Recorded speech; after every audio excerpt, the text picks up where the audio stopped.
Chapter 1284. Published at 12th of October, 2022, 12:28 and 9 seconds p.m. Chapter 1284. The rules of the Void Palace. If audio player doesn't work, press stop, then play button again. Chapter 1284. The rules of the Void Palace. Gems was completely caught off guard. The craft he was diligently working on practically crumbled within his hand. His expression suddenly changed. With quick movements, he retrieved his fire spirit, storing it away before it could suffer too much beneath the anarchic force. Spirits were fragile beings, especially ones of lower quality and beneath a certain standard. The curtains weren't just important for protecting the privacy of the rookies they crafted for, but it was also a protective shield against the anarchic force that managed to make it through when the doors of the smithy opened. This way, they could keep their spirits relatively safe. And yet, in a single action, Lionel had ruined all of that. He simply gave Gems a glance and jumped away, landing on another shop roof. With the same motion, he ripped out a ceiling log. The food stores beneath were immediately contaminated as Lionel balanced a third log on his shoulder, his indifferent glance sweeping downward without a care. His figure flickered, and he appeared above another shop. This time, he landed on the tailor's shop, a demonic hand ripping downward. Little Tolly acted quickly, rushing between the cracks that fused the logs together and shattering all the connections it could before Lionel ripped out the rest. By the end of it, Lionel had 4 logs, each of at least 5 meters in length and about 1.5 to 2 feet wide. It was definitely much more than he needed, but he couldn't be bothered to care. He landed heavily on the ground just as several of the store clerks stormed out. Even the green-haired store clerk of the medicinal store Lionel had left alone for now rushed out, likely wanting to preemptively stop Lionel from doing something. But, to her surprise, Lionel was already walking away. Right then, though, Lionel's steps came to a pause. He looked back to find a seething Gems and a few others. The young woman from the tailor's shop who had been the first to ignore him, a girl who went by the name of Janin, was also among them. Lionel's actions had ruined several of the uniforms she had yet to properly seal and prime. How could she not be furious as well? This chapter upload first at NovelBin.com. If you want to read more chapters, please visit NovelNext.com to experience faster update speed. They hadn't come here for charity work. They came here to accumulate void points. Lionel's actions had made that practically impossible. They would have to fix the roofs first, but that would take work. And something told them it wouldn't be so easy to get the log back from Lionel, meaning they would actually have to go and procure their own, something that was extremely difficult to begin with. Lionel had been correct in his assumptions. You weren't meant to cut down trees on your own. Even upper-ranked disciples found this to be extraordinarily difficult to do. Instead, you were meant to trade for the wood you needed with other resources. This would be far easier to work with than the raw wood one would find in the forest. Obviously, Lionel seemed to have guessed this and hadn't hesitated to ruin them. What? Lionel swept his gaze over them all one by one. You want to attack me? I'm right here. Do it.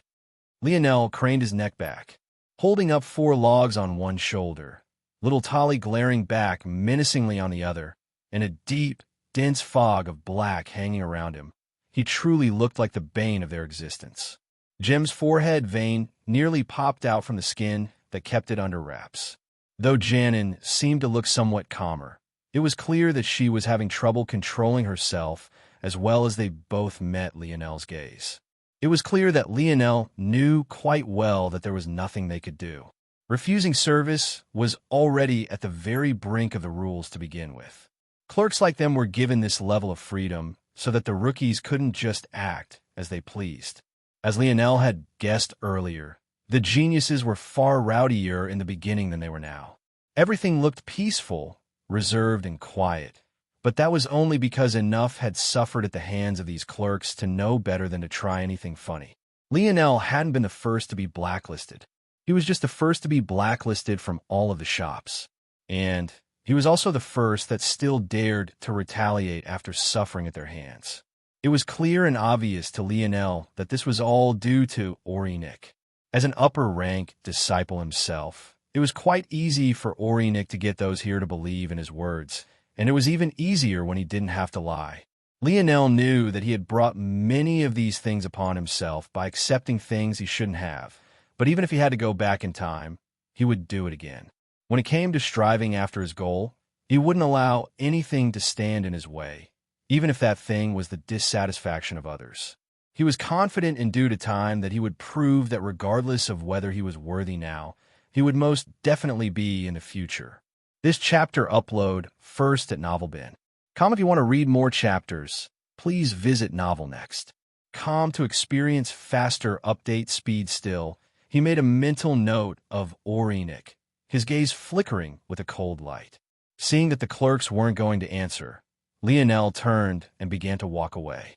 However, as he passed the green-haired woman of the medicinal store, Rosamond, "Even though you spare my shop, I have no intention of serving you in the future." Rosamond's voice was just as calm and even as it always was. She felt it was obvious why Lionel had spared her. No one dared to slight a healer you might need in the future. However, she only sneered inwardly, doubling down on her stance.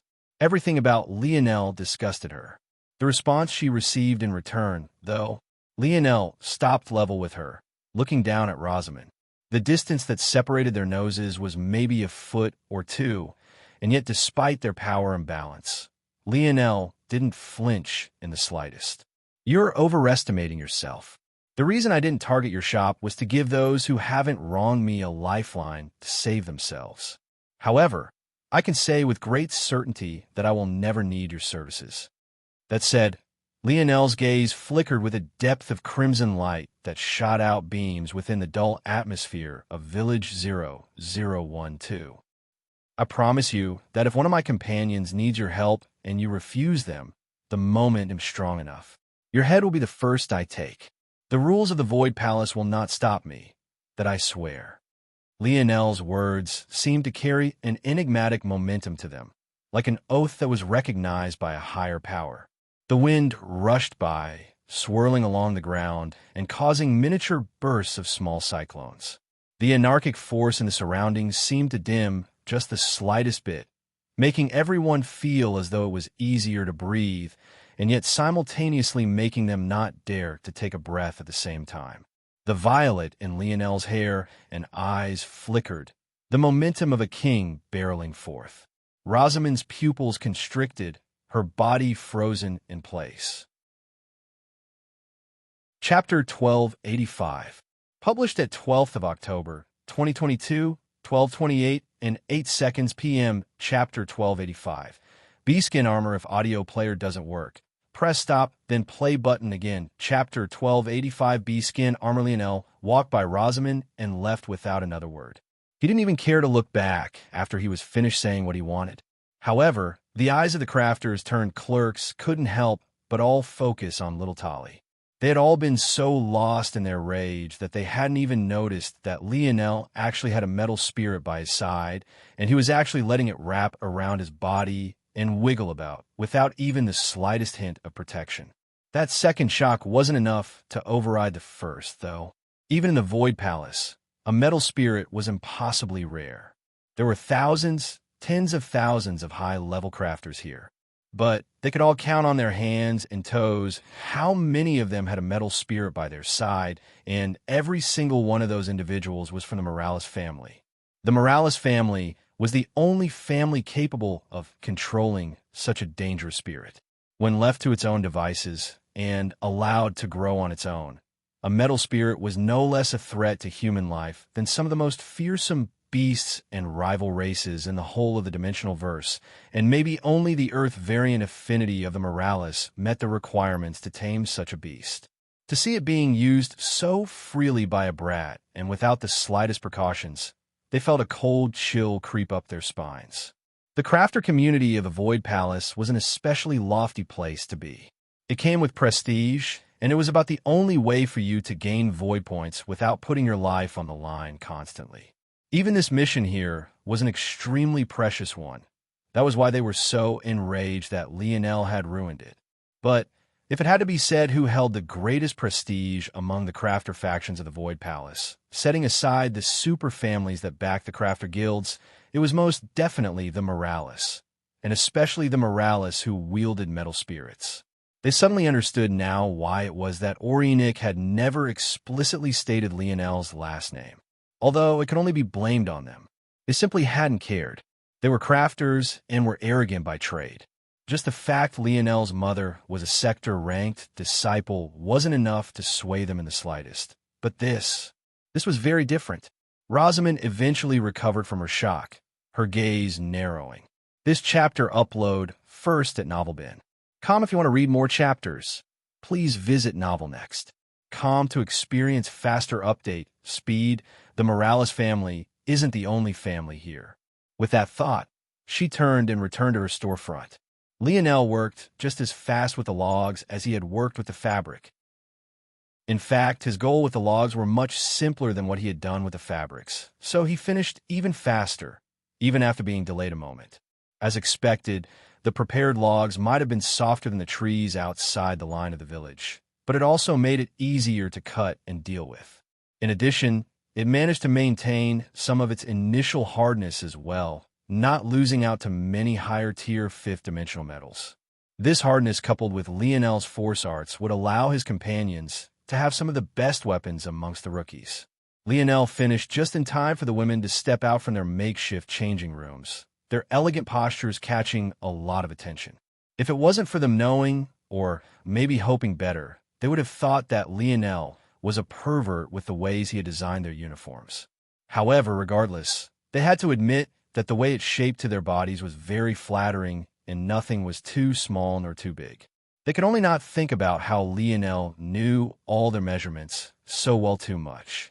In truth, Lionel had wanted to give everyone more clothing to work with, but he hadn't killed many beasts. In addition, because he didn't act with thought of preserving their pelts, much of the fur was rendered unusable by him. So, this was ultimately the only choice. As much attention as the women got when they stepped out, even with how pale and weak they seemed at this moment, it paled in comparison to what Aina received. The short beast's skin barely reached the middle of her thighs. Her toned belly was revealed, her every breath causing the faint outline of a powerful core to flash in and out of existence. Her chest was covered by a beast skin band, covering just enough of the lower and upper halves of her ample breasts. As scandalous as the main attractions of a uniform were, though, the accessories were even more so. Lionel had used a fabric processing technique to form a pair of gray stockings for all of the women. The result somehow made Aina's long, slender legs even more attractive than they were initially. But what truly brought it all together was the beast skin choker that clung loosely to their necks, giving the design of the outfits an added touch of flair.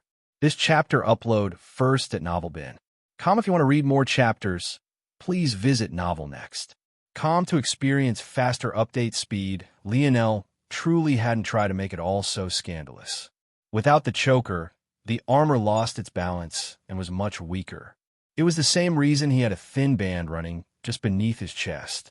It wasn't for aesthetic purposes. He had gone for functionality first, though. He couldn't bear for them to not also look cool at the same time. And cool they were. Lionel walked to Aina, handing her a replica battle axe that looked identical to her own, except for the fact this was formed of grayish-black wood.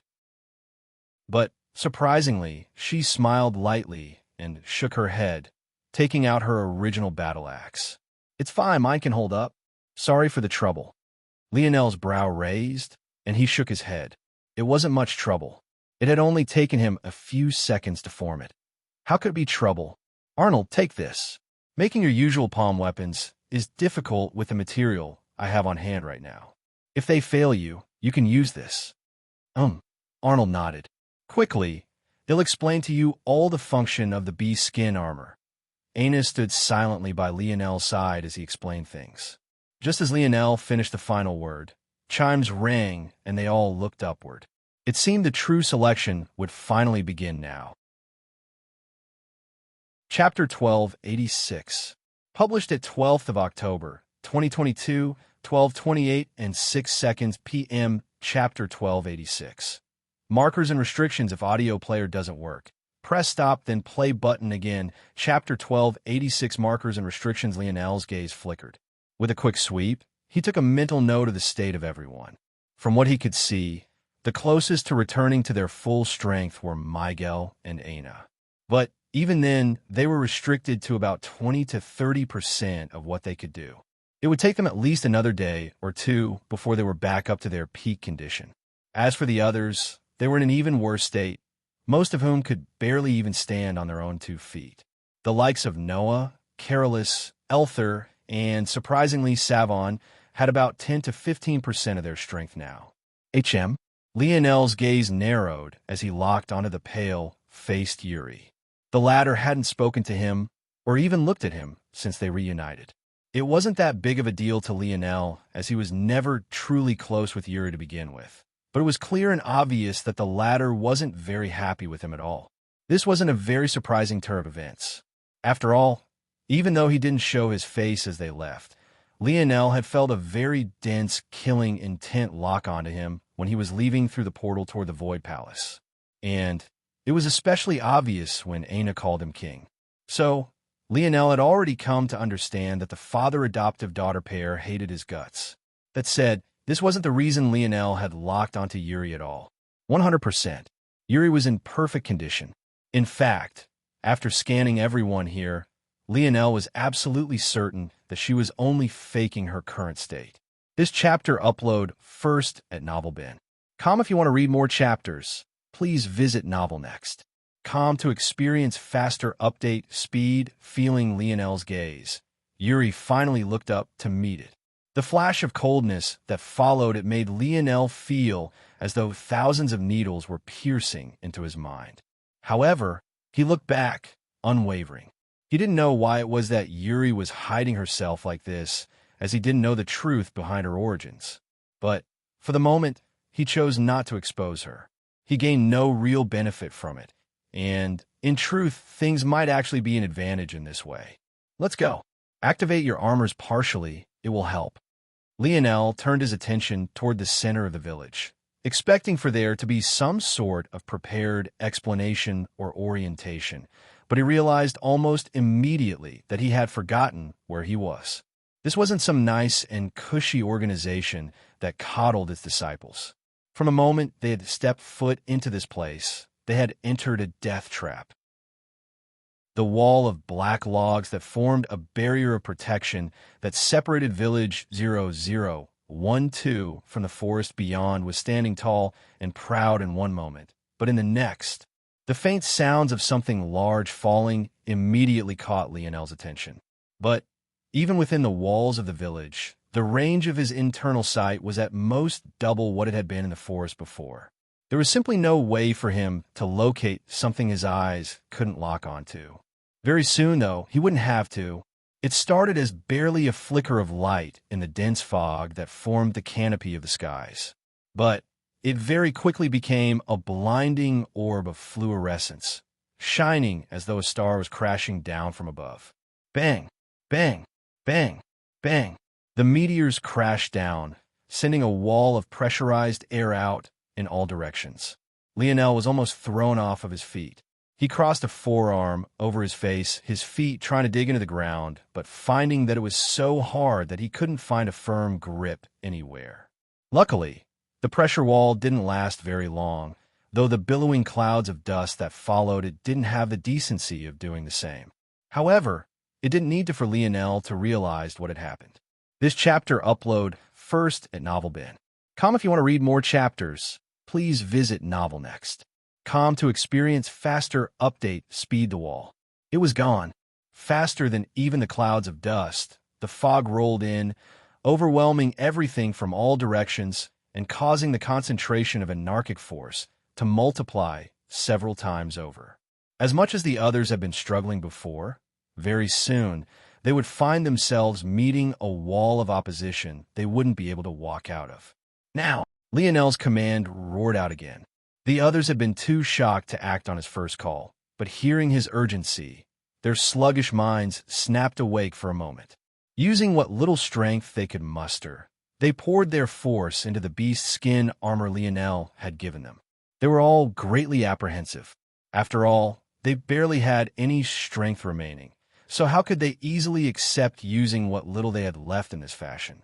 However, there was something about the momentum of Lionel's voice that made them trust him. The moment they acted, the pieces of their beast clothing seemed to vibrate to a unique cadence, a dense black fog connecting them all and enveloping their bodies. Some gained powerful horns, others gained large claws, some had longer legs than more while some gained longer arms, some even gained tendrils just like Lionel had. But what wasn't doubted was that each gained a large leap forward in strength. That, though, was just the tip of the iceberg. They felt the effect of the anarchic force lesson, allowing them to breathe easier and for their bodies to feel lighter. It also made the process of acclimation easier, although much slower. When the wall of fog finally made it to them, the horror they had braced for fell like a single drop of water amidst a vast ocean. They couldn't help but look toward Lionel's back with hardly concealed admiration and worship. What small reprieve they gained, expectedly, didn't last for very long, though. Numerous pillars of light appeared in the distance. But it only took a moment for them to begin to thin, separating out into fine, thin, and breaking lines of gold before vanishing entirely. Markers, maybe? It was hard to gauge distance in all this fog, especially since they seemed to have purposely made every pillar the same thickness. Lionel only got a general direction out of them. The true selection begins now. All restrictions have been destroyed, and cursed beasts are quite drawn to loud noises. I would advise you all get moving as quickly as possible. The novel will be updated first on this website. Come back and continue reading tomorrow, everyone. Chapter 1287, published at 12th of October, 2022, 12:28 and 5 seconds p.m. Chapter 1287. Third, if audio player doesn't work, press stop then play button again. Chapter 1287 third. Almost the instant the voice came to an end, the howls of beasts shook the skies, penetrating the dense fog in a way that their eyesight couldn't hope to. The voice itself was clearly from Asena, but it was impossible to pinpoint where exactly she was. It was like she was trying to remind them all that she was paying attention to what was happening even if they couldn't set eyes on her. Lionel winced slightly, the loud howls threatening to burst his eardrums. The distance between them and the beasts shouldn't have been very close.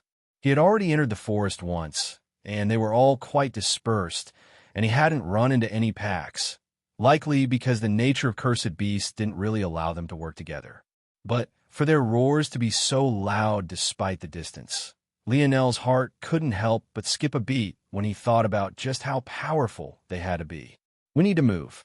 Now, time was of the essence. This was the conclusion Lionel came to. The fact he could only make such a benign and unimpressive deduction spoke volumes all to its own. Lionel sent a gaze back, communicating with his eyes before shooting forward. He held back his speed to a level that most in their group could keep up with, not wanting to leave anyone behind. Though they now had the armor to sustain and help them, and they shouldn't have any issues maintaining it at these low settings, they were still restricted somewhat in their strength. The likes of Aina and Miguel could use about 80% now, while the others were at about 60 to 70%. Lionel blazed a path into the village, his gaze narrowing when he witnessed the scene ahead. In the center of the village, several of the most severely injured youth lay writhing on the ground, the anarchic force eating away at their weak bodies and paralyzing them from the inside out. It was clearly already too late for them to receive treatment, and one after another, they died. Even further ahead than that, a surging wall of disciples ran for their lives, understanding that they only had a short time to disperse into the forest before the wall that had protected them before became the bottleneck that assured their deaths. This chapter upload first at Novel Bin. Net, if you want to read more chapters, please visit Novel Next. To experience faster update speed. The issue with this, though, was that this small village already had several hundred geniuses who called this place home. Secondly, despite the large scale of the explosion, only about a 20-meter diameter of the black log wall had been destroyed. And, to make matters worse, the residual force and flames of the impact still lay in the pit that separated them from their escape, forming a barrier that no one dared to cross easily. This resulted in a surge of people rushing from the back and a wall of individuals who hesitated to take a step forward. Even on third-dimensional Earth, mosh pits were the kind of places innocent people went to die, let alone in a situation like this where people were on a high that surpassed seeing their favorite musician. They were all fighting for their lives. Lionel's gaze shifted from the hole in the wall to the portions of the black log that still remained. It was obvious that many weren't trying to leap over the normal way because of how difficult it was to climb 100 meters straight up in a seventh-dimensional world. Can they make it? Lionel's brow furrowed deeper. He could clear the 100 meters in just a few steps, but what about those following him? It was unlikely. Lionel's mind worked in a blur, immediately coming up with a solution.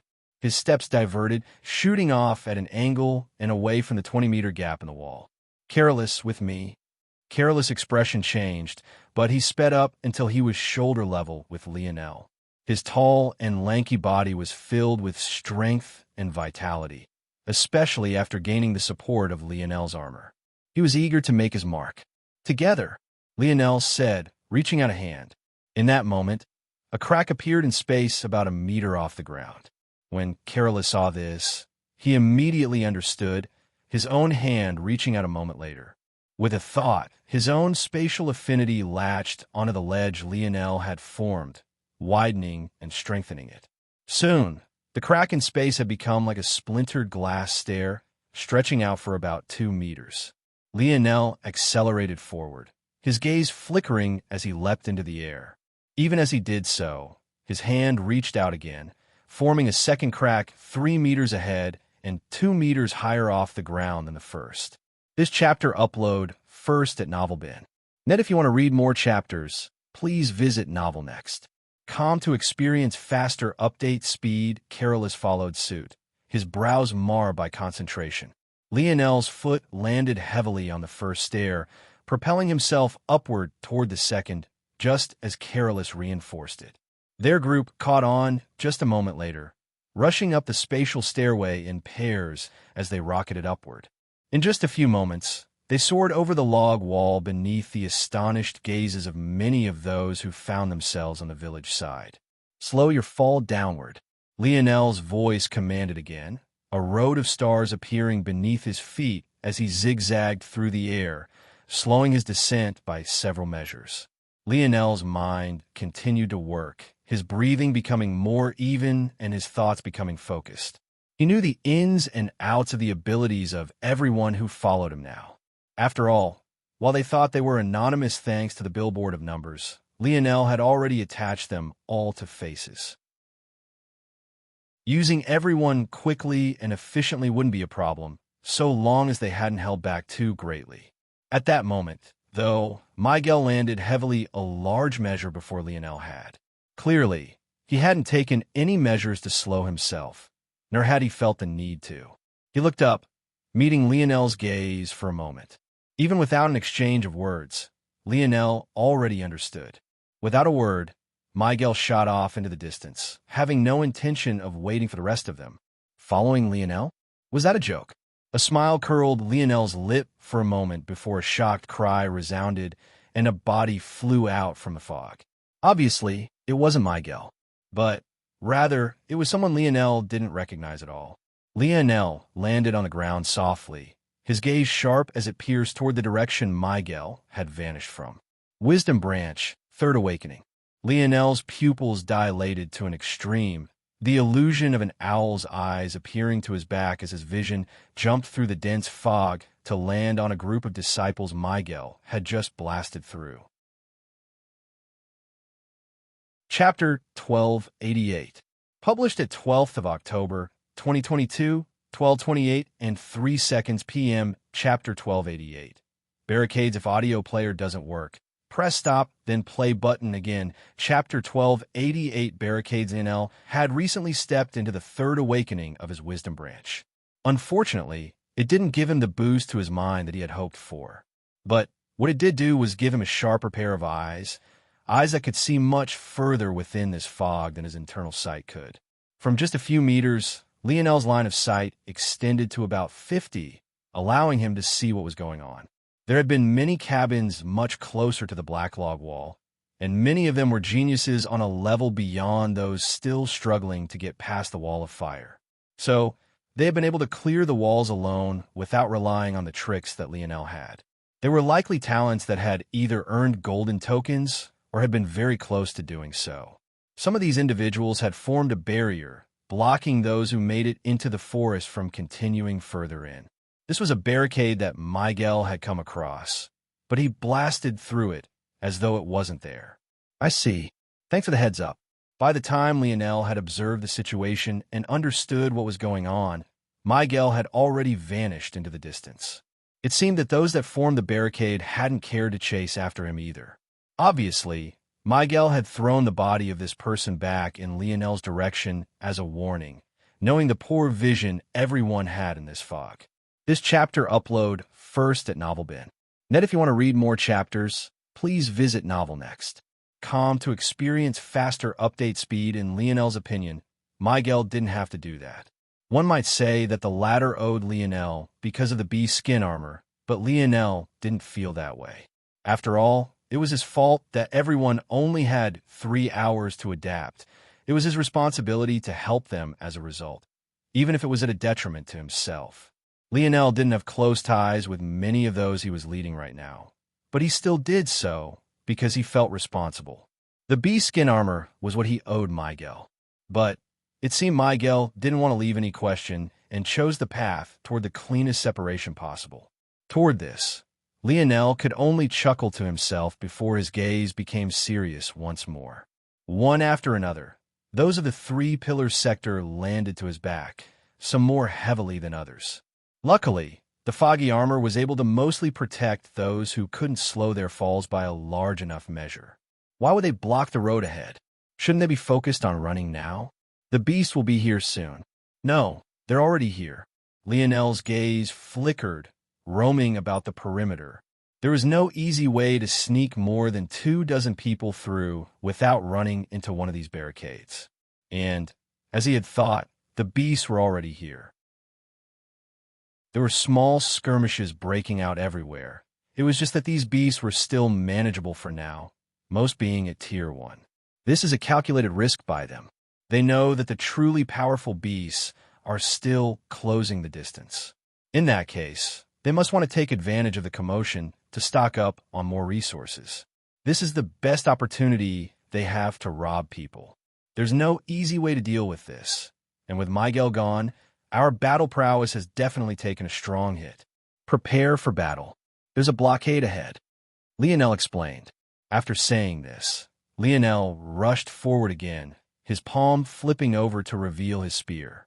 But, surprisingly, he had brought out his quasi-bronze wind domain spear instead of one of his quasi-silver ones. Lionel had been very fond of this spear back when he was still in the 3rd dimension.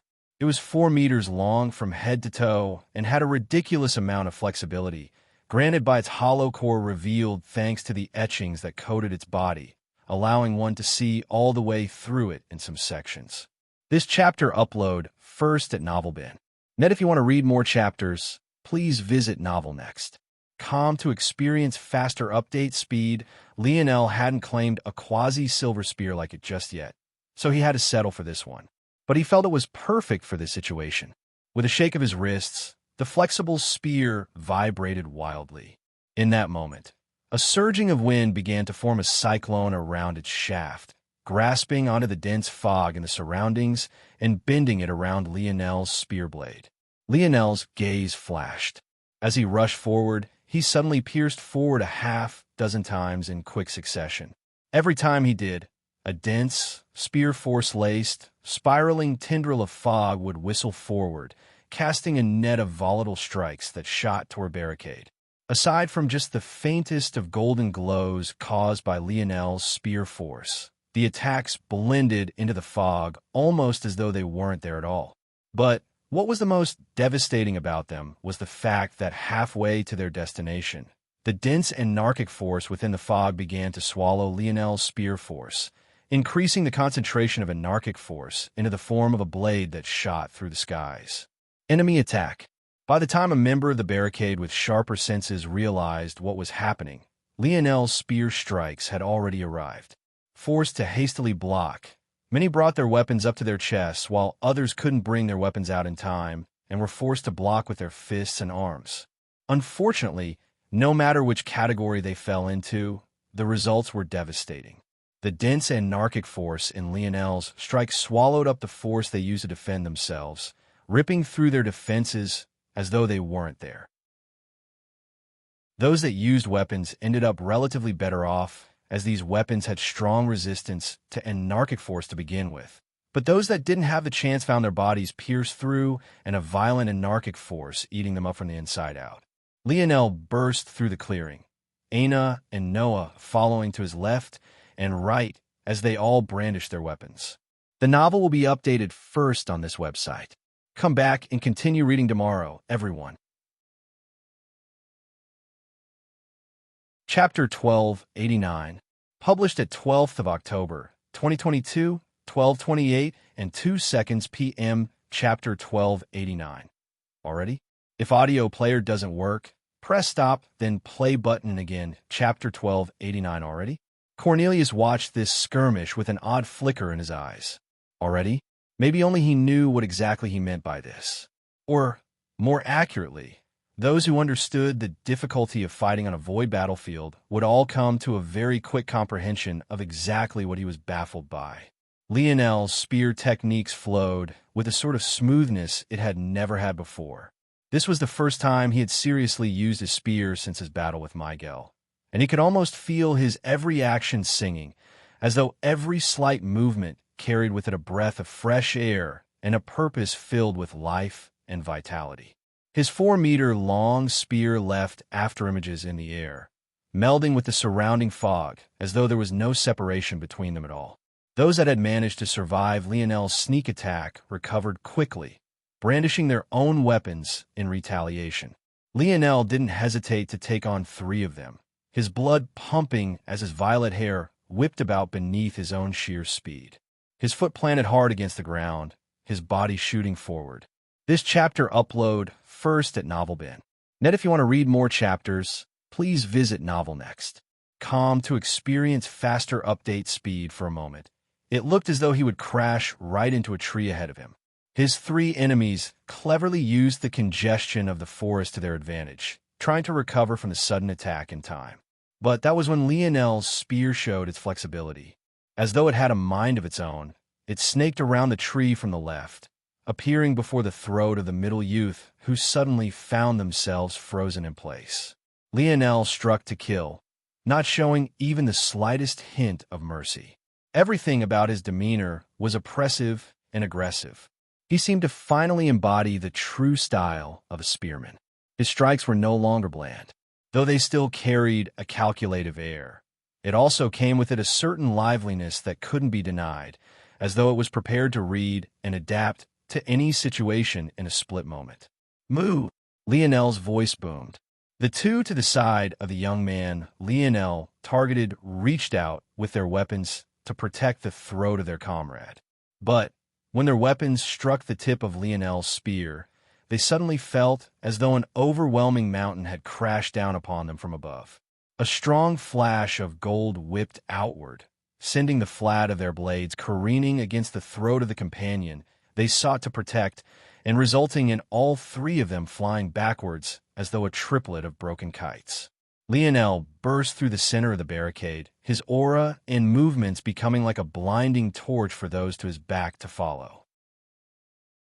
Aina and Noah followed through, the former brandishing an axe of red gold and the latter wielding a gorgeous blue saber.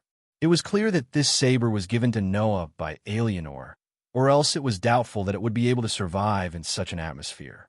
They were both just as ruthless as Lionel, Aina never having been a person who shied away from blood and gore, and Noah being no less murderous. This chapter upload first at NovelBin. Net, if you want to read more chapters, please visit NovelNext.com to experience faster update speed. What was different from this case in comparison to all others, though, was that the enemies they faced weren't cannon fodder. In fact, they were unlike any enemy they had ever faced before. Even with the intent to kill, Lionel had actually failed to do so, and Aina and Noah were no different. This place was where all the top talent of the human domain accumulated. They might have had their heads forcefully lowered and all their pride and aspirations watered down in the last several months. But for those that survived to this point, their strength had bloomed to a level it hadn't ever touched before. Lionel knew this well. This was why he hadn't hesitated to use a sneak attack to get through. A sneak attack he knew they would have to take advantage of, or else they would quickly find themselves on the losing side of this exchange. The only regret Lionel had was that he hadn't managed to come across good enough materials to make a bow, and he didn't have access to a bow he could use right now that wouldn't suffer under this anarchic force. He wasn't using the quasi-life grade bow for obvious reason. He knew that if he had had this bow, this battle would have ended even easier. In fact, in this fog, with his third awakening paired with his bowmanship, he would practically be untouchable. The person who suffered the most from this, though, was Isaac. Lionel obvious hadn't been able to make him a bow either, leaving him stuck with nothing more to use than his own hands and feet. Luckily, as a bowman, his movement techniques were still quite good as he had to maintain distance from enemies. Lionel felt quite bad about this as he thought that if it wasn't for him, Isaac would have probably been able to commission the creation of a bow from a smithy. Unfortunately, things didn't end up working out in this way. Beyond this, Isaac was most definitely reluctantly following Lionel. After all, Lionel had killed his cousin. The only reason he hadn't left was because if he let a moment of pride and hatred ruin his selection here, he would be letting both Isaac and his family down. He owed it to them to do his best to survive until the day he could get revenge. Things weren't actually this simple, though. Lionel would soon come to learn that these matters weren't as much his fault as he thought. Bowman had a very special status in the Void Palace, a status that even often faintly surpassed that of craftsmen. It was also why the bow in Lionel's possession was so special. But this was a matter Lionel would likely find out sooner rather than later. The group finally burst through the barricade, vanishing into the thick fog on the other side. More coming October 5th, 22. Chapter 1290, published at 12th of October, 2022, 12:28 p.m. Chapter 1290. Spatial bristle bush cores. If audio player doesn't work, press stop then play button again. Chapter 1290. Spatial bristle bush cores. They passed already? What the hell were you all doing? Fuck you, where were you? I want to double check something. I had to after what I noticed, just in case he had left behind any of the spatial bristle bush cores. And nothing. He took it all. TSK. You should have already known that after the first time you checked. Never mind that. It looks like he was already prepared for a barricade. We can't waste time here for too long. A beast tide has already formed, and we need to make it through before the real big shots get here. This is nothing like previous years. It's like they really want as much of us to die as possible. Even the storefronts already vanished by the time I got back. Lionel had noticed this as well. Not long after the voice announced the start of the true selection, the storefronts and their clerks had all vanished, likely to take part in the selection at a new location. But this also left those who needed things stranded while also making all the homes they had built useless. The ones talking right now were, of course, the Lieber brothers, Juan and Droid. This chapter upload first at NovelBin. Net, if you want to read more chapters, please visit NovelNext.com to experience faster update speed. After Lionel returned with an hour left, Juan had chosen to go out to check a few things. Since Lionel had managed to return unscathed, it was more likely than not that he had had some gains and their initial estimation of him was wrong. He was definitely a threat to them monopolizing the rewards available to Village 0012. And they knew quite well that if they couldn't monopolize these rewards for themselves, they would end up at a disadvantage when facing other villages. While a lot seemed to have changed about this election, the fundamental tenets of previous years were still here. They were still on their own, very little would be explained to them, and their main goals were to gather as much resources as possible while making it to the various checkpoints for any semblance of rest to be gained. Ultimately, they would have to make it up the mountain. It was just that simple. The trouble was that a mountain of the Void Palace, even the smallest, were easily taller than entire planets. This aside, the twins chose to take a cautious approach. After their own deductions and Ornik's informative talk with them, they had gotten complacent. But Lionel's return snapped them awake. They would only have one chance at this. They couldn't afford to waste it. And what Juan found on the outside proved him right. The destruction left by the spatial bristle bushes wasn't something Lionel could easily cover up even if he wanted to. Seventh-dimensional worlds were incredibly sturdy, so any damage to the surroundings at all were quite rare, especially in a region limited to fifth-dimensional existences. So, when Juan found several deep pits of violent spatial chi, each at a location of spatial bristle he was familiar with, his pupils couldn't help but constrict, harvesting the spatial rings the two brothers had done every few days. But even after more than 2 months, they had only managed to gather less than 10 between the both of them. Yet, somehow, if Juan was correct, Lionel actually had hundreds in his possession. The kind of buying power such a thing represented was enough to make him salivate. The two brothers had been certain that the encirclement would be enough to slow them down. And because they didn't want to alert Lionel, they had chosen to remain in the shadows and wait for an opportunity. But it was clear that they had gravely failed in doing so. What exactly happened? What's his strength? What weapon does he use? What's the damage? It seems to have been a surprise attack. He uses a spear, and it's definitely not one constructed by the smithy, which means he has a weapon that can survive in this atmosphere without special refinement methods. Or it was already specially refined for him. In addition, that beauty and one other also seems to have weapons like that. 3 of them. Juan frowned deeply. There was no such thing as fairness in the Void Palace. The things that others had that you didn't, you would have to rely on yourself to get. But so many individuals with weapons capable of surviving anarchic force was unheard of. This chapter upload first at NovelBin. Net, if you want to read more chapters, please visit NovelNext. To experience faster update speed, the two brothers fell into this category of people, of course.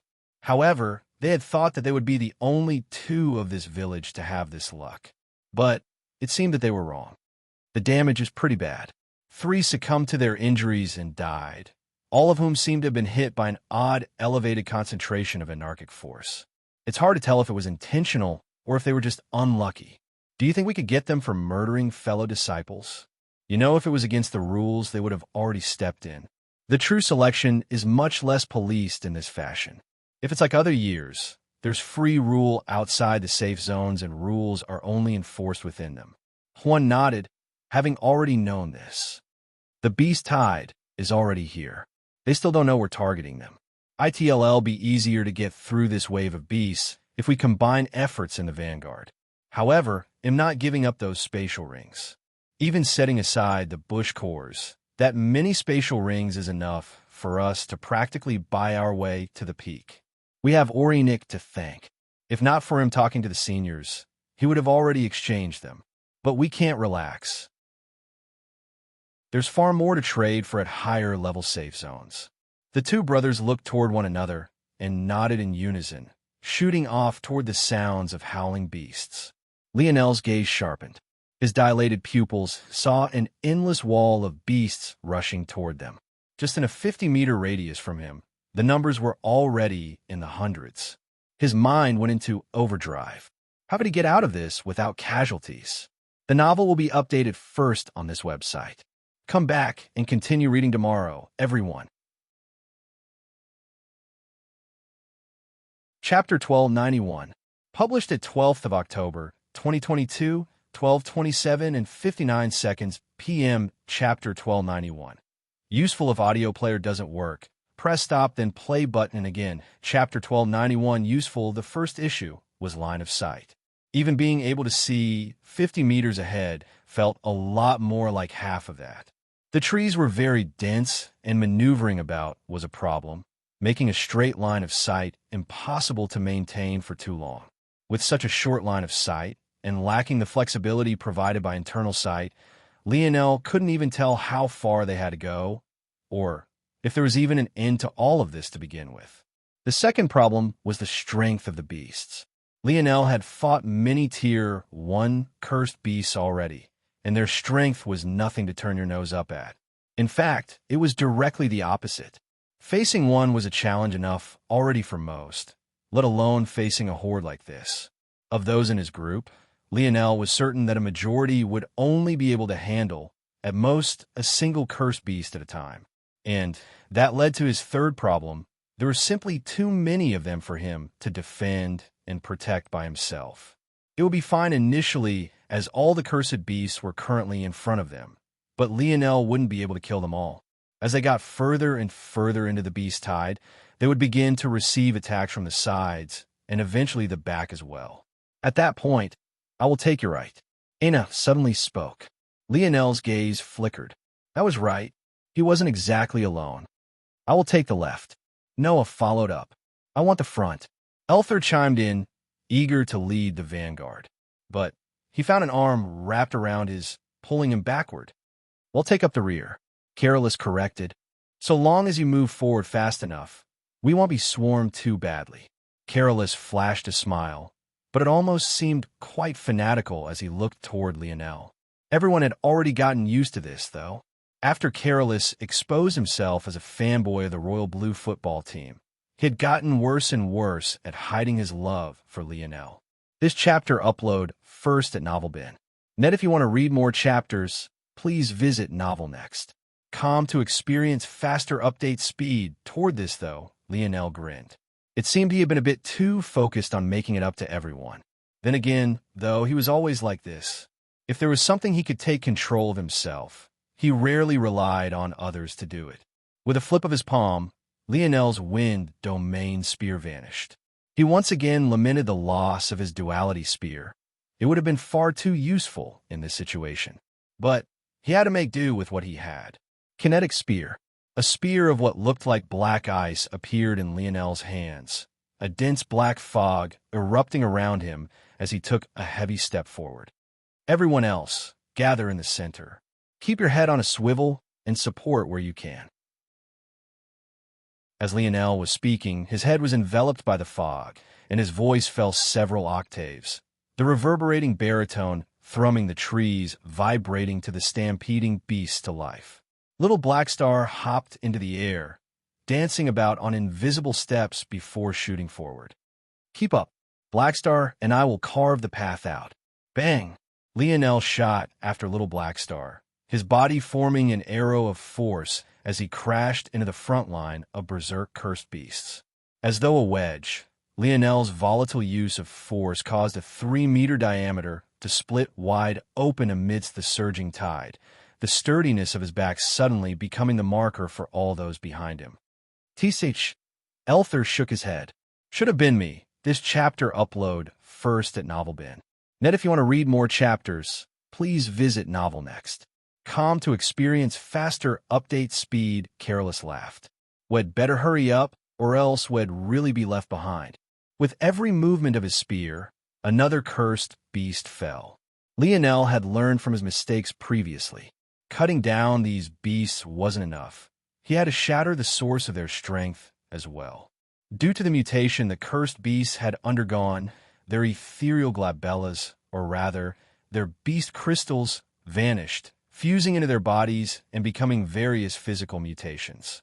If you wanted to ensure that one was dead, you would have to target this location and tear it apart as it acted as a second brain of sorts. This was why the wolf was able to attack Lionel even after he bisected it. Obviously, Lionel wouldn't make the same mistake twice. Each one of his strikes was lethal to an extreme. Sometimes he would seem to shatter a beast whole. At other times he would only cut off a small piece of their heads. But regardless of what he did, they would always never rise again. Little Blackstar didn't even seem to treat this like a real battlefield, and the little guy acted as though he was on some sort of elaborate, hyper-realistic playground. The little mink hopped through the air, vanishing on a whim and appearing as he pleased. Every time he did so, another head would be ripped from a body. Somehow, even though the little mink wasn't as meticulous as Lionel in attacking the second brain, whomever he attacked would still never rise again. Shadows of all sorts danced and bobbed in the air, But Little Black Star simply swallowed them all, happily chewing along as though enjoying a great delicacy. Lionel left Little Black Star to his own devices, and yet the two in combination were still like a buzzsaw, twisting through the tide of beasts. However, even after an hour, there was no end in sight. The looming threat of the more powerful beasts hung over their heads like a guillotine. But even before they arrived, Lionel could already feel that the resistance of the beasts ahead was growing. He had to keep up the same forward pace, or else they'd be completely swallowed up, but the number of Tier 2 beasts they were coming across had already increased exponentially. Lionel had even locked gazes with a Tier 3 just 20 meters ahead. Lionel still felt like he could go on for a long while, but the same couldn't be said for those behind him. With a thought, a necklace appeared around Lionel's neck, this time tied by beast skin. It seemed there would be nothing easy about this. It was time for his second beast companion to be useful. Chapter 1292, published at 12th of October, 2022, 12:27 and 57 seconds p.m. Chapter 1292. 0 if audio player doesn't work. Press stop, then play button again. Chapter 1292's Lionel actually wasn't sure if the golden scale koi fish would be able to do this. While it had shown a great amount of talent in siphoning and parsing force, not only was this world far stronger than any it had experienced before, but it was also filled with a force that Lionel wasn't sure the koi fish would be able to deal with.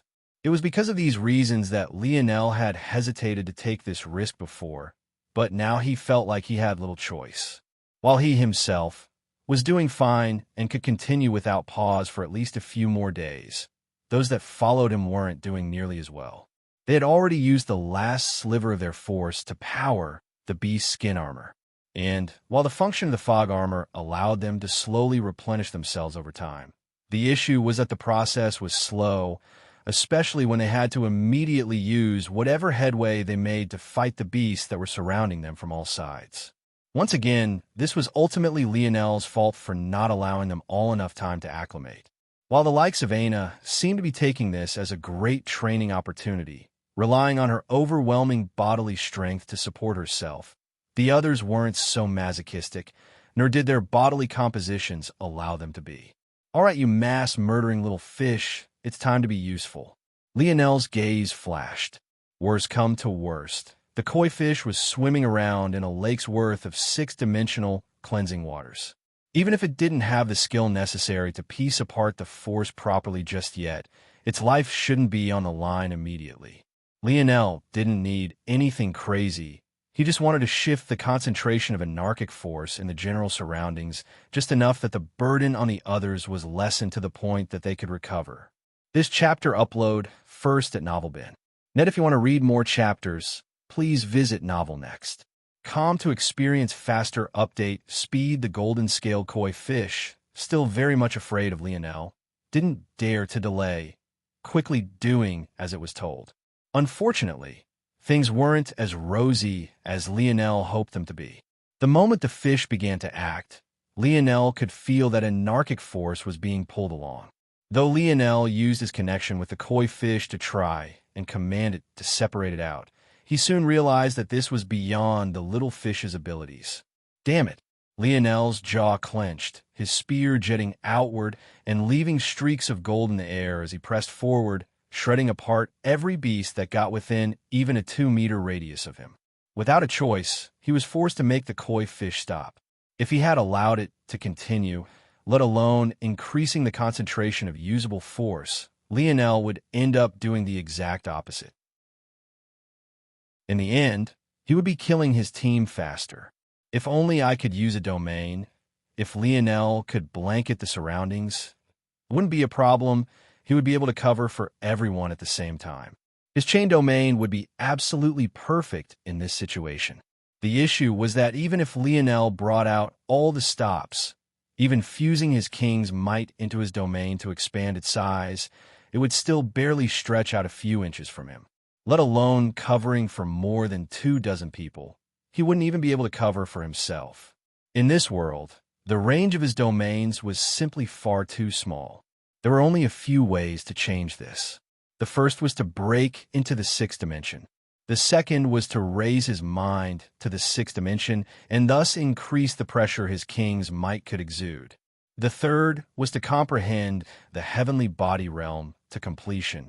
The universal force it would provide would make his domains more than large enough. The fourth option was to enter spear domain and pull out a quasi-gold spear, not to mention hope that it would acknowledge him and help him to use its domain instantly. Lionel thought of many solutions, but each one was more impossible to use than the last. This chapter upload first at NovelBin. Net, if you want to read more chapters, please visit Novel Next. To experience faster update speed, then that only leaves one choice. It was a nice sentiment to want to pool the efforts of everyone together, but it was simply not possible. There always comes a time when others reach their limits, and Lionel would just have to put in more effort to cover for them. The crimson orbs that hovered within the dark fog that was Lionel's helmet vibrated. In that moment, a miniature humanoid figure of violet appeared above it, its purple hues fusing into Lionel's dark armor and giving it an added sinister air. The moment Lionel fused the influence of his king's might with his internal sight, its range amplified. From just a handful of meters, Lionel could finally see the surrounding 20 with extraordinary clarity. Tendrils of darkness erupted from Lionel's back, even as little Tali appeared once more. In its draconic form, little Tali snaked toward the corpses that littered the surroundings of Lionel's feet, shredding them apart and leaving nothing more than the bones behind. Lionel shifted his spear into one hand, using his left to strike at the air with his fingers. The precision with which Tolliver was being controlled skyrocketed, the little metal spirit's actions becoming more refined and deft. Soon, the sturdy bones of the fallen beast were refined into sharp daggers without a hint of specialness to them. They seemed unassuming and weak, until that as little Tali threw them into the air, allowing the tendrils that had erupted from Lionel's back to snatch them. Level 2 bow force bloomed, coating the blades of these daggers with a subtle hint of lethality that chilled the bones. Lionel's left hand danced through the air, his right controlling the killing spree of his spear, eruptions of golden level 2 spear force slicing apart everything in its path. And finally, the whipping sounds of dark tendrils snapping through the wind, followed by harsh whistling, filled the battlefield. With a single flick, dozens of bone daggers jetted outward in all directions, each one reaping the life of a cursed beast. A heated breath left Lionel's lips as the pressure on everyone around him dropped to nearly zero. The novel will be updated first on this website. Come back and continue reading tomorrow, everyone. Chapter 1293, published at 12th of October, 2022, 12:27 and 56 seconds p.m. Chapter 1293. Headache if audio player doesn't work. Press stop, then play button again. Chapter 1293. Headache. Lionel's killing speed skyrocketed. He controlled everything within a 20-meter radius. Every dagger his tendrils threw reaped another life, and every swing of his blade bisected another body. His mind was in overdrive, and his killing was so efficient that those nearer the back suddenly found that they had nothing to contribute. Even Noah and Aina, who had taken on the brunt of the pressure with Lionel, found themselves withstanding less than 20% of the initial hardship. Lionel seemed to be both in tune with the world and completely ignorant of it at the same time. His ears heard nothing but soft whistles, his eyes fogged, blurring much of his vision, his sense of touch dulled as the hairs of his skin stood on end. And yet, he seemed so much sharper at the same time. SHU, SHU, SHU. Every dagger twisted through the air as though it had a mind of its own, wrapping round trees, ducking beneath paws, twisting past attacks. Without fail, each and every time Lionel struck out, another cursed beast would fall. And, somehow at the very same time, Lionel only became more and more efficient. The daggers took less winding turns in the air. The reactions of the beasts seemed to become slower as he began to target their blind spots. And from time to time, a single dagger would take out two beasts at once instead of just one. At first, The group was huddled into a 5-meter diameter at best. But as Lionel's mind sunk further and further, the breathing room increased again and again. Soon, there was easily a 5-meter separation between their line of defense and the next onslaught of beasts. And then it became 10, then 15. At that moment, Lionel jolted, a sense of warning coming to his mind. It was an instinctual sort of feeling, the kind a general would get when the tides of battle were about to flip. Lionel wasn't too surprised by this. From time to time, whenever he had to use bow force on a large scale, he would subconsciously slip into the style of that fire elemental woman he had seen in the valiant city on terrain. Her command of the battlefield was unlike anything he had seen even to this point, so he dabbled and tweaked this style to his liking depending on the situation. But now this style was screaming at him that he was going too far. Lionel's mind lit like a spark. This chapter upload first at NovelBin. Net, if you want to read more chapters, please visit NovelNext.com to experience faster update speed at this moment. They were a drop in the ocean. But if he expanded their range of influence too much, their drop would become a wave, and eventually the ocean itself would bite back.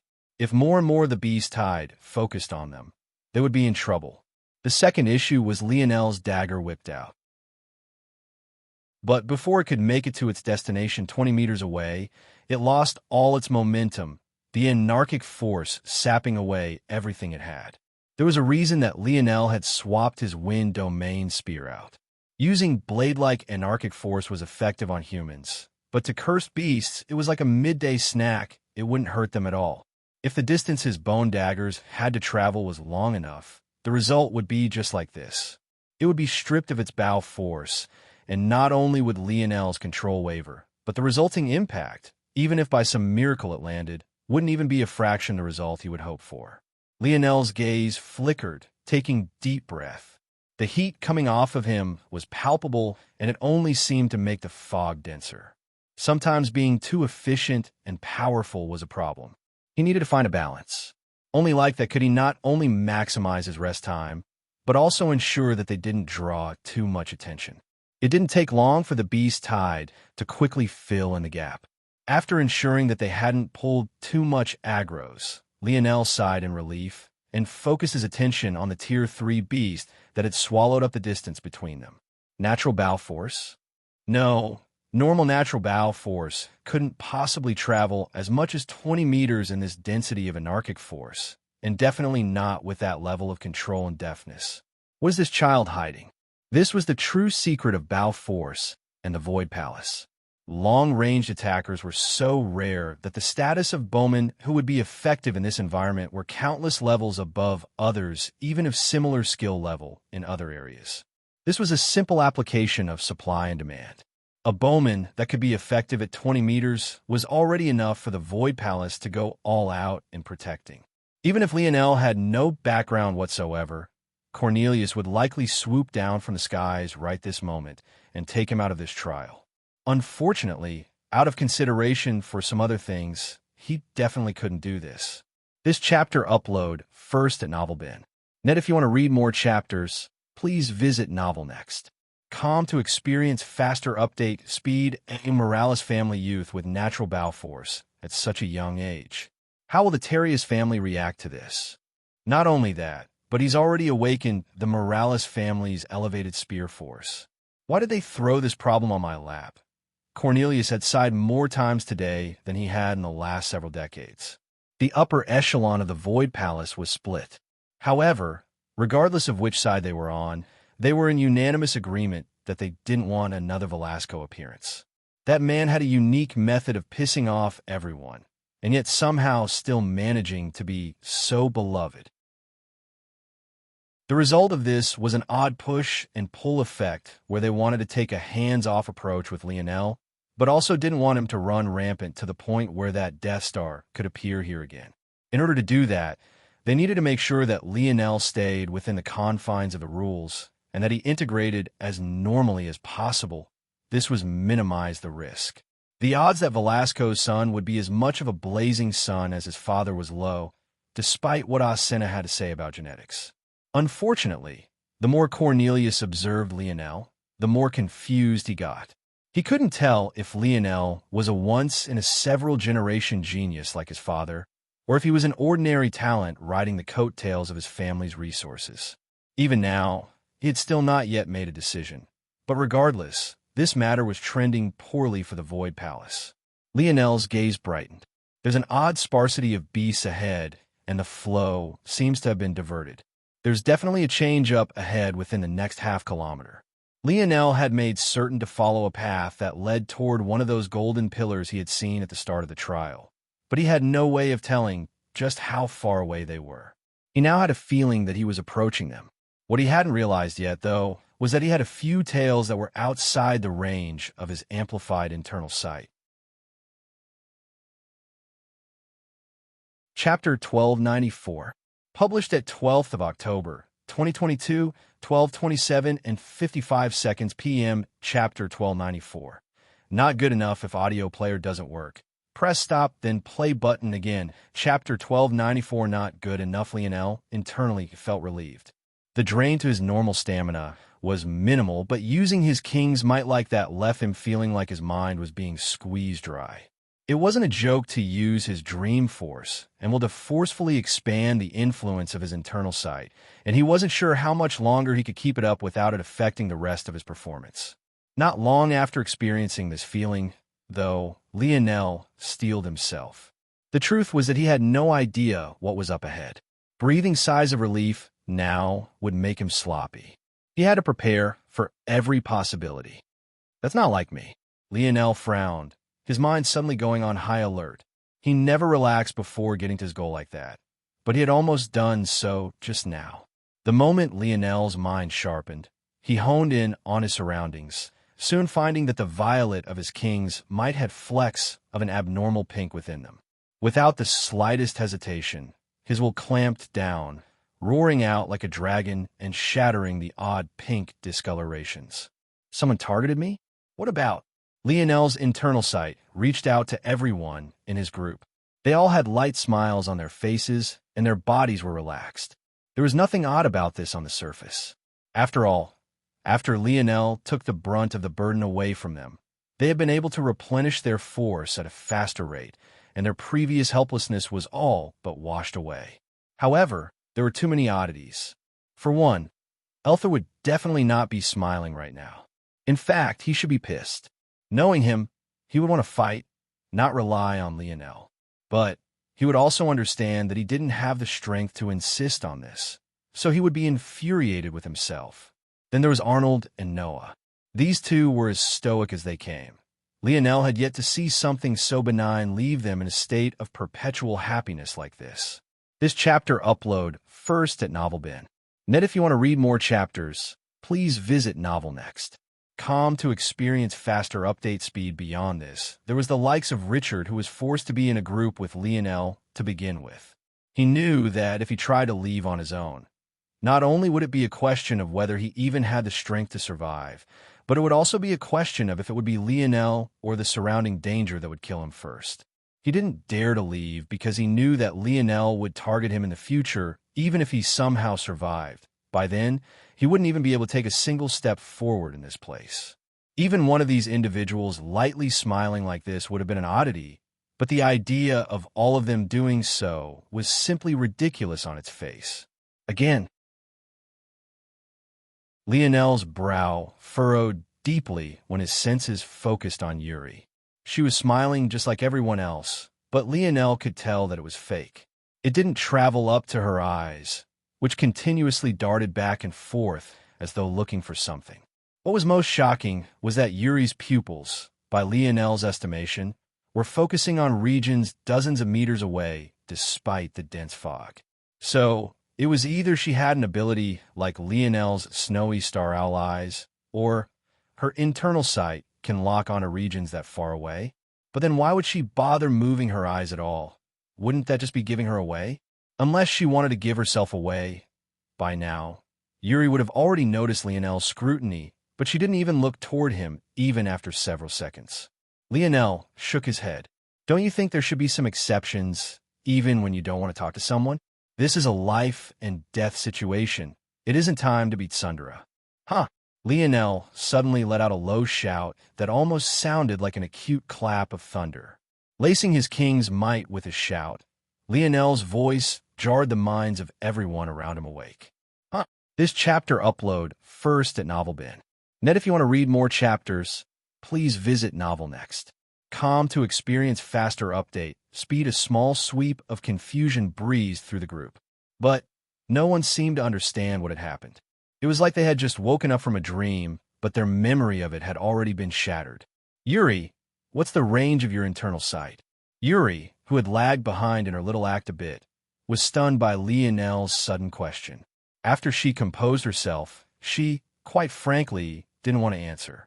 But it wasn't long before both Savon and Aina's gazes landed on her, causing her to bite her lip in unwillingness. 100 meters.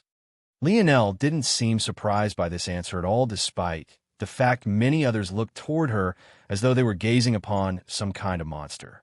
In truth, Lionel was pissed despite the fact it didn't show on his face. He was draining himself, drastically cutting down the chances of him succeeding in what would be the later Amethyst-level trials, so that he could protect her and the others, when things would have been so much easier if she just explained this long ago. Lionel didn't hang on to this anger for long, though. There was no point.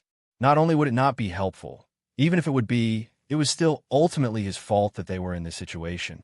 Have you mastered a sensory sharing technique? Yuri frowned deeply.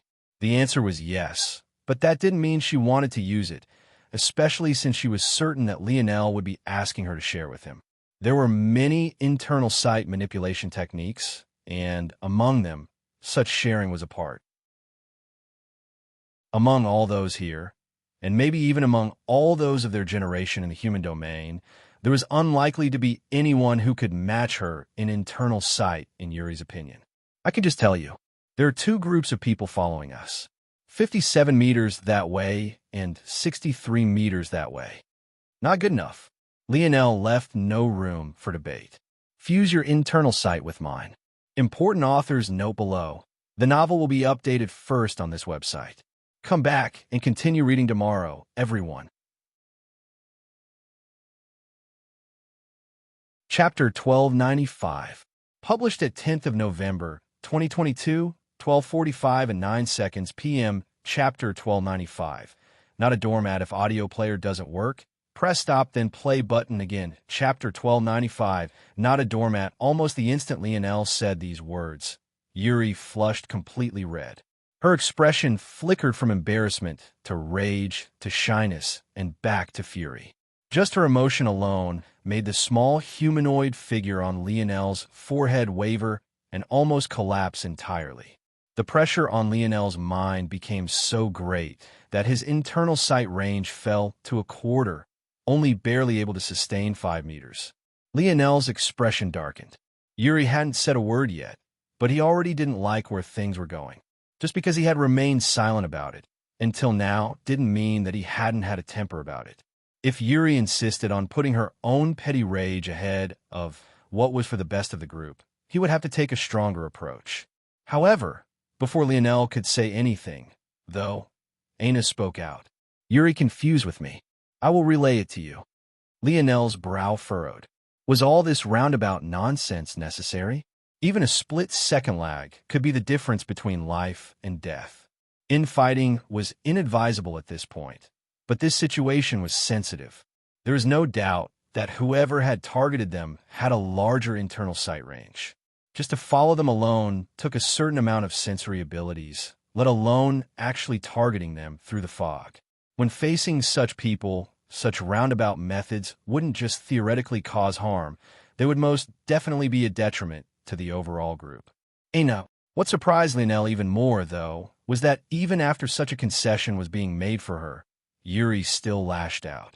Lionel was already unsatisfied with the concession in the first place, but she was actually still unwilling to take this route. Savon's brows furrowed. This matter was becoming very troublesome, very quickly. Aina had chosen to move on from those things, but whether it was Yuri or Emil, both of them were still riding a high of fury. Emil even had to force himself to choose against personally seeing them off for fear of what he might do to Lionel. In truth, The fact that Yuri had remained this silent all this time at all was a miracle in and of itself. This chapter upload first at NovelBin. Net if you want to read more chapters, please visit Novel Next.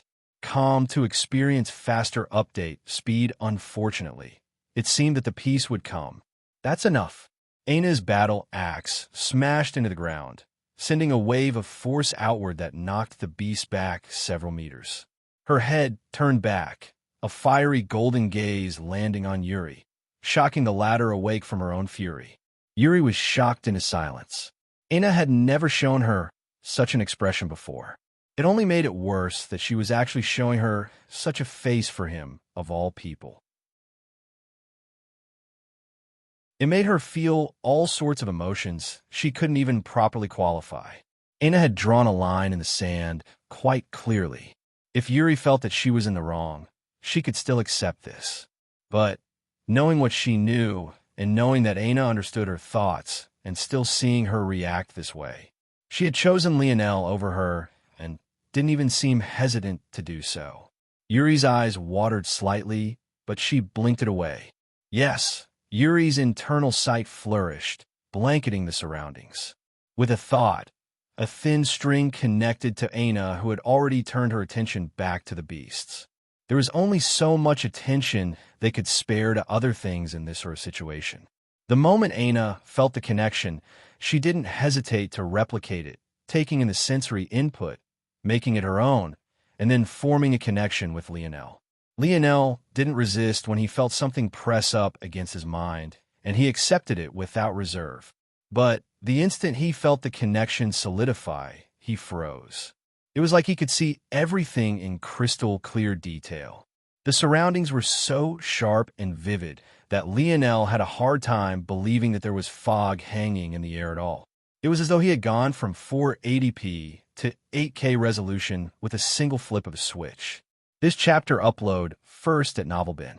Net if you want to read more chapters, please visit Novel Next. Com to experience faster update speed. While this alone was enough to shock Lionel to no end, what he was really shocked about had little to nothing to do with how clear this image was. Rather, he was focused on something entirely different, something so real and intimate he almost blushed in the middle of a battlefield. All of Aina's thoughts were laid bare before him. As though this much wasn't bad enough, he felt a feeling that he had never experienced before. It was as though he was caressing the naked body of a woman, but he was feeling it so much more intimately than just skin deep. It was as though it was his heart itself stroking the delicate softness of her skin, of her curves, of her ample breasts and plump bottom. Shit. Bang.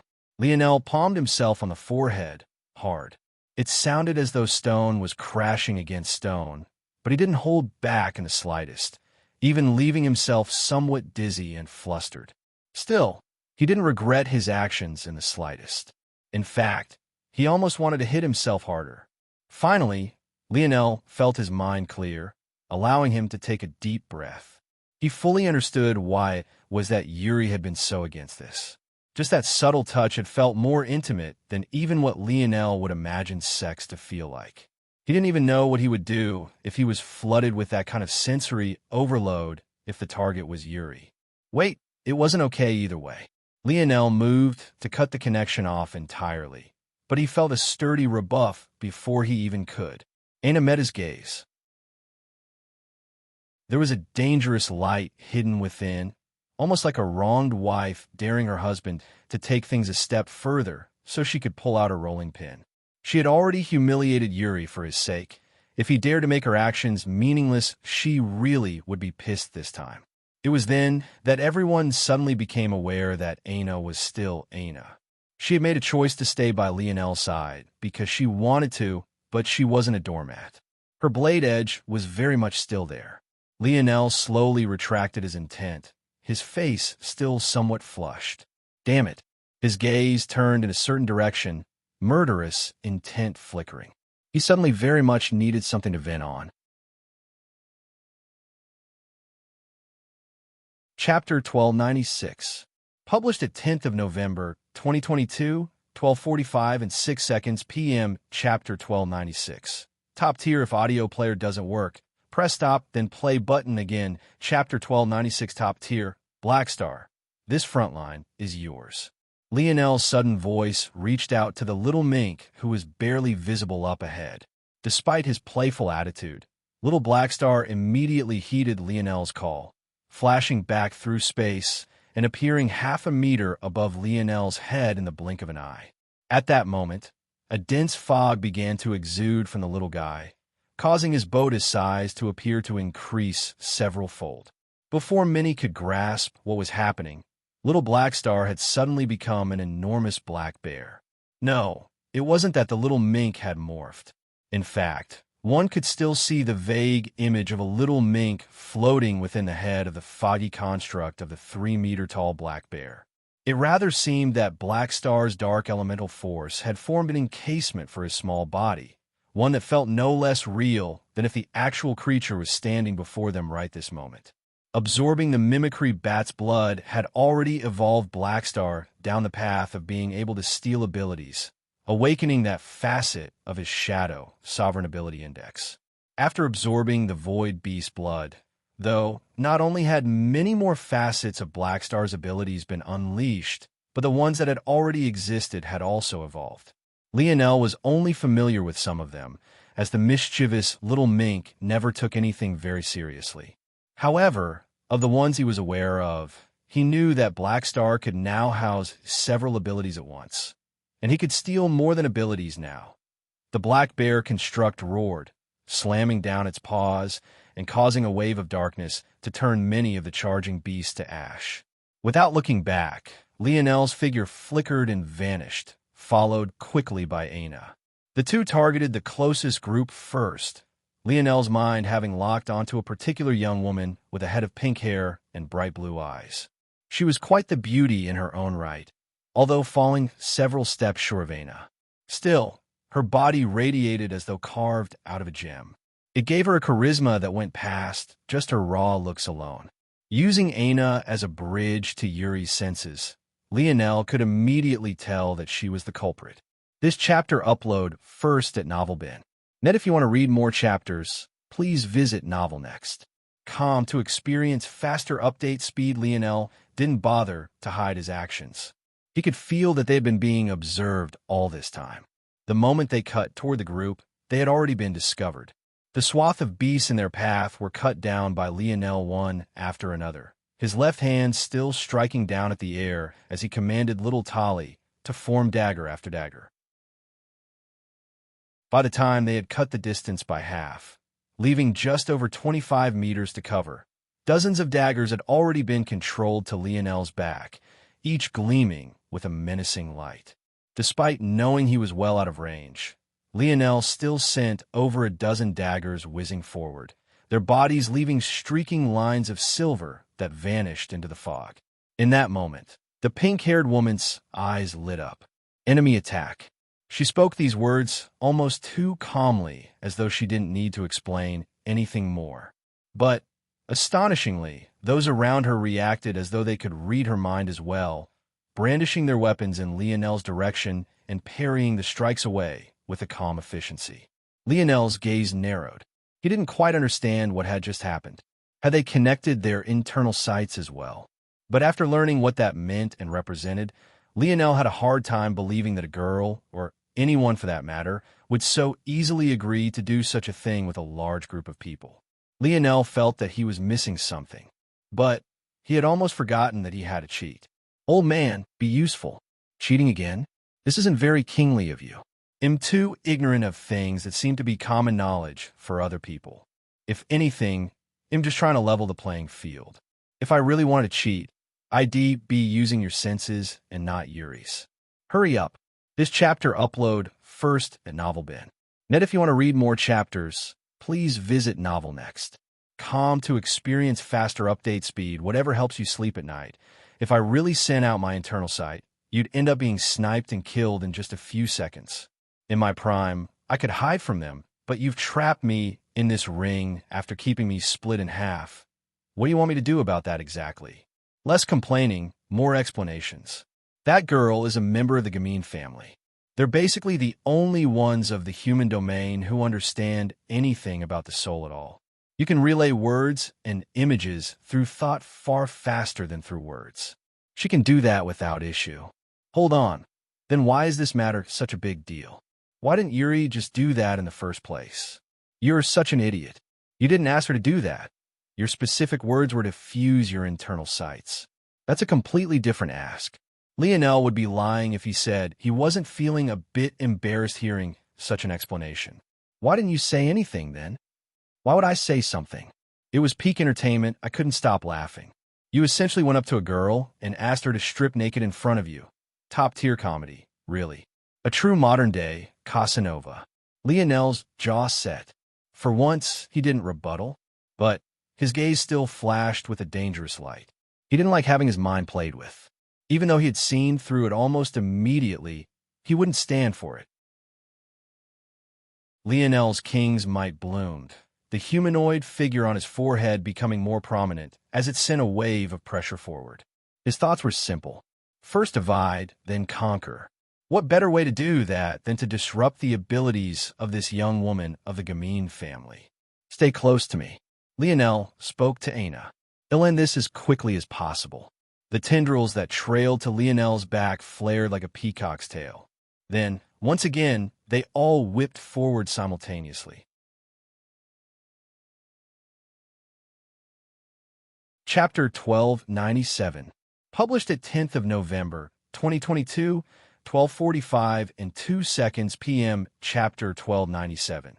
Fleeced if audio player doesn't work. Press stop, then play button again. Chapter 1297. Fleece Kiza immediately saw through the trajectories of Lionel's throws, but when she tried to communicate it, her pupils constricted. She picked up a lag in her actions and understood that she wouldn't be able to relay the information in time. Enemy attack. Prepare yourselves. Those around Kiza understood that something had gone wrong, but they weren't too shocked by it.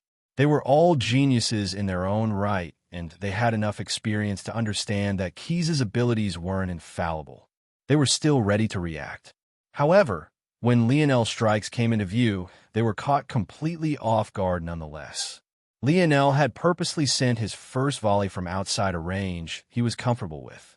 As a result, it had lulled them all into a false sense of security, believing that Lionel's strikes were normal and easy to handle. But this volley was completely unlike the last.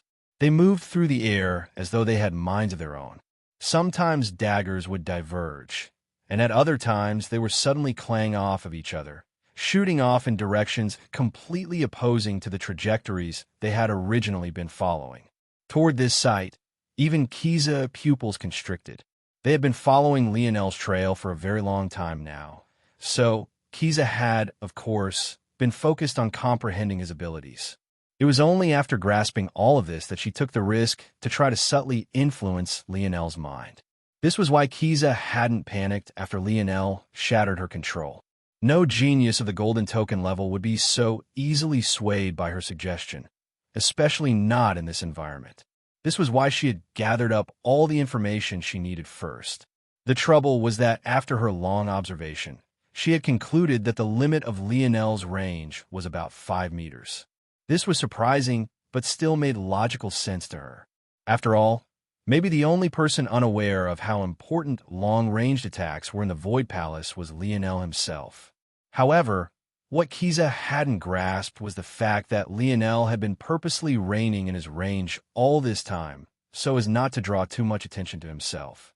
Kiza had made a small concession for this possibility, but the idea that Lionel's range was as much as 20 meters didn't even cross her mind. Why? This chapter upload first at NovelBin. Net, if you want to read more chapters, please visit NovelNext.com to experience faster update speed because it should have been impossible. By the time Kiza awakened from her shock, the bodies of many of her comrades had been pierced completely through. Even those that managed to deflect and protect themselves ended up in sorry positions, allowing the horde of beasts around them to lash out and take advantage. Another 3 of her comrades were severely injured in this way even before she reacted. Kiza's blue gaze became steely. Lionel had purposely not targeted her, because he knew he would need at least a bow or a true throwing weapon to make a difference. However, this lack of danger had made her even a step later to react than she normally would have been. Kiza had already had an elevated opinion of Lionel, but at that moment, it raised another several levels. Her arms flared outward, 7 feather-shaped weapons appearing to hover around her head, shoulders and arms as though they had minds of their own. The moment Lionel burst through the final line of fog and appeared before her eyes, she reacted, 4 of them flying forth with blinding speed and 3 remaining back to defend. Her hair seemed to gain an extra glow to it, her skin shimmering like gems. Lionel's spear spun in his hands, his left palm finding its way back to its shaft and clamping downward. Ding! Ding! Ding! Ding! The rotation struck away all 4 feather blades, but their pursuit was relentless, stifling Lionel's forward momentum in just a single volley. At the same time, those that had survived Lionel's initial onslaught rebuffed a tide of beasts before beginning to attack Lionel and Aina from the side. Don't encircle him. Remain where you are and attack from there. Kiza coldly commanded. There was a biting sharpness to her current self that hadn't been there before, but no one dared to ignore her words. This chapter upload first at NovelBin. Net, if you want to read more chapters, please visit NovelNext.com to experience faster update speed. Lionel himself already felt that he had underestimated the effort he would need in this exchange. His forward momentum had already stopped, and to his back, there were more beasts. Aina had already turned back to deflect their attacks, along with the support of his tendrils. But if things continued like this, they would end up just helping Kiza and the others to clear the beasts until they reached the safe zone. Lionel had to admit that Kiza was very clever. Her choice not to encircle them was perfect, forcing Lionel and Aina to take a brunt of the pressure off of them all while facing their attacks.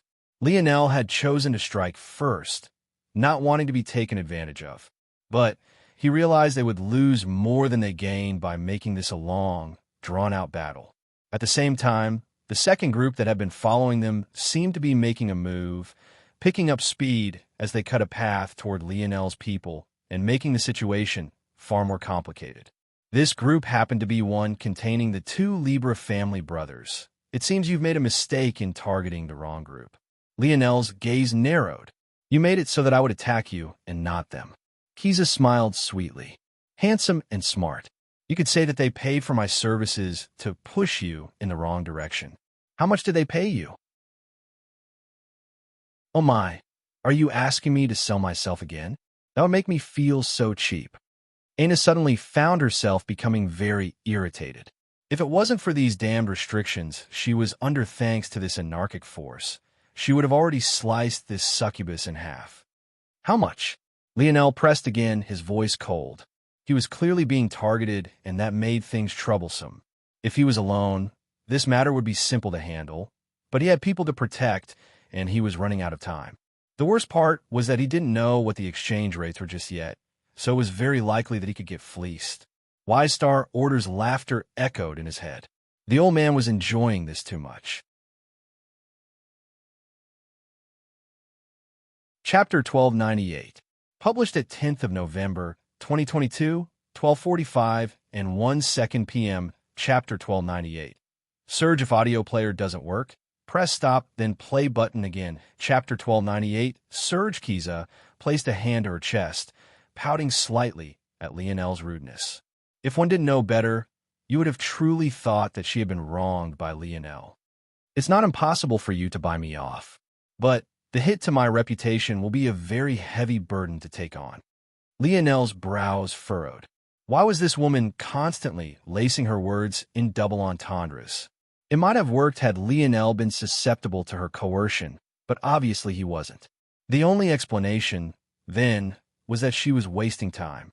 She had no intention of allowing Lionel to buy her.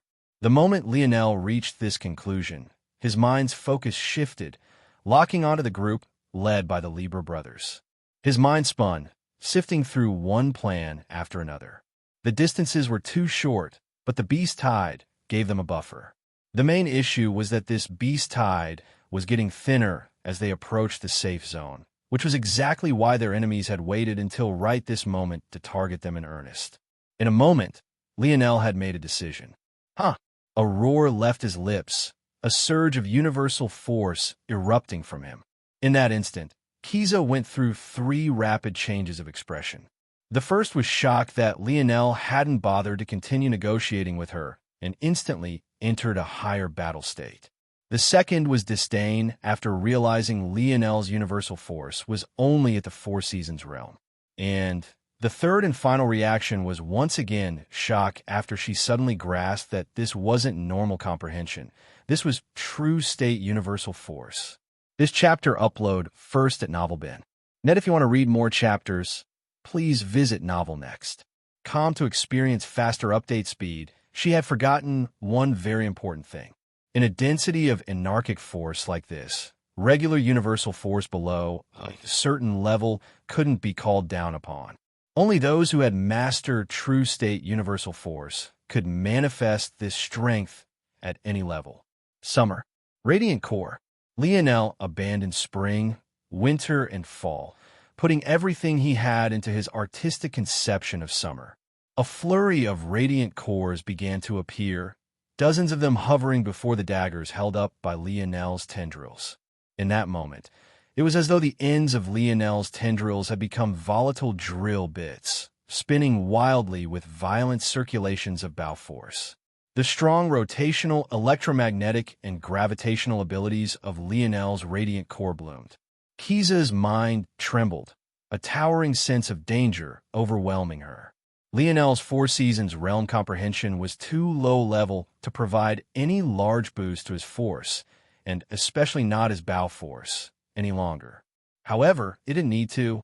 In this environment, universal force had a countering force to anarchic force.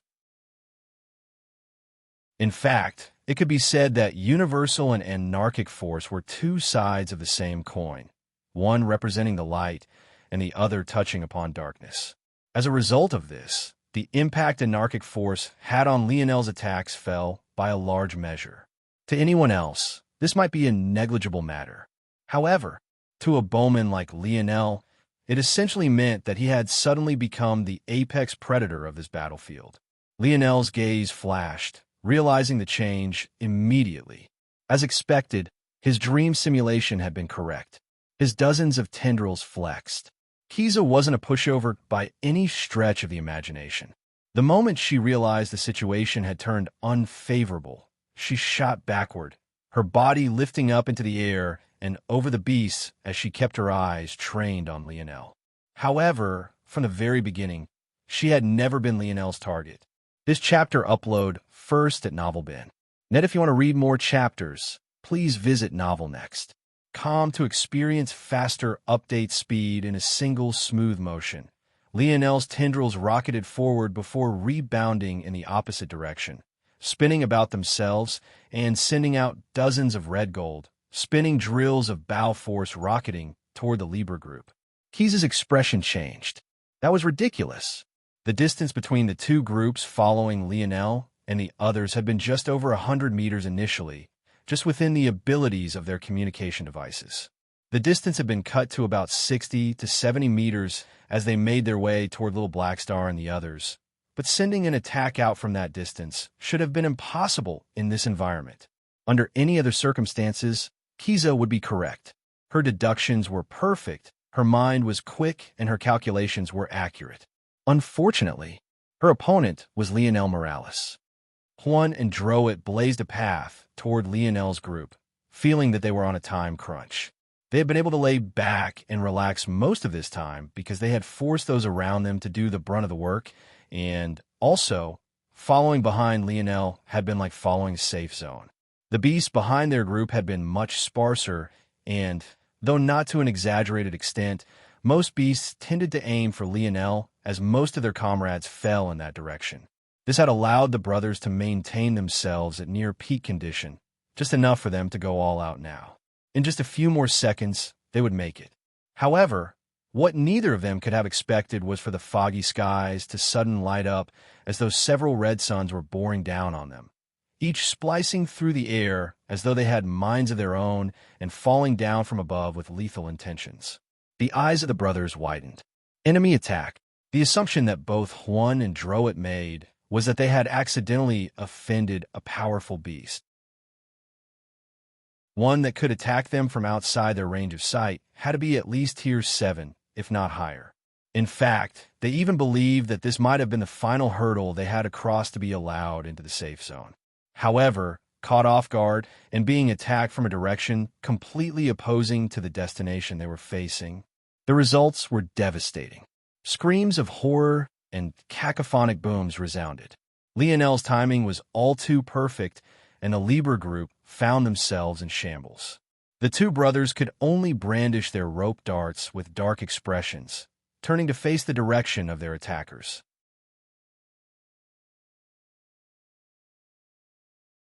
Chapter 1299, published at 10th of November, 2022, 12:44 and 59 seconds p.m. Chapter 1299. Sparks if audio player doesn't work, press stop then play button again. Chapter 1299. Sparks Lionel didn't look in the direction he sent his volley of attacks, his focus still concentrated on Kiza. Despite what seemed like disregard, he found this woman to be very dangerous, and he didn't like the idea of turning his back on her. She's flying, but she hasn't flown very high. There's probably a good reason for that. Lionel made a mental note of this. He too could fly, but he hadn't done so because he needed to escort everyone else. Obviously, though, from what it seemed here, there had to be some hidden danger in taking that route. Lionel didn't believe that there weren't cursed flying beasts. They were just lucky that there was a thick canopy of trees here, or else maybe they would have to deal with attacks from the sky as well. Lionel suddenly felt his connection with Aina waver, causing his expression to shift. I didn't account for that. There must be a great strain on her mind right now to not only assimilate Yuri's senses, but then also pass them off to me. I can't press this situation anymore. Aina hadn't said a word from start to finish. In fact, even now, she still protected Lionel's back, swinging her axe and ensuring that no cursed beast could attack from the back. Seeing such a scene, Lionel didn't hesitate any longer. Not sparing Kiza another glance, he turned and retreated, wrapping an arm around Aina's waist as his universal force flourished. Almost the instant he did, Aina weakly wobbled, but his grip was firm. Kiza found herself caught off guard again before clicking her tongue, asking me such intimate questions and then running off with another girl. How rude. This chapter upload first at NovelBin. Net, if you want to read more chapters, please visit NovelNext.com to experience faster update speed. Kiza giggled to herself, seemingly not realizing that her team members were still on their back foot in this situation due to having placed too much attention on Lionel and not enough on the beasts surrounding them. Lionel pretended as though he hadn't heard a thing, heavy droplets of molten gold becoming his footrests as he shot through the skies, relying on his artistic conception of spring. In a few massive leaps, Lionel landed beside the still rampaging Black Star. By this point, the safe zone could be seen with the naked eye. A thin gold barrier surrounded yet another village. Cursed beasts rushed around it, not daring to step foot within. Lionel gave Aina another glance, but he chose to hold onto her in the end. Her brows were marred with sweat, and breathing was heavy and labored. She had clearly pushed herself very hard. Since the safe zone wasn't far away, he didn't think it was right to leave her be like this. He could only ignore all the knowing stares and winks he was getting right this moment. Soon, the group had made a final push and crossed the safe zone barrier. Lionel looked back and met Yuri's gaze. The latter was silent and didn't have much of an expression right now at all. In fact, she seemed to be quite a muted version of her current self. I'm sorry. I was ignorant and made an inappropriate ask of you. Yuri took a while to realize that Lionel was actually speaking to her. But even after she did realize this, she didn't know how to respond. The result was her mouth hanging open for a moment, but not the slightest inkling of sound coming out. He apologized to her. In truth, Yuri had already guessed that Lionel had misspoken, but she had a lot of anger for him and couldn't stand to explain herself. Lionel understood where Yuri came from with a lot of the way she acted, and he didn't blame her. If Aina's best friend didn't always have her back, even when the world was against her, then who would? If even the far more reasonable Savon didn't like his actions very much. Lionel wasn't arrogant enough to still believe he was perfect. This chapter upload first at NovelBin. Net, if you want to read more chapters, please visit Novel Next. Com to experience faster update speed that said, the only reason Lionel hadn't tried to see things from Yuri's perspective earlier was because she hadn't explicitly told them that their minds were being targeted or that they were being followed despite the fact she should have known. Unfortunately, what Lionel was unaware of was the fact that Yuri hadn't known. She had a habit ingrained into her by Meal to always hold back her true strength. In reality, even the 100-meter estimate she had given Lionel was a lie. That was just a fraction of her true range, even in this environment. It wasn't until she realized they were being targeted that she let loose a little bit. In addition, the reason why she used such a roundabout way to inform Lionel was also because of her habit of hiding herself. Not everything she did was from a malicious or petty view.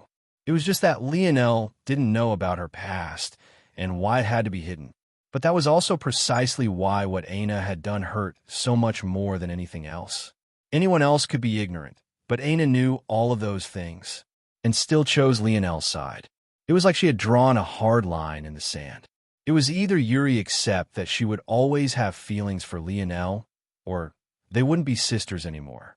These were the emotions that Yuri was trying to process when Lionel so suddenly did something she hadn't expected. Unable to come up with a proper response, Yuri crossed her arms and looked away. You're too nice for your own good, and somehow also not nice enough when you should be. Yuri mumbled beneath her breath. These words were only meant for her to hear, but she had clearly underestimated Lionel a bit too much. Even hearing this, though, Lionel could only chuckle. Seeing that this matter was resolved, at least for now, Lionel began to look around. He needed to find a place to allow Aina to rest, and he also wasn't sure how long it would before this safe zone was no longer a safe zone, much like the previous Village 0012. Before he could find an answer to this, though, another group charged in from a separate entrance. Beaten and bloodied, the Libra brothers and what remained of their cohort collapsed. The Libra brothers themselves seemed to be fairly unscathed, but their expressions were very much dark. By their sides, a smiling Kiza stood, unblemished and beaming like a small star. Sparks almost instantly flew through the air.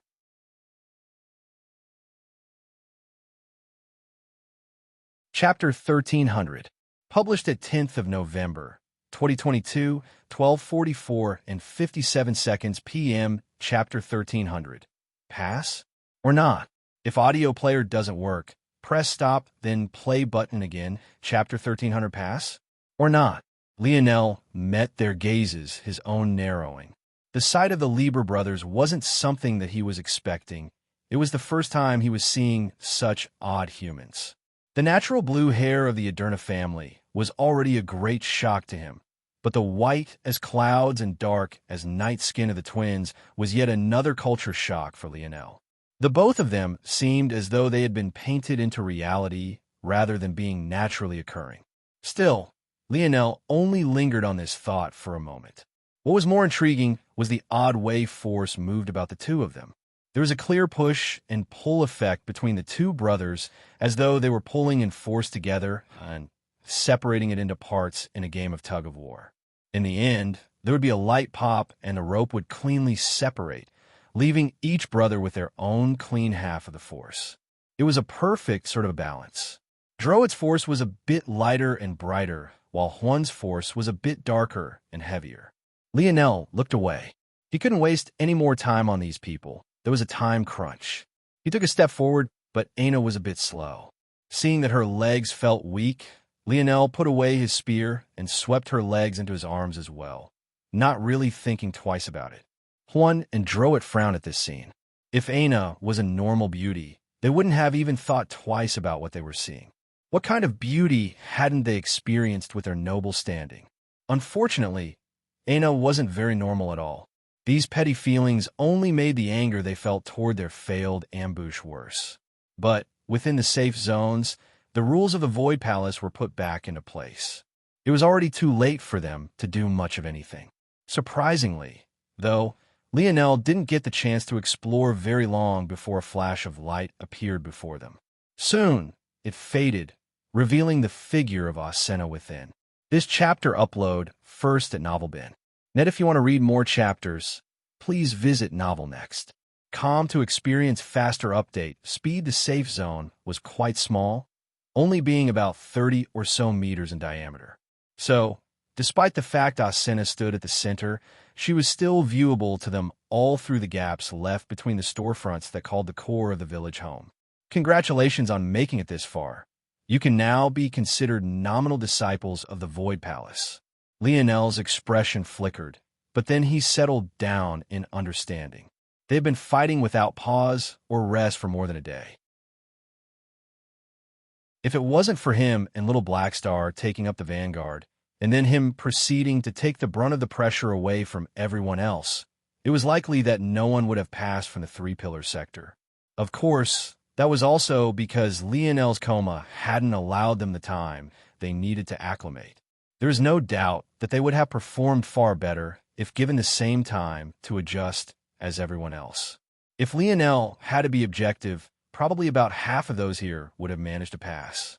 If they were able to all work together like they did under him and not allow their clashing origins and backgrounds to interfere, then at least 60 to 70% would have passed. The quality of their sector was definitely decent, even if it didn't seem like it. That said, it was still lagging behind others. If not for Lionel's interference, 100% of both Kiza and the Lieber Brothers groups would have passed. And that was taking into consideration the fact all three hardly raised a finger at all. Those without tokens will be staying here. You will have 1 year from this point to make it to the next safe zone, or else your nominal disciple rank will be revoked.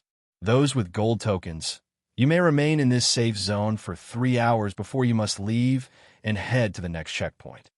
From now on, this will be a contest of not just checkpoints, but also speed. Safe zones will only allow a certain number of tokens to pass through. Some will only accept 1, while some will accept up to 3. You will be able to tell by the zone size. Good luck. After saying these words, Asena vanished once more, leaving Lionel surprised once more. It seems that he had been too naive. How could the Void Palace make things so easy, even if it was for nominal disciples? This chapter upload first at NovelBin. Net, if you want to read more chapters, please visit Novel Next. To experience faster update speed from what it sounded like. Making it up the mountain was a rite of passage for all students. Even if you were a nominal disciple, you would have to do it. It was just that you were given a little more time to do, so while those who carried the burden of higher level tokens were under a stricter time crunch.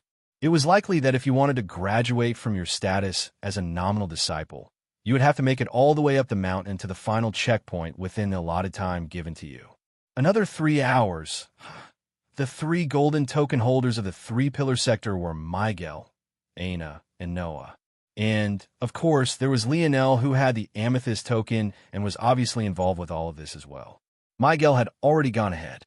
Lionel wasn't sure if he had already stopped by the safe zone and chose to leave already, or if it was the case that he had went in another direction and ended up at a completely different safe zone.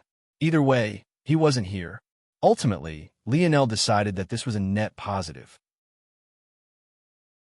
Now, everyone had a year to adjust, and with the storefronts here, they could exchange for everything they needed. Since there wasn't anything necessarily tying down this safe zone to Village 0012, they shouldn't experience the same problems. 3 hours. Need to be more efficient this time. He'll be back in a few minutes. Lionel's gaze narrowed. He realized that there was one elephant in the room he hadn't considered just yet, and trying to ignore it could lead to a lot of problems. Carrying Aina, he quickly made his way to the storefronts. Chapter 1301. Published at 10th of November, 2022, 12:44 and 55 seconds p.m., Chapter 1301.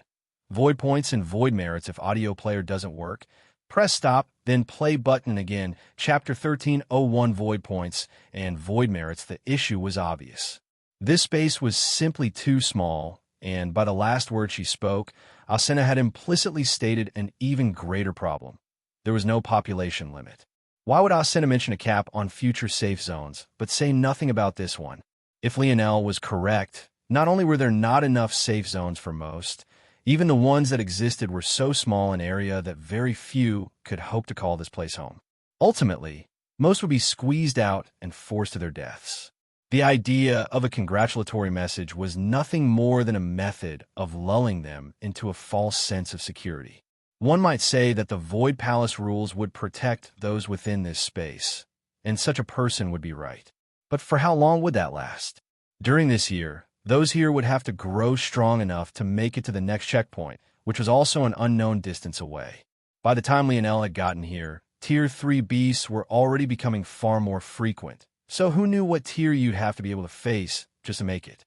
Even if you gave up and wanted to idle for the rest of this year, realizing you were in over your head and felt that expulsion was the best path for you, you would still need to exchange for food and water, something you would need as frequently, if not more so, than a third-dimensional existence due to the constraint of fighting off anarchic force.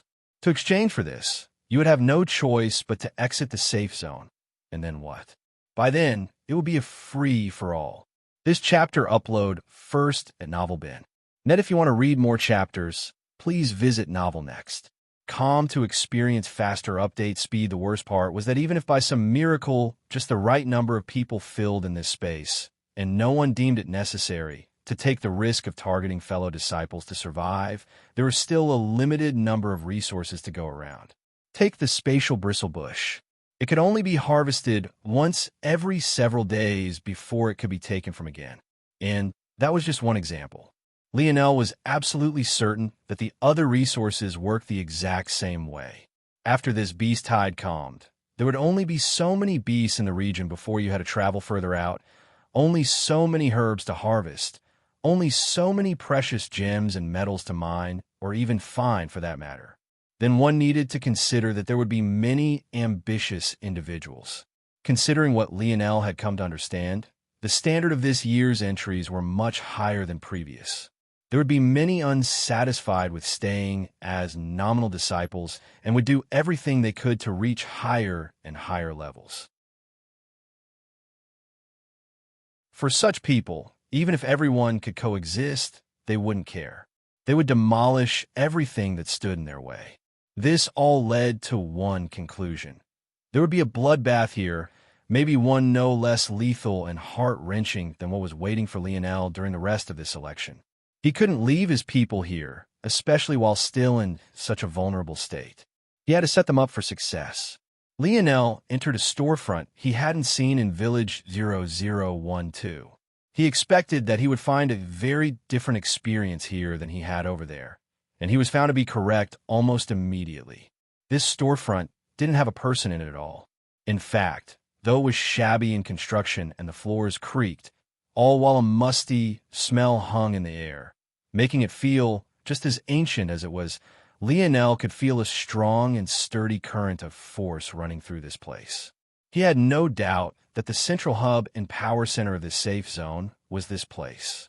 If this location was compromised, then the whole safe zone would cease to be. But Lionel had a feeling that even if he went all out, he wouldn't be able to leave even a single dent in this so-called shabby cabin. Lionel stepped toward an empty counter. The moment he did, his mind seemed to have warped and his vision blurred before refocusing in a land of white and panels. This chapter upload first at Novel Bin. Net, if you want to read more chapters, please visit Novel Next. To experience faster update speed before Lionel could do anything, the panels rearranged themselves, many of the items that had been there vanishing. Lionel had a feeling that this was related to his current status. This panel would likely only show him things that nominal disciples could exchange for. Lionel didn't actually plan on exchanging for anything, though. What he wanted to understand was how much wealth he had now and what it was worth. Only when he had this information could he decide what steps to take moving forward. Of course, that also required understanding what his point total could trade for as well. One void point is worth 1,000 kilograms of six-dimensional herb, or? That's more than I expected, so void points are definitely very valuable. Lionel had a large amount of six-dimensional herb, or left to him by his mother. Billions of kilograms, in fact, not to mention millions of kilograms of seventh-dimensional herb oregon. Unfortunately, while you could trade void points for herb or you couldn't do the vice versa. Void merits? Lionel's gaze narrowed. It seemed that void points were only one part of the currency system of this place. Void merits was another. And, unlike void points, there didn't seem to be a one-to-one exchange rate provided for void merits. This immediately told Lionel that they could be considered to be invaluable. Lionel shook his head and refocused. If void merits were so valuable, he definitely wouldn't use it on a list restricted to nominal disciples. Plus, he hadn't earned even one just yet. Finally, Lionel found what he was looking for. So it's like that. A 1 cubic meter spatial bristle ring is worth 10 void points. The next highest tier is worth 100. The next following is worth 500. 500 void points for such a small ring. But then the core of the spatial bristle bush is actually worth 2,500 void points. That would mean that altogether I have 52,000 void points. The real question is then, what can that exchange for?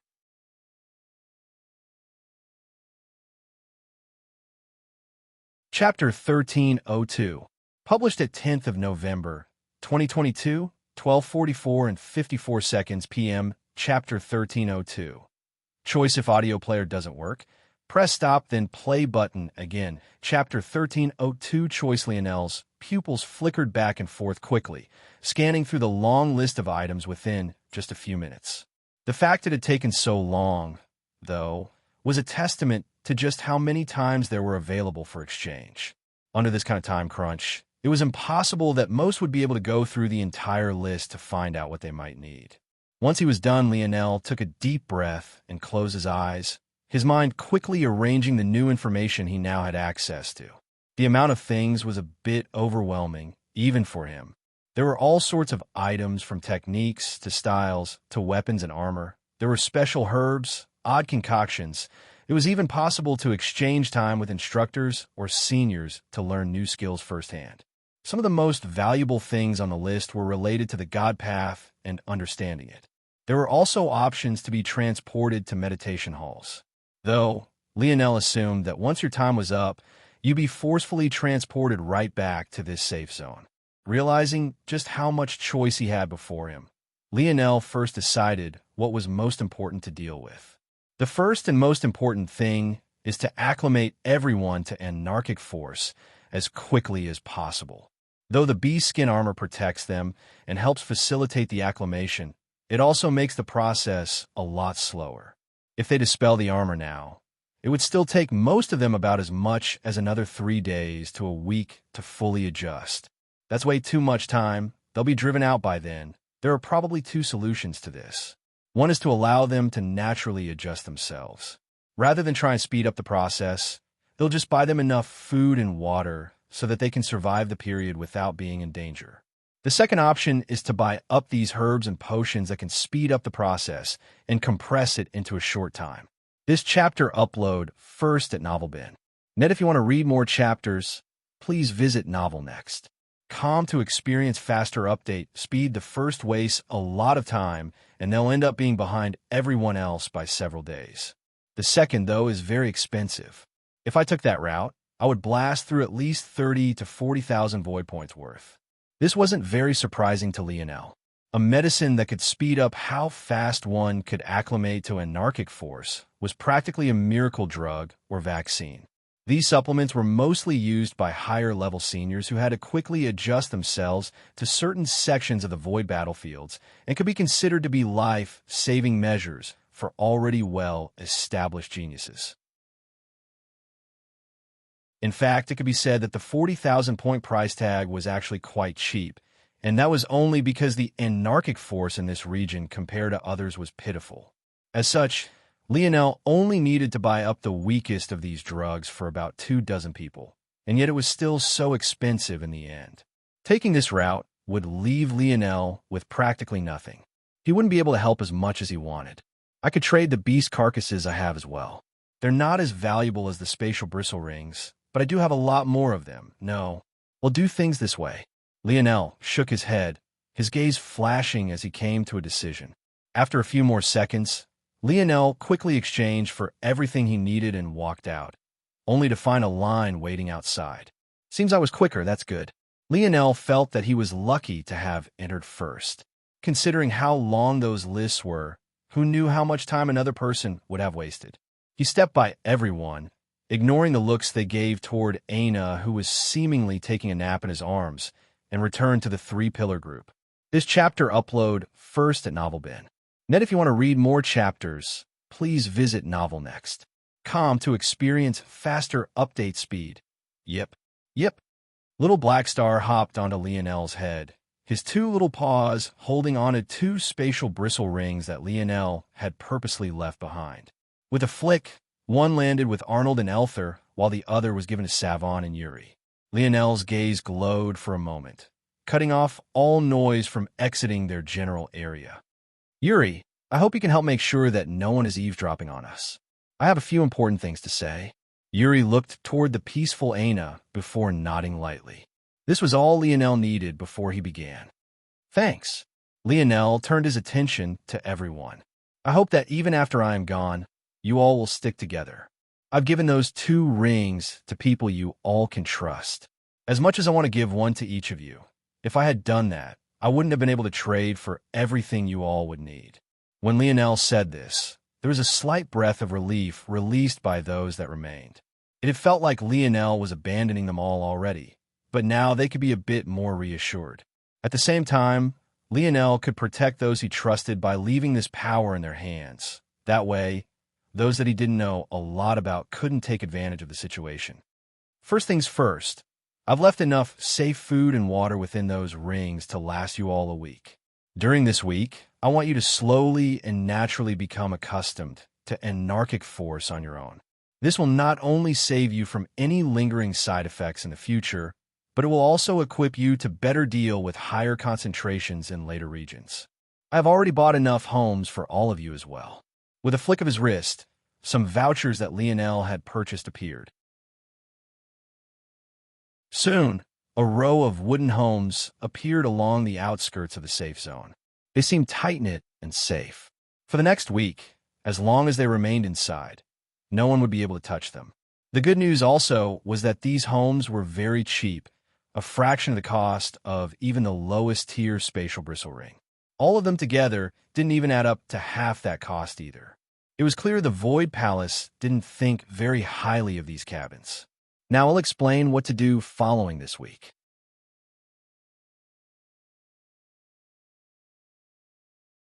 Chapter 1303, published at 10th of November, 2022, 12:44 and 52 seconds p.m. Chapter 1303. Are you? If audio player doesn't work, press stop, then play button again. Chapter 1303. Are you? The beauty of Lionel's choice was that up until this point, he had spent practically nothing. All the cabins weren't even worth 5 void points, while all the food and water were picked up by him. The water, of course, came from his cleansing water stores.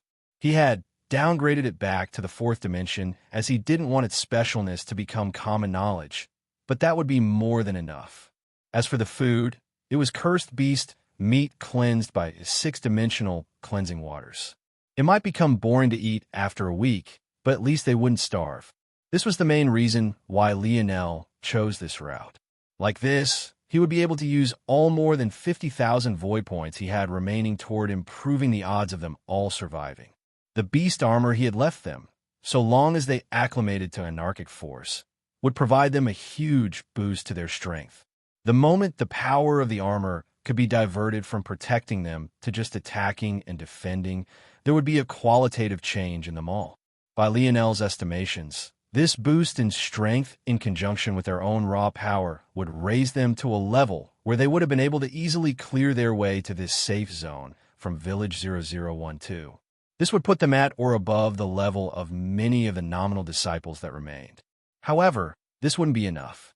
That was where the real training would come in. Lionel poured everything else into resources. For those he could tailor the experience of, he did so, picking out a perfect complementary technique for them. For those he couldn't, he focused on buying things that could accelerate their growth, whether that was in force or bodily strength.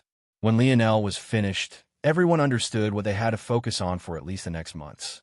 If they took advantage of this, not only would the gap between them and everyone else close, but they would even gain a leg up.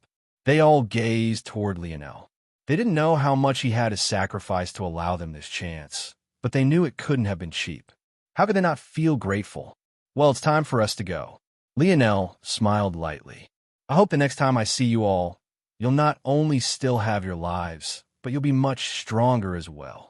Lionel took his responsibility to these people very seriously. It wasn't just about his guilt or his morality.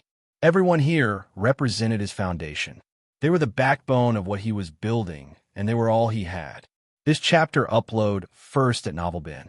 Net, if you want to read more chapters, please visit Novel Next. To experience faster update speed years from now, he would have to face off against 6 of his distant cousins, each of whom were likely monsters in their own right, and each of whom had roots deeply entrenched into the Void Palace long ago. He was already several steps behind. So, everyone he took forward had to be meticulous, purposeful, and perfect. He couldn't afford to leave any stone unturned, and he couldn't allow himself to waste any more time. Noah, Lionel called out. Though there was a 3-hour limit, he wouldn't be wasting any of that time here. Asena had made it clear how much of time crunch they were on. If he really spent 3 hours here, he would be an idiot. Lionel, I think. Lionel smiled. You want to go your own way too, right? Yes. Noah nodded seriously. If he kept following behind Lionel, he wouldn't never be able to improve like he wanted. Plus, he was a fox. Behind his stoic face and expressionless gaze, there was his own emperor's might lurking. Just like Lionel, whenever he got serious, an oppressive pressure would stifle the air, and that wasn't a coincidence by any stretch. He had royal blood flowing through his veins. Here, little Blackstar tossed over a vial of grayish liquid after feeling Lionel's intent. This will help you adjust to anarchic force fully within a few hours. By then, you'll be able to show your true strength. Keep in mind, though, that there will be side effects. So, little Blackstar moved again, passing off another vial to Noah. After you adjust to anarchic force fully, drink this, and it will get rid of the impurities for you. Noah held onto the 2 vials tightly, not sure of what to say for a long while. However, Lionel only grinned. This chapter upload first at NovelBin. Net, if you want to read more chapters, please visit Novel Next. To experience faster update speed. Don't get sentimental on me now. We're family, aren't we? Yes. Noah nodded. Noah had never really had brothers. There were too many people trying to use him every day. The only person he trusted within his generation was Jessica. But ultimately, their relationship was between man and woman. It wasn't the same, especially not when they had unresolved emotions for one another. This just felt different. No more time to waste. It'll go that direction. Noah nodded. It'll go in that one, then. With a smile, Lionel's figure flickered and vanished, hitting his top speed in the blink of an eye. Lionel adjusted Aina into a position on his back, using some more beast fur he had gained to tie her down firmly. Somehow, this situation felt oddly familiar, but his thoughts didn't linger on this as he secured her. Once he was finished, Lionel took a breath of fresh air, or a breath of air about as fresh as you could get in a place like this one. He finally felt like he could go all out. A road of stars appeared beneath his feet as he shuttled over the now slowly waning beast tide. Despite the fact they were slowing, though, Lionel didn't place his guard down. It wasn't a coincidence that the beast tide was finally showing signs of weakening just as the first wave of people reached the first safe zones. Clearly, the beast tide was a challenge for the first part of the true selection. That meant there would likely be a new challenge coming up very soon. Lionel leapt up, landing on the branch of a tree. With a flicker of his finger, a strand of bow force split a beast that leapt up with him in 2. Are you all going to continue following me for an entire day like you did the first time again? Or can we skip that nonsense?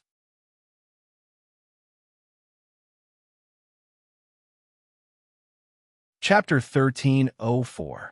Published at 10th of November, 2022, 12:44 and 51 seconds p.m. Chapter 1304. Your method if audio player doesn't work. Press stop, then play button again. Chapter 13:0 for your method. After learning the usefulness of universal force in this region, Lionel was much more acutely aware of his surroundings.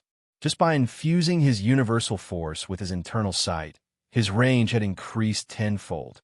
If that was stacked with his king's might, his understanding of the region around him might not have been as bright and crisp as Yuri's, but it was most definitely functional. Simply put, his sensory abilities of just a few hours ago couldn't compare to his abilities now in the slightest. Seeing within a 100-meter range was no problem at all, and if it wasn't for him minding the stamina drain, he could push further beyond that. Standing on the bouncing branch, one hand on the tree's trunk and the other holding his spear, Lionel looked down. In a few moments, Droit, Juan, and Kiza caught up, appearing up in their own trees. Whether by coincidence or not, each of them blocked a path of retreat. It could be said that if they were coming for peace, they weren't doing a very good job. But Lionel wasn't so naive to hope for such a thing. Kiza raised a brow. Her gaze fell on Aina, whose cheek rested on Lionel's shoulder. It was clear that Aina wasn't wasting the slightest effort to pay attention to her surroundings. She left it all up to Lionel. Even her battle axe had been taken away by him and stored away, without her even flinching in her sleep. Kiza couldn't help but playfully pout. Why can't one of you two carry me around like that? My legs are tired after walking so far. The two brothers looked toward Kiza. It was as though they were trying to check if she was serious or not first before they decided how they would react. Useless. Kiza shook her head, feeling greatly unsatisfied. If they were confident, why would they have to check on her meaning first? This chapter upload first at NovelBin.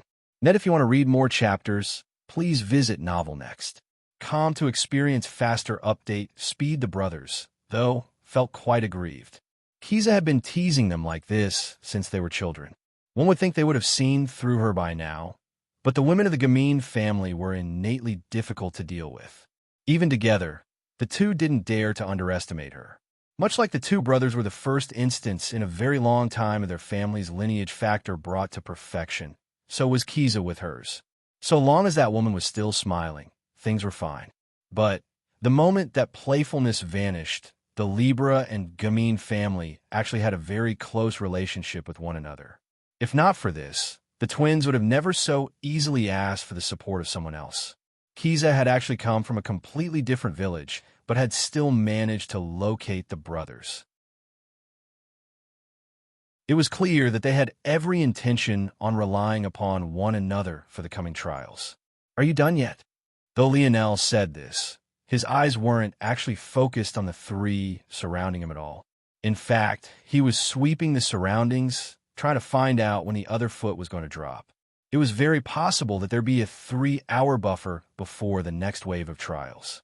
Maybe that was the true reason for the time limit. In that case, he should probably focus on traveling as far up the mountain as he could during this grace period. There's no need to be so hostile, Kiza said with a smile. Shouldn't we all be working together?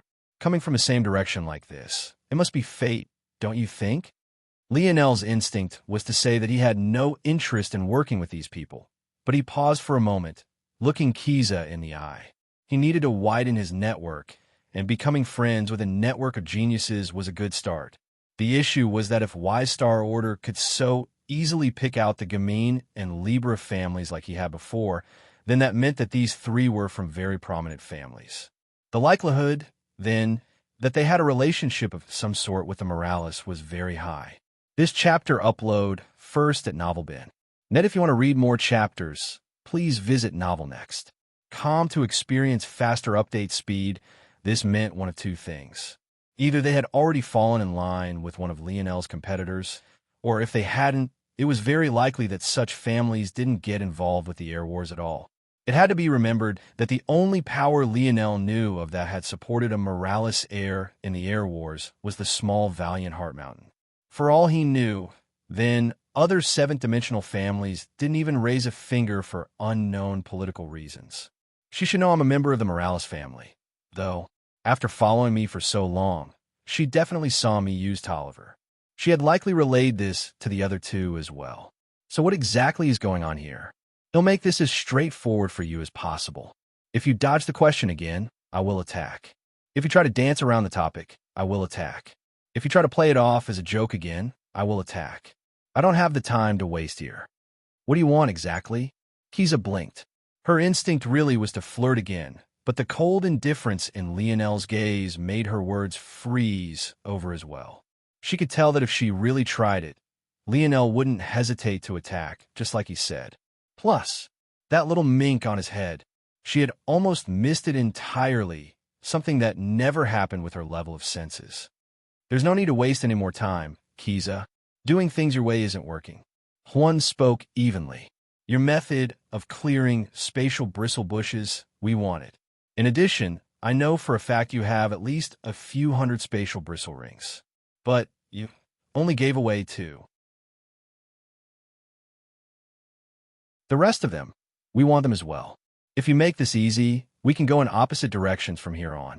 If you don't, we'll not only continue to waste your time, but we'll make certain that after we leave, your forward progress won't be nearly as smooth. Juan hadn't even finished half his words yet when Lionel had already vanished, his spear appearing above Kiza's head. However, his blade went right through her. It was an illusion. The novel will be updated first on this website. Come back and continue reading tomorrow, everyone.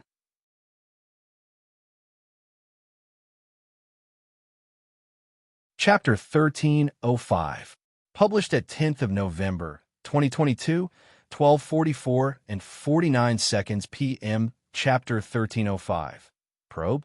If audio player doesn't work, press stop, then play button again. Chapter 1305 probe. Lionel's gaze narrowed as he landed on the branch Kiza had been on. He looked from left to right, but the 2 brothers had also vanished. A probe? This woman likes to play too many games. Lionel shot forward, ignoring everything else. He didn't even bother to try and find where their real bodies were. He didn't care. All he cared about was making it to the next checkpoint. Why did you make us do that? Fuck. Now he probably thinks we're afraid of him. Dro had almost threw a fit, but this was as much as he dared to do around Kiza without going overboard. The truth was that the strength of the 2 brothers, even individually, was no weaker than that of Kiza. The trouble lay in the fact that she simply wasn't the kind of enemy you wanted to make. Even if you could overpower her, the way you might lose could be very different from what you could expect. In fact, years could have passed, you could have long since forgotten how it was you had offended her in the first place, and it was exactly then she would choose to strike, when you least expected. The 2 brothers had seen her do this all too often, and they had no intention of becoming her next victim. With her abilities, she was too good at torturing people. Fighting here wouldn't be a very good idea. We should be using this grace period to travel up the mountain as fast as we can. Plus, I have a feeling that his methods aren't ones we can easily replicate. His skill as a force crafter is very high, and I can see a strong spatial affinity on him, things none of us have. It's very likely that he relied on these gifts to deal with those bushes. That doesn't mean we couldn't have robbed him. If we're going to rob him, why do it now? Why not wait until he's accumulated more wealth? Plus, robbing him at all might not be a good idea. I get a very dangerous feeling from him, and his little girlfriend isn't a pushover either. Her mental coercion isn't weaker than mine despite not having a technique to funnel its usage. This chapter upload first at Novel Bin. Net, if you want to read more chapters, please visit Novel Next. Calm to experience faster update speed, the 2 brothers looked toward one another. There was nothing little about her, but they had no intention of correcting Kiza for fear of their lives and their family jewels. If there's so many roadblocks, we might as well just pick a different direction. Why are you so insistent? Because he's a Morales, of course. Despite saying this in her mind, for whatever reason, Kiza didn't say this aloud to the 2 boys. There wasn't really a point in keeping it a secret, either, considering by the end of this true selection, there wouldn't be a single soul who was unaware, but she still wanted to keep it to herself, at least for the moment. Mother is such a smart woman, but she was actually so infatuated with a playboy. Even Father's death didn't fill her with as much emotion as the information that that man's son was coming. Of course, that's probably because Father's death was because of her. Kiza giggled to herself, not seeming like a woman with such a complex family life at all. It was clear that she didn't respect her father in the slightest. His life and his death wasn't enough to move the needle for her one way or the other. Unfortunately, I can't observe that man personally. But you, as his son, actually is such an obedient little beauty by your side. Maybe you've picked up something from being born of that man. I really want to see what it is about your bloodline that makes women swoon. A cold light danced within Kiza's gaze. She hadn't even realized it, but her smile had disappeared. Lionel had no idea that his father's past escapades had already given him two major problems to deal with. First Asena, now this Kiza. Trouble was that at least Asena was limited in what she could do. Helping Orionix spread rumors about him was about all that she could accomplish. But Kiza was definitely a far more direct and immediate threat, especially given her charm. Without her, the twins would have already given up this pursuit. But due to her, they had chosen to linger in the shadows. The worst part was that if Kiza could find the Libra brothers from a completely different village, she could most definitely find Lionel. Lionel, however, wasn't thinking about any of this. As expected, the route forward was extraordinarily easy. He poured everything he had into his speed, running across the treetops and across the ground, depending on the situation. This chapter upload first at NovelBin. Net, if you want to read more chapters, please visit NovelNext.com to experience faster update speed. Whenever he spotted a spatial bristlebush, he would immediately take advantage. His efficiency was even greater than it had been in the past, but because he was moving forward rather than checking locations with wide enough clearings to accommodate one, his harvest was much less. By the end of the 3 hours mark, he had recouped about half of the void points he had spent. If he was allowed to keep going, he would definitely be able to make it all back and more, but Lionel had a feeling that things wouldn't be so simple, and he was proven correct almost immediately. Without fail, the instant Lionel realized the 3-hour mark was up, a pillar of blinding light fell from the skies. Lionel's gaze flickered, his body trying to think of a method to go around it. But he realized that all he had time to do was come to a grinding halt. Lionel just barely managed to stop, his nose halting a half-foot before the barrier. Quite quickly, though, much like previously, it began to shrink. Soon, all that was left was a swirling portal barely taller than Lionel. A subdimensional zone? Nothing here was a coincidence.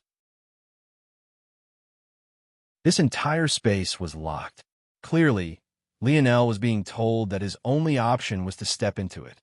Without a choice, Lionel leapt in with Aina on his back. It seemed he would have to quickly clear this zone. Even as his vision blurred, Lionel had already flipped his palm to reveal the silver disc-shaped dictionary. It was still the best zone analysis treasure he had, and he trusted his father wouldn't let him down. However, almost instantly, Lionel panicked and put the dictionary away. Damn it, old man. You couldn't make the dictionary resistant to anarchic force. And isn't this a zone? Why is there still anarchic force here at all? Lionel's frown set in deeply. How was he supposed to analyze the missions of this subdimensional zone properly without a zone analysis treasure?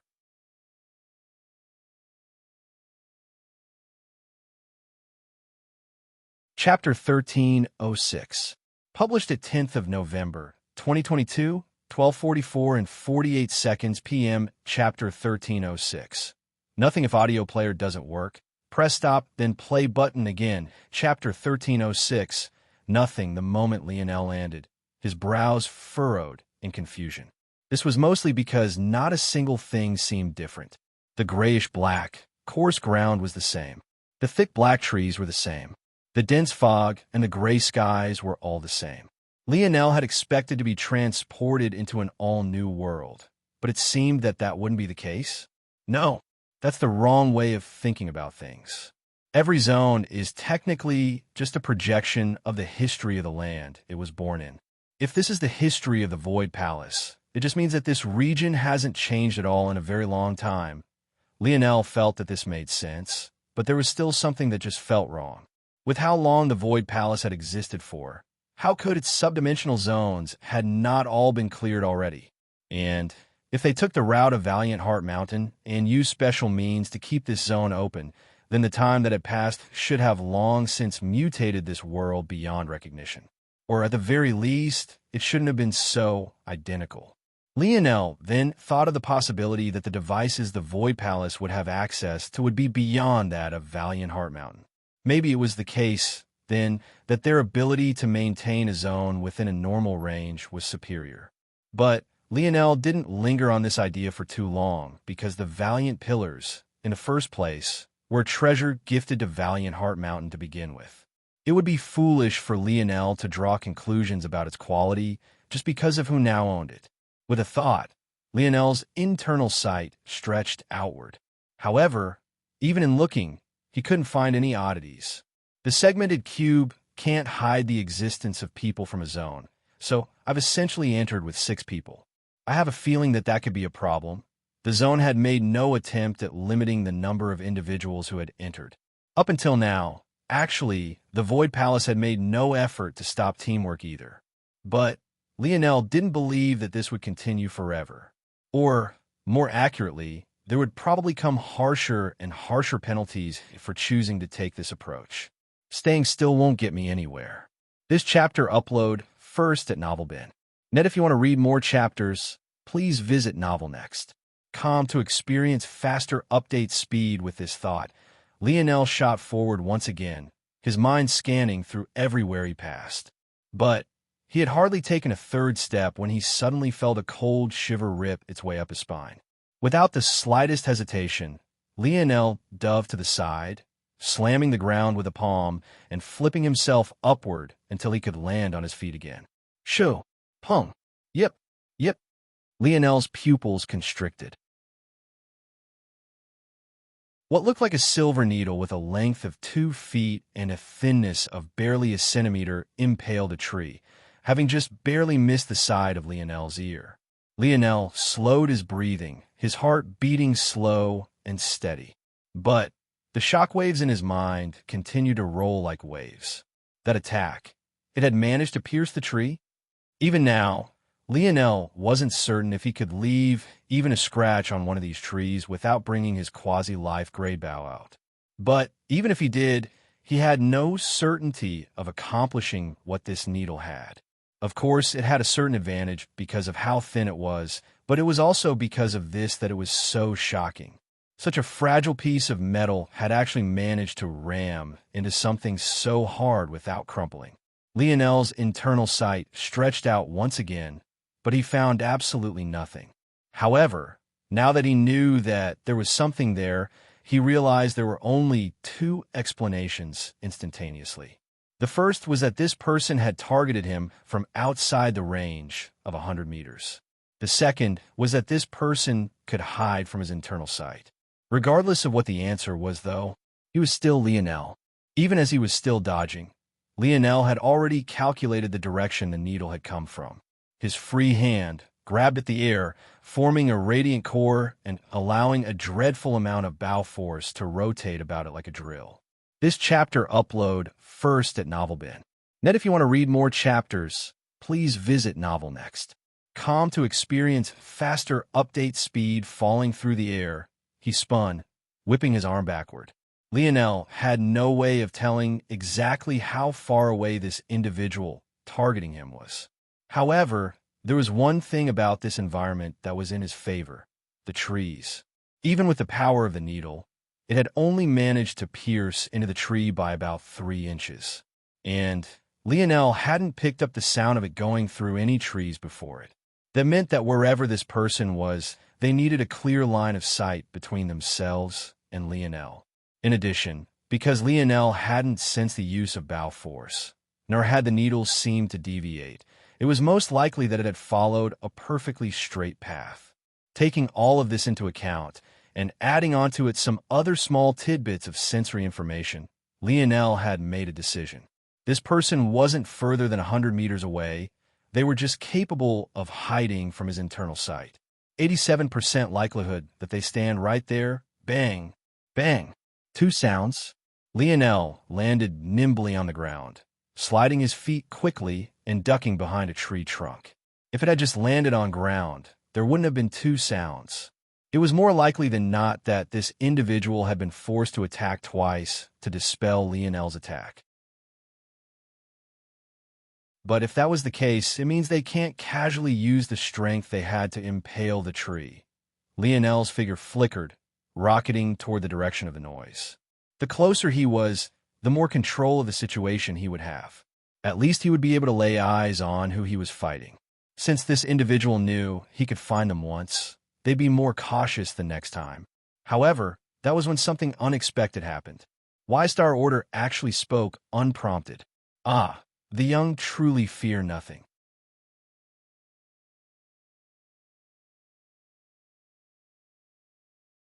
Chapter 1307. Published at 10th of November, 2022, 12:44 and 46 seconds p.m. Chapter 1307. Rapax if audio player doesn't work. Press stop, then play button again. Chapter 1307. Rapax Lionel's expression changed when he heard this. He knew that the old man was definitely talking about him. Or else why would he bother to say something? Lionel was also well aware that the old man only spoke without prompt when he was either passionate about something or he would lose out from Lionel doing something stupid. Clearly, this was the latter. If Lionel fell here, they would be stuck in a subdimensional zone. Even if Y-Star Order could then clear it himself, he would end up stuck in a place like the Void Palace, all while severely weakened. In such a case, there would only be two possibilities. He would either die a horrible death, or he would become a pawn. Obviously, he couldn't let Lionel just go giving up his life. Lionel was able to grasp this in just a split moment, but he still didn't understand why. Was this person really so dangerous? Despite not knowing the answer, Lionel's steps didn't falter. In fact, his forward speed became even faster. Without the slightest hesitation, he went all out. His bronze runes blossomed into existence. The crown of his spear domain lineage factor protruding from his head, once more, even as the halo of his metal synergy lineage factor enveloped his body. The crackles of ice danced through the air like shimmering mist as Lionel burst through the final clearing. The gorgeous silver and sky blue armor coated him from head to toe, even as his wings spread out from his body. Running away would have been a foolish option. He still believed that an enemy that could hide from his internal sight was too dangerous to keep at a distance, especially when it had such powerful long-ranged abilities. In that case, the only option was to not take this meeting lightly. He would give it everything he had. This chapter upload first at NovelBin. Net, if you want to read more chapters, please visit NovelNext. To experience faster update speed, Lionel's B-skin armor was the last to erupt. The dancing dichotomy of bright silvers and blues to deep and dark blacks, creating a gorgeous cinematic image. But what Lionel saw on the other side of the clearing was anything but. It wasn't a person targeting him at all. Rather, it was an alien, almost insect-like creature. It stood on digitigrade legs with claws so long they could have each been their own individual curved blades. Its head was an oblong shape, warped like a pill, with its mouth protruding forward and the back of its skull doing the same in the reverse direction. Its head, though, was encased by a silver metallic shell, hiding its eyes away and only revealing a mouth that split open both vertically and horizontally to reveal glistening canines. The metallic frame of the shell that covered the top half of its pill-shaped head traveled down its back, quickly losing its whole look and twisting into the shape of what looked like a real spine that eventually curved into a scorpion-like tail. The entire monstrosity stood at over 3 meters tall despite its hunched posture. Lionel could feel so much hidden power within his body that the numbers for what its top speed must be flew past his eyes, becoming bigger and bigger with every new parameters taken into account. What the hell? Is this Alien from Alien versus Predator Real? In this sort of life and death situation, Lionel truly did have such an immature thought. The reality, though, was that aside from the general shape of their bodies, this thing and Alien were nothing alike. Even just by danger level alone, this monstrosity was on a whole different level. Lionel hadn't even landed on the ground yet when a whipping tail suddenly attacked his head. With a thought, Lionel immediately activated his Dark Ice domain. While his spear domains were still too lacking, his Dark Ice domain was still at a 6-dimensional standard. Though it wasn't as powerful as it was on planet Luxnix, Lionel could just barely over a 5-meter radius. That was just enough to slow the tail about to rip his head off for him to dodge backward, his expression becoming serious. This thing was strong, very strong, far stronger than even the version of Miguel Lionel had fought just a few months ago. What the hell is this thing, old man? This chapter upload first at NovelBin. Net, if you want to read more chapters, please visit NovelNext.com to experience faster update speed thing. That's a living, breathing being. You sound like a racist bigot. Of all the answers he was ready for, this was the only one that could have caught him completely off guard. If Lionel wasn't so good at splitting his minds, he might have been nailed to death by that damn tail. Can you be serious, please? I am being serious. This is a Rapax. They're a race of people just like you humans, and they happen to share a border with your human domain.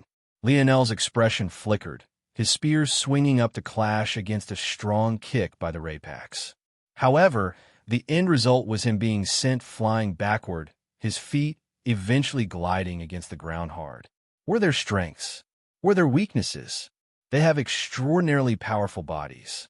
Even that needle that it used to attack you didn't utilize any force at all, at least not in a conventional sort of way. They've also evolved to be completely invulnerable to mental attacks. It's a speciality of their natural metallic carapaces. It's also because of that your internal sight couldn't spot it.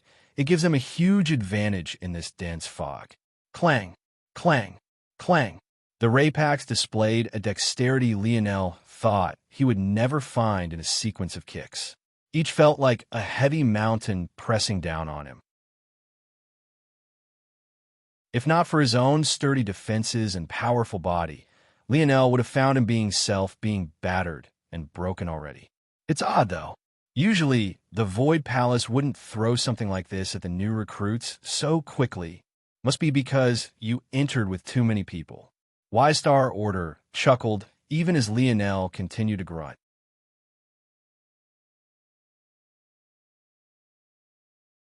Chapter 1308. Published at 10th of November, 2022, 12:44 and 44 seconds p.m., Chapter 1308. Runeless if audio player doesn't work.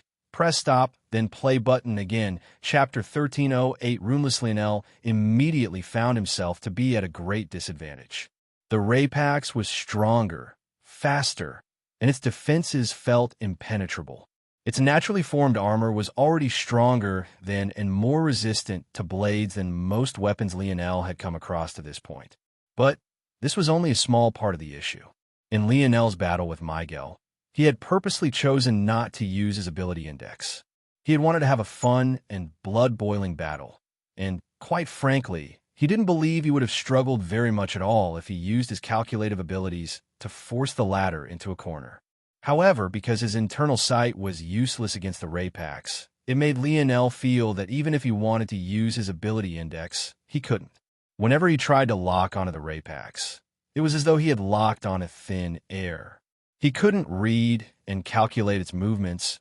He couldn't sense its flow of force. He couldn't even tell what emotions it was feeling right now, or if Rapax even experienced the same range of emotions humans did.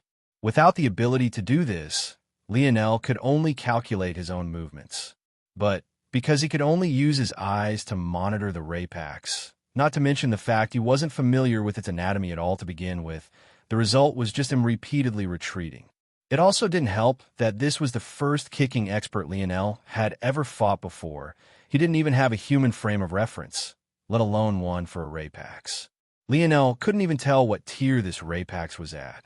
For all he knew, this creature was still in the 3rd dimension, giving him all the trouble he could possibly ask for. Luckily, the trees around him were like absolute defenses. Or so Lionel thought until Lionel continued to shoot backward, mapping out a path to his back. His steps were nimble and his gaze was cold. This chapter upload first at NovelBin. Net, if you want to read more chapters, please visit NovelNext. Calm to experience faster update speed, he ducked behind another tree, and that was exactly when it happened. Losing its patience, the Rapax kicked out anyway. As though a knife through butter, its curved claws split the side of a black tree into four, shooting for Lionel's head and appearing before him in the blink of an eye. Lionel's pupils constricted. He had been leaning his head to one side of the tree to begin with, because he had to keep an eye on the Rapax at all times. If he failed to do so, there was no telling if it would find a way to vanish outside the line of his sight. Unfortunately, that caution allowed just enough of his head to be exposed to the side. The Rapax shouldn't have had the angle to harm him. But who would have thought that it would go through the tree itself? Lionel released a low shout, his dark ice domain multiplying in strength as he fell back. The slow and the Rapax speed was just enough for him to slip out of the way. However, the Rapax was relentless. It quickly stamped its originally kicking foot onto the ground, using the momentum to spin and lift its other leg into the air. It was baffling that a creature that had just displayed such poor posture could actually raise its legs up in a perfect split, prepared to axe kick Lionel's body into a bloody pulp. Lionel's expression flickered. Aina was on his back, and she would take a devastating blow even if he blocked this. But with the speed and relentless pursuit of the Rapax, he wasn't even sure if there was another path to take. No, I can't let myself be pinned down, Lionel thought as he fell backward, his gaze locked onto the falling axe kick. The moment I do, and this thing attacks with its tail again, it's over. This was Lionel's first encounter with a non-human race. Well, if he ignored the Oryx, beasts, and Yuri. But regardless, this was his first true battle with one. And the difference was almost despairing. This Rapax hadn't used any special techniques, it hadn't used its ability index or a lineage factor, it didn't even seem to be trying very hard. On top of that, Lionel was certain that as cruel as the Void Palace was, it wouldn't present an enemy that couldn't be defeated. Even if this enemy had appeared because Lionel had entered as a group of 6, that would mean that the Void Palace was saying that 6 human geniuses was only worth 1 Rapax. Tell me the truth, old man. What tier is this Rapax in? Despite the desperate situation, Lionel suddenly became frighteningly calm, his gaze placid as he watched the descending foot even as he, himself, fell backward. This chapter upload first at NovelBin. Net, if you want to read more chapters, please visit NovelNext. Calm to experience faster update. Speed, you see those spurs on its metallic tail? Upon entering the 4th dimension, a Rapax will finally grow its tail. Upon entering the 5th, its tail would gain a blade. For every tier upward it goes within the 5th dimension, it will gain a pair of metallic spurs. Lionel's gaze narrowed. The Rapax had 4 spurs. It was in tier 3 of the 5th dimension. I should also probably mention that this Rapax is runeless, so it's at most a mass-produced foot soldier. This Rapax is the lowest common denominator of their race. You see how far the gap is yet? Lionel didn't say anything to this, his gaze only growing indifferent to the point its coldness returned. It was right then that a frightening crimson erupted from within his irises. A fiendish grin spread across Lionel's face. A king losing to a foot soldier. Huh? The tendrils of darkness to Lionel's back shot out, grabbing onto 2 trees and pulling hard. Lionel's falling figure was whipped back like a rock out of a slingshot, his gaze only growing more fiendish. Let's do this, alien. The foggy darkness around Lionel grew several-fold. In one instant, the forest seemed silent.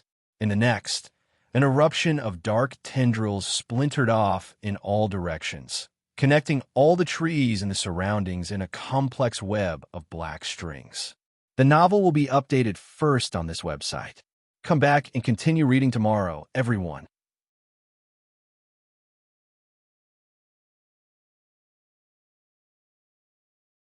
Chapter 1309, published at 10th of November, 2022, 12:44 and 42 seconds p.m. Chapter 1309.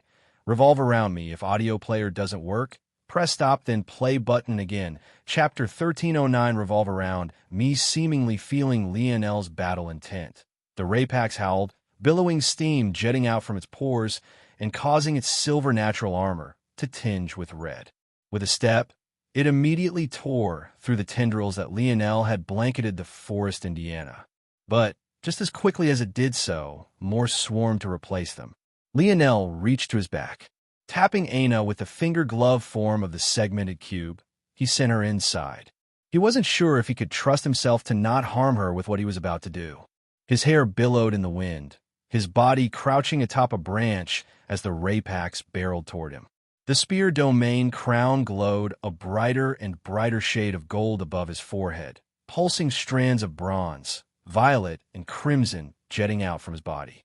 Lionel's body erupted with flames, his body becoming enveloped by a smoldering heat that clashed and fought against the oppressive cold of his dark ice armor. Releasing a steamy breath, his irises were almost completely taken over by a red gold. Destruction.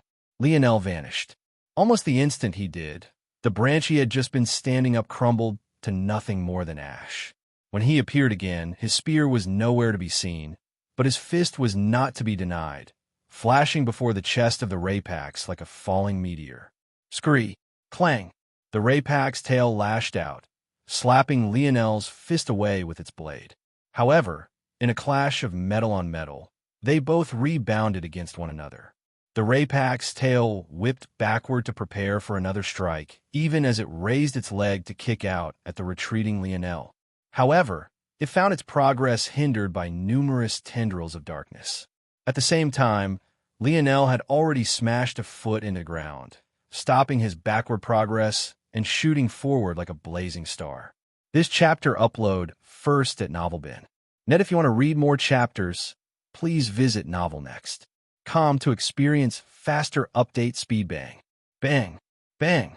Having lost its balance due to the entanglement of its tail, the Rapax could only use its arms and one knee to block Lionel's torrent of punches. However, there is something different about these compared to Lionel's previous strikes. They hurt. The Rapax was pushed backward, but it found its retreat slowed by Lionel's dark ice domain. With quick strikes, Lionel tapped at the air 3 times. Violent slashing arcs of fire-infused spear force jetted outward, aiming perfectly for the joints of the Rapax, which remained unprotected by its natural armor. Lionel's fighting style remained fluid, filled with pace and a relentless pursuit. It was clear that the improvements he had gained to his spearmanship had followed his overall style, giving his every action an air of purpose, calculation, and wisdom. Scree! The Rapax shrieked, greenish-blue blood flying as its tough skin was cut into.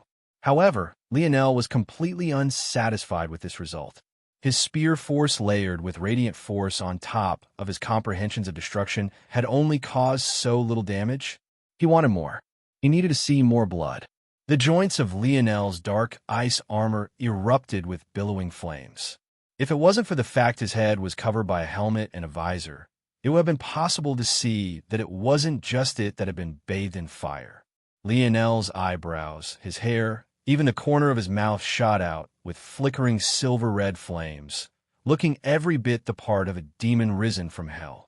In that moment, even the tendrils of darkness suddenly gained a wild fire rushing through them, the shards of broken space that hung in the air reflecting gorgeous violet lights. Everywhere the Rapax tried to step and move, it found itself swarmed by corrosive flames from all sides.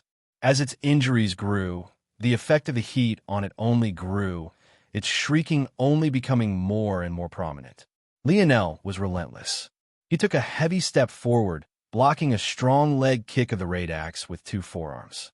He planted a foot hard and sent his other sweeping at the side of the Rapax planted knee. Bang! This chapter upload first at NovelBin. If you want to read more chapters, please visit NovelNext.com to experience faster update speed almost instantly. The Rapax buckled. It reached out with its tail to pierce the ground for balance, but it was once again thwarted by the endless tendrils of darkness laced about the trees around him. Lionel took another heavy step forward, taking advantage of the Rapak's lost momentum to send out a strong punch to its chest. Bang! The Rapax fell back, slamming heavily to the ground and falling through a swath of flame-laced dark tendrils. It suddenly found its body completely encased from all sides. It had been able to snap 1, 2, and even 10 tendrils easily. But what about hundreds? What about thousands? Scree! Even fallen, the Rapak's lethal claws whipped out at Lionel, its long legs still seeking out the kill. However, without proper leverage, the strength behind it was at best a tenth of its peak.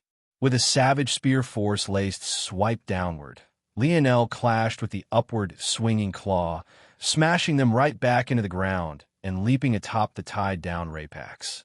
Lionel's gaze blazed, his palm rising into the air. An enormous radiant core formed, but this time it was laced with a destructive will. Bang! Lionel's armor expanded by a size before shrinking, numerous tiny cracks spreading across its surface before rapidly healing. An implosion of universal force and a sudden change to his body fueled it all, a spontaneous rise in energy almost spinning out of his control. In that moment, Lionel only had one thought, that everything should revolve around him. His blade, his enemy's life and death, the world. Everything was in the palm of his hand, let alone a mere foot soldier. Even the king of Rapax wouldn't stop his momentum forward. He was a star. The feeling of the heavenly body realm's comprehension enveloped Lionel from all sides, fueling a spinning drill of spear force. Die! Shoo! TSSSSS! Boom! Lionel raised his head up to the skies, releasing a roar that traveled dozens of miles.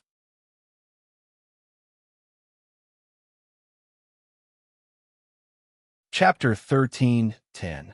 Published at 10th of November, 2022, 12:44 and 40 seconds p.m. Chapter 13:10. Fusion if audio player doesn't work. Press stop, then play button again. Chapter 13:10 Fusion. Look at this brat, roaring at the top of his lungs as though he's actually accomplished something. Even I feel embarrassed. Y-Star Order clicked his tongue, shaking his head. Lionel exhaled a long, billowing breath, pretending as though he hadn't heard a single thing the old man said. Maybe it was a bit silly that he had reacted like this after defeating a being 2 tiers below him, but he was excited nonetheless. With a thought, Lionel quickly placed the Rapak's corpse within a snow globe and let the flames, his runes, and his armor slowly retreating into his body. Lionel's mind was already swimming with thoughts of how to use the Rapak's corpse. But the truth was that he had only placed it within the snow globe just now so that the zone couldn't recognize that he had one just yet. Though he was on a time crunch, Lionel still wanted a moment to take a breather. The segmented cube shot off of Lionel's finger and expanded. Then, he disappeared within it. In the skies, Cornelius gazed upon the images flashing before him, unsure of what to say or think for a long while. This chapter upload first at NovelBin. Net, if you want to read more chapters, please visit NovelNext.com to experience faster update speed. His shock wasn't exactly related to the defeat of the Rapax. If there weren't at least some humans who could defeat Rapax on their own, what hope or chance would the human domain have had in lasting so long? The main issue was that upon a first encounter, things shouldn't have gone so easily. Could it be that Velasco prepared him for this as well? Cornelius had no idea what sort of parenting practices Val used. He had already been shocked enough that Spear Domain and the segmented cube were actually in Lionel's hands. Anyone seeing such a thing would think that Lionel had been pampered and handed everything on a silver platter. At that point, the idea that Lionel had had targeted training to prepare for this day wasn't so far-fetched. But this was exactly where the cognitive dissonance came in. If Lionel was supposedly prepared ahead of time for all of this, what was with the first half of the fight? Why did he seem like a deer in headlights? Was that just an act? Cornelius didn't believe that a boy could fool his eyes so well, especially not one who seemingly had as hot a temper as Lionel. And that also led to another. That roar of pure emotion, linked with that final breakthrough, it made Cornelius feeling that it was impossible for Lionel to have experience in this matter. Putting all of this together, Cornelius felt that if he had to answer with his life on the line, he would choose to say that this was the very first time Lionel had ever come across a Rapax. Lionel knew that there was a likelihood that he was being watched, so he chose to enter the segmented cube. Though he wasn't absolutely certain, he felt there was a good chance that whatever monitoring the Void Palace had left behind wouldn't be able to penetrate across this barrier. The Rapax make such good soldiers. If the tentacle womb could replicate them, Lionel's expression flickered, but Wise Star Order's words danced at the back of his mind, making him feel somewhat conflicted. Ultimately, the Rapax, although they looked different from humans, were a group of people too. Mass-producing them felt wrong, even if it wasn't possible, something Lionel wasn't absolutely sure of just yet. This chapter upload first at NovelBin. Net if you want to read more chapters, please visit NovelNext.com to experience faster update speed. However, if Lionel thought about it, wasn't it the same for beasts? They might have been unintelligent in the third dimension, but could the same be said now? He could feel the complexity of Blackstar's thoughts every day. He had seen the kind of devious and well-laid-out plans the golden-scaled koi fish had made. How could he still, with a straight face, say that beasts were different? And yet, wasn't he trying to mass-produce them either way? It might not be necessary to worry about such a moral dilemma. After the tentacle womb had absorbed Monkey's ability, it had undergone a qualitative change. In fact, it was so extensive and wide-ranging that Lionel had actually left the dictionary to analyze it over several months. Though there was a small pause in that when he took it out to analyze to the subdimensional zone, it should be about finished by now. In that time, Lionel had grasped tidbits of its abilities here and there. From what he had learned, it was very possible that he wouldn't have to worry about it at all. The fundamental change that Lionel was the most excited for was the fact that the tentacle womb would no longer need multiple samples of the same DNA to replicate it properly. It had to be remembered that when two ability indexes fused, the result wasn't additive and it wasn't necessarily exponential either. Rather, an average of the two abilities would be added, then divided in two. The result would then be a perfect reflection of both original abilities. This was why Lionel couldn't just randomly absorb any strong ability he came across, even if he now had the silver tablet. Though Lionel thought that the fusion of Monkey's doubling ability and the tentacle womb's duplication ability would work well together, he wouldn't have definitive proof of this until he saw the results. And, at least for this first portion, he wasn't disappointed. In the past, the tentacle womb had to have many samples. The more powerful the creature, the more samples of it were needed. But the fallacy in this was clear. How could it be so easy to find so many powerful creatures? And, even if you did, how could they all possibly share the same ability? Due to this, Lionel felt investing in the tentacle womb would be a poor use of resources. He could create crafts that were far more useful. But now, after gaining a portion of Monkey's doubling ability, the tentacle womb only needed a single complete sample. Then, it could replicate it as many times as it needed to meet its goals.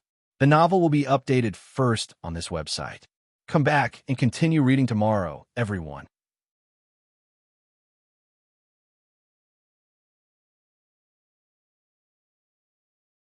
Chapter 1311, published at 10th of November, 2022, 12:44 and 39 seconds p.m. Chapter 1311. Multipliers if audio player doesn't work. Press stop, then play button again. Chapter 1311, Multipliers. Lionel silently listened to the detailed analysis of the dictionary. When it was done, he nodded and organized his thoughts. It wasn't perfect, but he hadn't expected it to be. He was lucky enough to have a combination of treasures that could allow it to work, but he wouldn't believe himself to be infallible.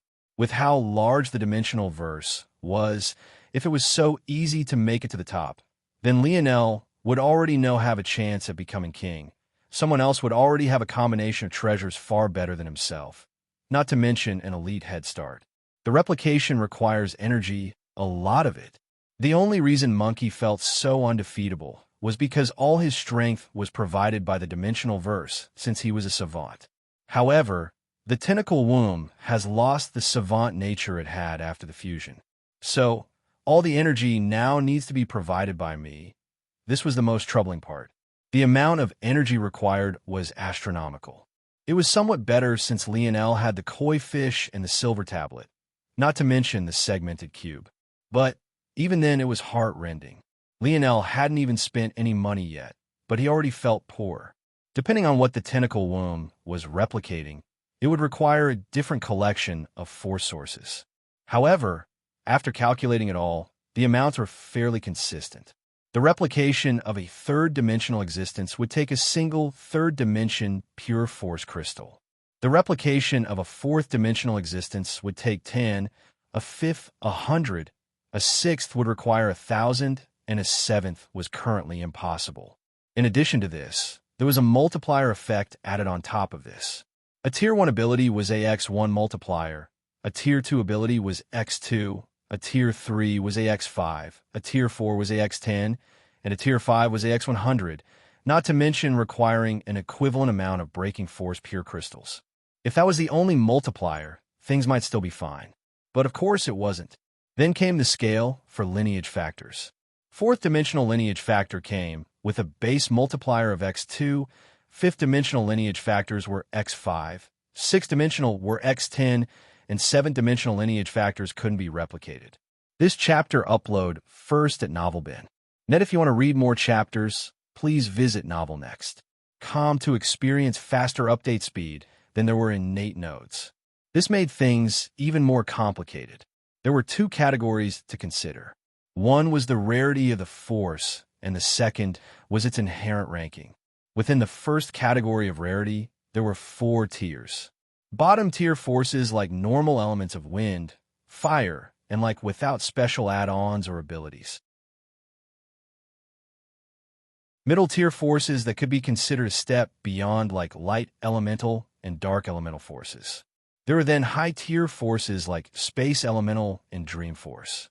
And finally, there were the pinnacle forces.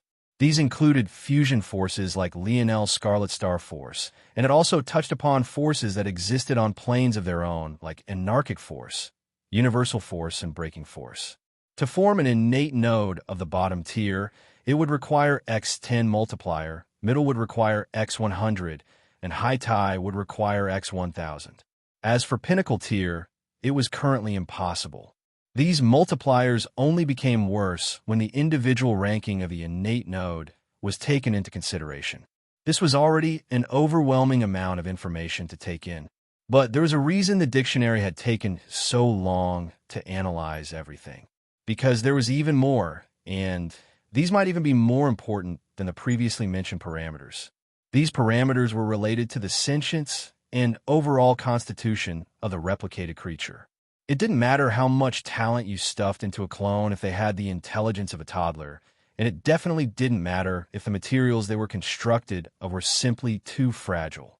Toward this end, the tentacle womb had the ability to assign a level of intelligence. This ranged from empty vessel to low IQ, middle IQ, high IQ, and fully sentient. An empty vessel would only be useful for the likes of Wise Star Order and Era, who could ditch their bodies and pick up a new one at their leisure. Such a creation would be absolutely useless to Lionel, who needed an army of actual soldiers. Unsurprisingly, the multiplier for this was just x1. The low IQ variant was a measure better, but not by much. It only had the ability to sustain itself and work on instinct. It could feel hunger, and its body knew how to pump its blood and move its heart. But this was all. This came with a multiplier of x2. This chapter upload first at NovelBin. If you want to read more chapters, please visit NovelNext.com to experience faster update speed. The middle IQ variant was basically the minimum requirement for a decent soldier. Though they couldn't have complex thoughts of their own, they could follow orders. They could attack when they were told and retreat when they were told. This came with a multiplier of x5. The high IQ variant, though, was likely the lowest Lionel felt was actually possible. Their thoughts weren't overly complex, but they could also follow orders. In addition, They could begin to display some battle prowess of their own and could display skill in the usage of their bodies. Most importantly, though, variants of this level gained the ability to learn and retain information. This came with AX10 multiplier. The final level spoke for itself, but it was unfortunately impossible for the tentacle womb to do this. Or, depending on the way you looked at it, it might be for the best. Finally, there was the constitution of the construct. Clones tended to have far shorter lifespans and far less durability than real living beings. Just healing from a middle-tier injury could shave years off their already short lives. However, the tentacle womb could actually combat this. At the first tier, a clone would have a lifespan of 6 months. At the second, it would be 1 year, then 2, then 5, then 10 at the highest. In addition, those with the highest constitution could be recycled and produce a new unit at less than a fraction of the original cost. Unsurprisingly, these also came with ridiculous multipliers. The first level was X1, then X2, then X10, then X100, and finally, X1000. With all of this laid out, if Lionel wanted to replicate just one of these Raypax foot soldiers, it would cost 1 million fifth-dimensional pure force crystals, and that's assuming it had a Tier 1 ability index, no lineage factor, and no innate node. Lionel exhaled a breath.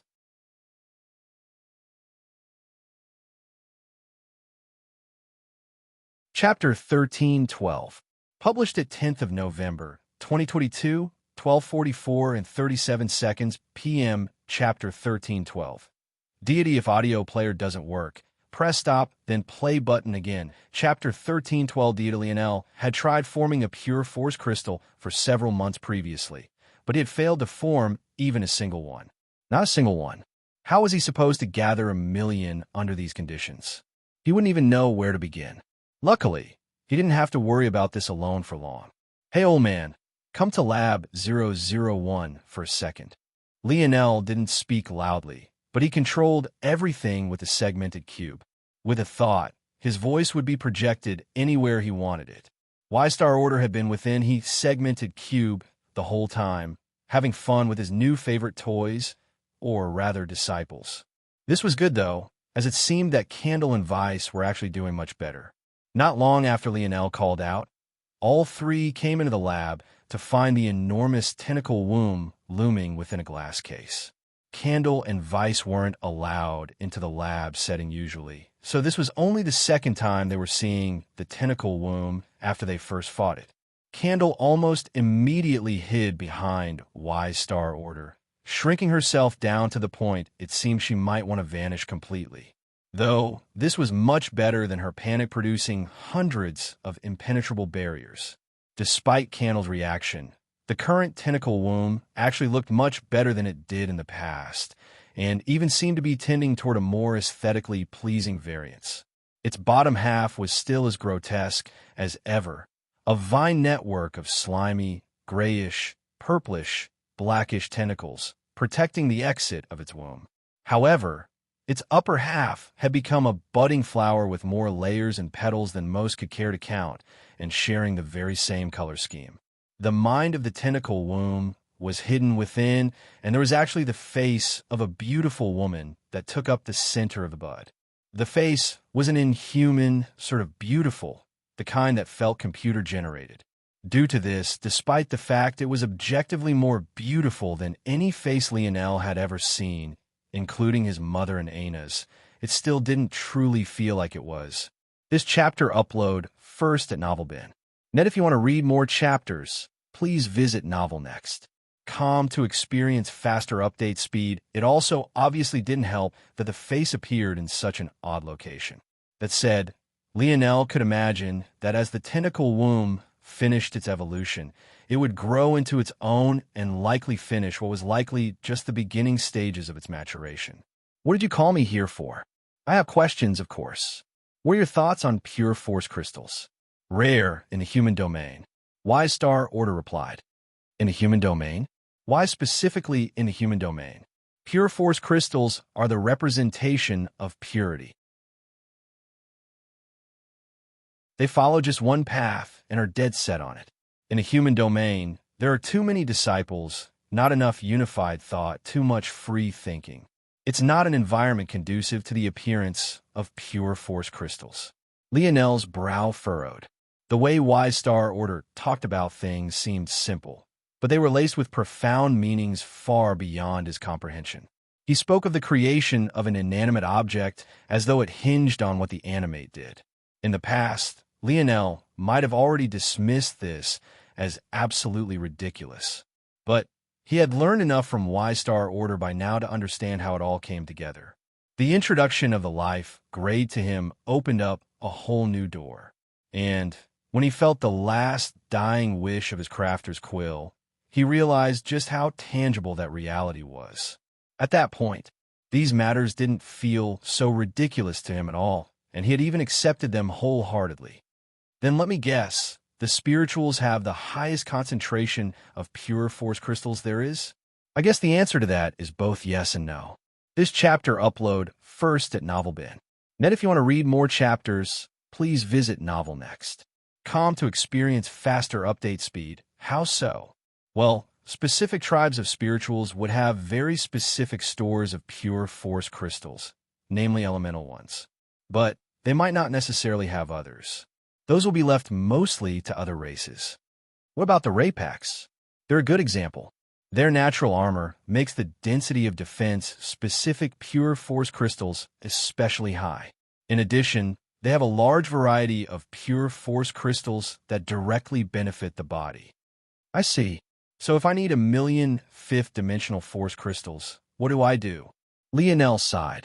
He wanted to say that he could rely on the koi fish, but how would he do that? It had very clearly shown him its limits just a day ago when it failed to separate anarchic force from regular force. Obviously, it had its limits, and they were quite severe. Do you think him a god? Wise Star Order looked at Lionel as though he was looking at an idiot. He couldn't understand how someone could be so smart and yet simultaneously stupid. All right, he'll take a different approach, then.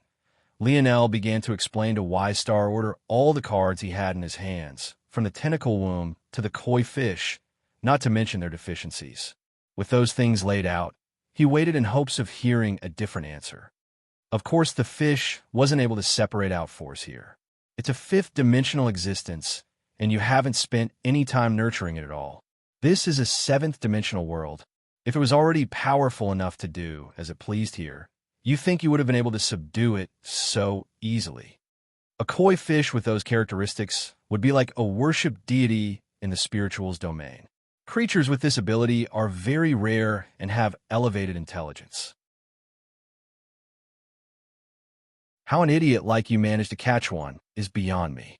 Also, the difficulty of forming pure force crystals is all relative.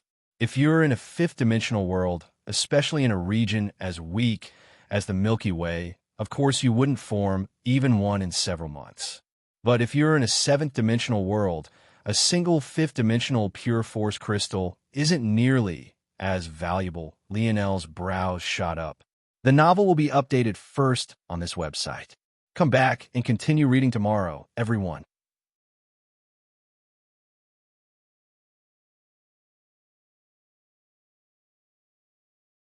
Chapter 1313, published at 10th of November, 2022, 12:44 and 35 seconds p.m. Chapter 1313.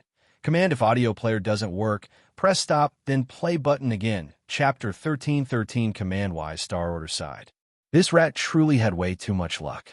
How it is that things ended up this way was beyond him. But when he thought about how this koi fish had appeared on Earth, he felt like it was no wonder. I guess it makes sense for this little one to appear on Earth. Your world probably hasn't chosen one yet. There's probably a large concentration of highly talented beasts vying for it. Then, Lionel's head snapped back, his dreamscape suddenly sparking wildly. A conversation he had with Uncle Montez resurfaced to his mind instantly. Montez smiled mysteriously. Every world has its own champions. The champion of humans is the wielder of the world's spirit. But when it comes to newly evolved worlds like yours, beasts are at a great disadvantage. Did you think that the universe just favored humanoid creatures? Of course, beasts have their own opportunities. Whether or not you can find out more will depend on yourself and this little one. Someone once told me that a world has both human and beast champions, and that the human champion is the wielder of the world spirit. What does the beast champion get, then? Oh, you didn't know about this? Is it not common knowledge? Lionel was already so used to being in the dark about things that this was his instinct. But, from Wise Star Order's reaction, this seemed to be unlikely. This chapter upload first at Novel Bin. Net, if you want to read more chapters, please visit Novel Next. To experience faster update speed. No. You seem to not have a grasp on even the simplest things, but then somehow understand things that almost no one does. Wise Star Order shook his head. Not every world has a beast champion, and not every world can have one to begin with. The requirements of a beast are, unfortunately, far more stringent. And usually it's quite difficult for a human as well, at least to fuse the world spirit into one. But the difference is that the beast equivalent might never appear at all, while the world spirit is guaranteed to appear. Why is that? Well, there's a balance that has to be struck. There is no beast domain in the dimensional verse like there is a human domain. Beasts appear everywhere and are technically widely accepted. At the very least, beasts aren't discriminated against. Any conflict between a species and beast is usually quite pure and free of bigotry and a sense of superiority. Usually it's just a fight for resources and/or land. Due to this and other inherent advantages beasts had, it's infinitely more difficult for them to claim territory for themselves. They don't need the protection of the regulator like humanoids do. They can exist everywhere. However, beasts have no less intelligence than humanoids do. Or, more accurately, a certain subset of them do. While it's technically fair for things to be like this, the regulator still allows freedom of choice, even to beasts. So, those that want more for themselves can take the route usually left to humans. It's nothing new. It's simply the birth of a second world spirit, known as the world beast. I'm not too clear on the abilities considering how rare world beasts are, but I don't doubt that they share much of the same abilities the world spirit does. I see. Lionel's gaze shifted up to the little mink curled up atop his head. He hadn't thought of asking for Black Star's help even once during his battle with the Raypax, and the little guy seemed to have the ability to sense when he wanted to do things alone. However, at that moment, Lionel couldn't help but remember the Tentacle Womb's initial evaluation of the koi fish versus Little Black Star. It deduced that the former was worth way more, until, that is, Little Black Star perfectly assimilated with his void beast blood. This made Lionel wonder, though, if Little Black Star in his base form was actually believed to be so much weaker than the koi fish, what other beasts were lurking in the dark on Earth waiting to become the world beast? Was the koi fish really the pinnacle? Or were there other monsters lying in wait? And if he managed to raise up Little Black Star to become the king of them all, would they obediently fall in line? Lionel's gaze narrowed. So what you mean to say is that under normal 7th dimensional conditions, the koi fish would actually be able to produce 5th dimensional pure force crystals very quickly. This chapter upload first at Novel Bin. Net, if you want to read more chapters, please visit Novel Next. To experience faster update speed, yes. But I can't leave the Void Palace. Even my mom couldn't for decades. There's an anarchic force everywhere here. Lionel wasn't really speaking to Wise Star Order anymore when he said this. Rather, he was speaking to himself, trying to find a solution. It was likely that the next time he got to leave the Void Palace, he would be headed to the Morales family air wars. That meant there was no longer any other chances to take a different direction. Would he just have to abandon the Tentacle Womb for now and focus on other things? It was looking like it. Haven't you noticed yet? Lionel's pupils suddenly constricted. That was right. How could he have not noticed? There's no anarchic force in here. It wasn't that Lionel wasn't sensitive to such things. It was rather that the force he could use here was just as thin as the force he could use outside, so he hadn't noticed originally. Lionel was used to the segmented cube, multiplying the force concentration several times over in here. So when it hadn't, he had assumed that it was because of the anarchic force. But it seemed that he was both correct and incorrect. With a thought, Lionel could tell that the segmented cube was actually siphoning away the seventh-dimensional force to fuel its evolution. And because the anarchic force was so thick, it couldn't complete this function and increase the force concentration at the same time. It also didn't help that the region within the segmented cube was so much larger than it had been in the past. I see. Divert force from evolution and focus on maintaining high concentrations in lab setting, Lionel commanded. Almost immediately, the atmosphere began to shift. A strong gush of force flooded the region to the point Lionel suddenly felt extremely light on his feet. What he didn't know was that though the segmented cube had listened to his command, a certain little girl spirit frowned in her sleep, her little fists waving about in a tantrum.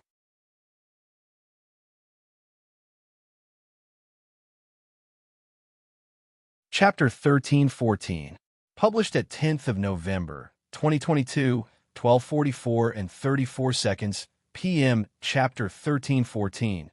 What is it worth? If audio player doesn't work, press stop, then play button again. Chapter 1314. What is it worth? With the change to the segmented cube, Lionel felt as though he could finally breathe.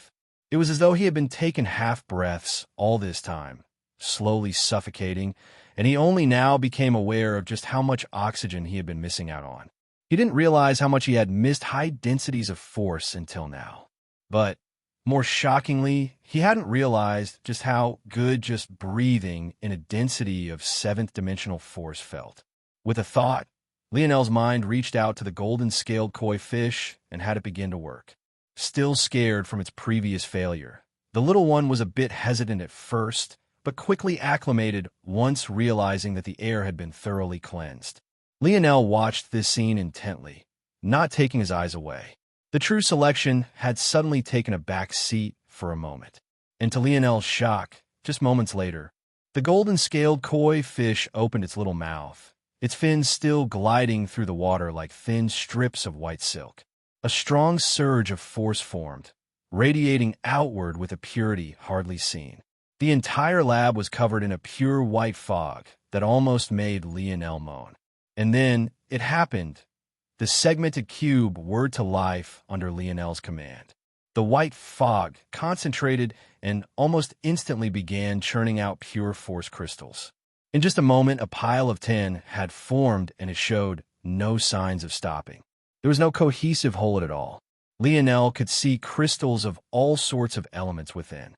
He knew that depending on the subject he wanted to clone, he would need to make the golden-scaled koi fish focus on very specific types of force, which would likely slow its progress greatly. But this did nothing to dampen his mood at all. This chapter upload first at NovelBin. Net, if you want to read more chapters, please visit NovelNext.com to experience faster update speed, just 2 seconds to form 10 fifth-dimensional pure force crystals. 2 seconds. At that sort of pace, it would only take just 2 to 3 days to form the million needed to clone one low-level Raypax. After a surge of excitement, Lionel forced himself to calm down. Things were finally slowly coming together, but he still couldn't get ahead of himself. There were many things that needed to be worked out. In addition, he still wasn't sure if making a bunch of clones was the best use of his resources right this moment. While it sounded like a great idea, clones were a hassle. Setting aside the moral dilemma, they had short lifespans and would require constant command to show their true potential. In addition, it had to be understood that the pure force crystals needed to create them was just an initial investment. Every clone formed would manifest at Tier 1 of the dimension they were born into. If Lionel wanted to grow their strength, he would have to feed them more force crystals. In addition, even the highest constitution, the tentacle womb, was capable of reproducing right now, couldn't break through dimensions, meaning they would never be able to reach a new level. At least not at the tentacle womb's current level. There were all sorts of other small problems that Lionel couldn't even bother to deal with right now. It would be better if I invested everything into evolving the tentacle womb and koi fish now, leaving cloning until later. I have a feeling that fifth-dimensional clones wouldn't be helpful to me in the slightest, and I wouldn't be able to form sixth-dimensional force crystals until the koi fish entered the sixth dimension. Likewise for the tentacle womb. It can't form sixth-dimensional beings until it too enters the sixth dimension. Lionel was under no illusions that fifth-dimensional backers would be enough to win him the Air Wars. Not only would he need strength well into the sixth dimension, so too would his subordinates.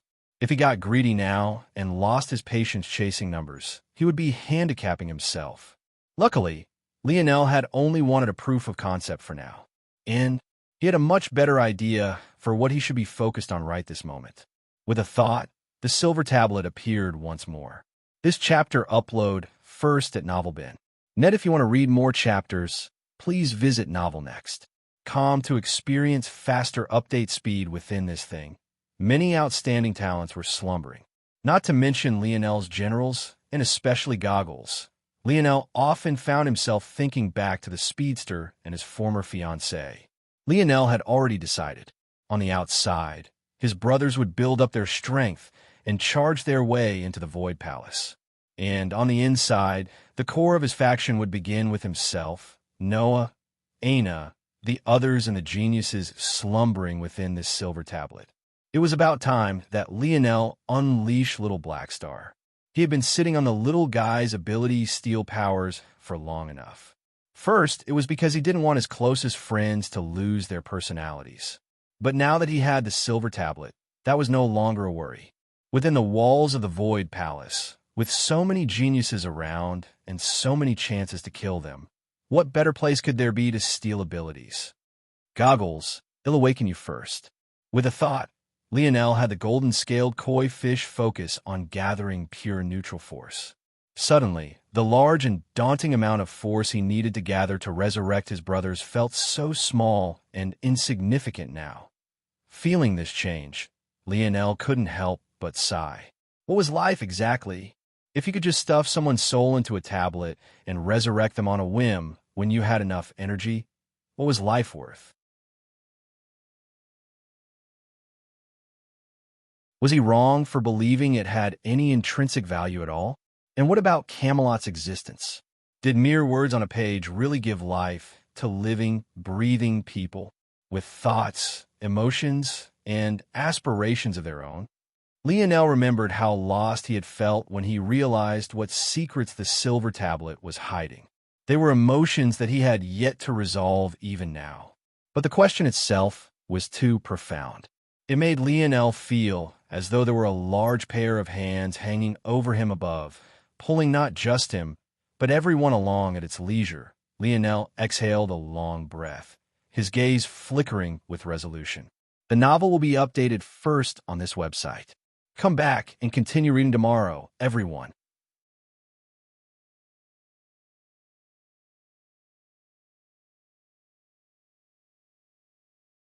Chapter 1315. Published at 10th of November, 2022, 12:44 and 32 seconds p.m. Chapter 1315. Holding himself back if audio player doesn't work. Press stop, then play button again. Chapter 1315. Holding himself back, Lionel appeared outside the subdimensional zone with a Rapax beneath his feet and Aina tied to his back once more. The latter still seemed to be in an endlessly peaceful sleep, and Lionel almost felt bad for taking her away from the comfortable bed she had been lying upon before. But he had no choice. Though the segmented cube was very comfortable, it wasn't conducive to Aina's growth any longer. Because the segmented cube filtered anarchic force away. If he left her in there, she wouldn't be able to acclimate, and that would only weaken her into the future. I wonder, though, if the segmented cube can filter anarchic force, I bet it can selectively raise its concentration as well. I've heard that this is good for your training long term. I'll have to try it out later. Lionel had no idea just yet that with this thought he had gained access to something Void Palace disciples paid exorbitant fees for free. With a thought, Lionel put the Rapax corpse away. He had to take it out to ensure that the zone recognized his victory. But with cursed beasts still lingering around, he couldn't just leave it lying around. Lionel swept his senses around before shooting forward once again, streaking up the mountain at the greatest speed he could muster without destroying his stamina. Inwardly, he was intrigued. Blinded by his previous greed, he had forgotten that it should have been impossible to take things out of a subdimensional zone until it reached the standard of the gold grade. Only gold-grade subdimensional zones and above could produce treasures that one could take out and use for themselves in the real world. Though a Rapax wasn't exactly a treasure to most, its corpse was definitely one to Lionel, and it should have disappeared along with the zone. But it didn't. Interesting. Could it be that they used the shell of a gold-grade zone to form their challenges? What an embarrassment of riches. They wouldn't even know that a Rapax corpse would be useful to me. Though I guess you could probably trade it in just like you could curse beast corpses. Lionel was 100% correct. The Void Palace had, indeed, used previously gold-grade zones as a shell. But no one had ever seen through such a thing so easily. The journey forward wasn't met by any opposition. In fact, it felt almost too easy. Outside of the occasional beast that crossed his path, there was nothing else. Of course, these beasts were nothing compared to the Rapax, and Lionel almost felt too naive for having thought them to be strong. His horizon felt far wider now than they had been before. This chapter upload first at NovelBin. Net, if you want to read more chapters, please visit novelnext.com to experience faster update speed. It'll be a bit of a challenge. Lionel thought to himself as he sliced apart another beast, leaping onto a branch and skipping toward the canopy of another tree. I'm not sure how the Void Palace will react to new people suddenly showing up within their borders. They're likely already aware that I have extra people with me, just by virtue of the zone's reaction. But this was the only real worry on Lionel's mind now. It was one thing if he could just keep his people hidden within the segmented cube. With the size of the segmented cube, the amount of things he could accomplish was endless. He could train them, acclimate them to anarchic force, and he could even allow them to benefit from the Void Palace's resources. But now he had been exposed. There was simply no way for him to avoid the detection of his own. He wondered if he could get away with bending the rules again. He was probably already public enemy number one with the interference of Orinik and Asena by now. Why not become a little more hated? Lionel chuckled to himself. Regardless, he would take things as they came. It was already too late to worry much about it all now. Slashing out again, Lionel's spear suddenly met some unexpected resistance. But he simply calmly retreated, stepped out of the way of a downward swinging claw, and attacked the exact same spot once more. This time, his spear went clean through. Before the beast could even collapse, he had already stepped by it and stored its corpse away. That was another problem. Lionel's spears were beginning to become a choking point for him. He would have been able to defeat the Rapax much easier if his spear could withstand his destruction artistic conception, but it couldn't. Lionel believed that there were two reasons for this, and he would only need to fix one to experience a large leap in strength. But he would need to ideally fix both if he wanted to reach his goals. The first was that his spears were too weak. Quasi-silver spears were at the pinnacle of the fifth dimension, but Lionel's Scarlet Star Force was relentless. Unless he could find another way to protect them, he would have to upgrade as soon as possible. The second was that his control over his conceptualization of destruction was far too weak and ill-controlled as well.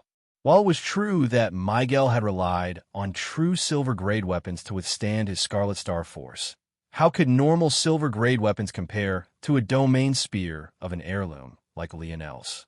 Fundamentally, Miguel's comprehension had been beyond Lionel's, and as such, he could get away with it. This chapter upload first at NovelBin. Net, if you want to read more chapters, please visit NovelNext.com to experience faster update speed in that case. I need to stop wasting time holding back my destruction conceptualization as though it was just a trump card. It shouldn't be a trump card. It should be a core part of my battle style. Treating it like a final gotcha moment would just impede my progress. Lionel felt enlightened. The moment he had unleashed his destruction, he had broken past a barrier he hadn't even been trying to cross. Why should he keep holding himself back like this? He was only harming himself. Blackstar, they'll have to hand Aina over to you. Yep. Little Black Star was suddenly enveloped by a dense black fog, becoming an enormous wolf with twin tails. He gently rested Aina within them, and a master beast pair shot off together. A faint red glow hung around Lionel, a dangerous light exuding from him. Just this choice alone had made him a far fiercer opponent, one most would definitely not choose to cross of their own volition. Ironically, though, it wouldn't be long before the pair were forced to stop once again. Before Lionel, a vast lake covered in a dense layer of fog lay. He stood upon a rocky ledge without room to go left or right. He couldn't even find a path to go around at all. At that moment, though, his gaze narrowed. There were other rocky ledges around this enormous foggy lake, and some of them had people waiting on them as well. Right then, Lionel was suddenly enveloped by a light. It was this that made him realize why it was he could see these people from so far away. They too were enveloped by a light. The difference was, though, that while their lights were gold, his was a violet gold. All their attention was focused on Lionel in an instant. They all became aware that an amethyst token had appeared. Just two today, TT.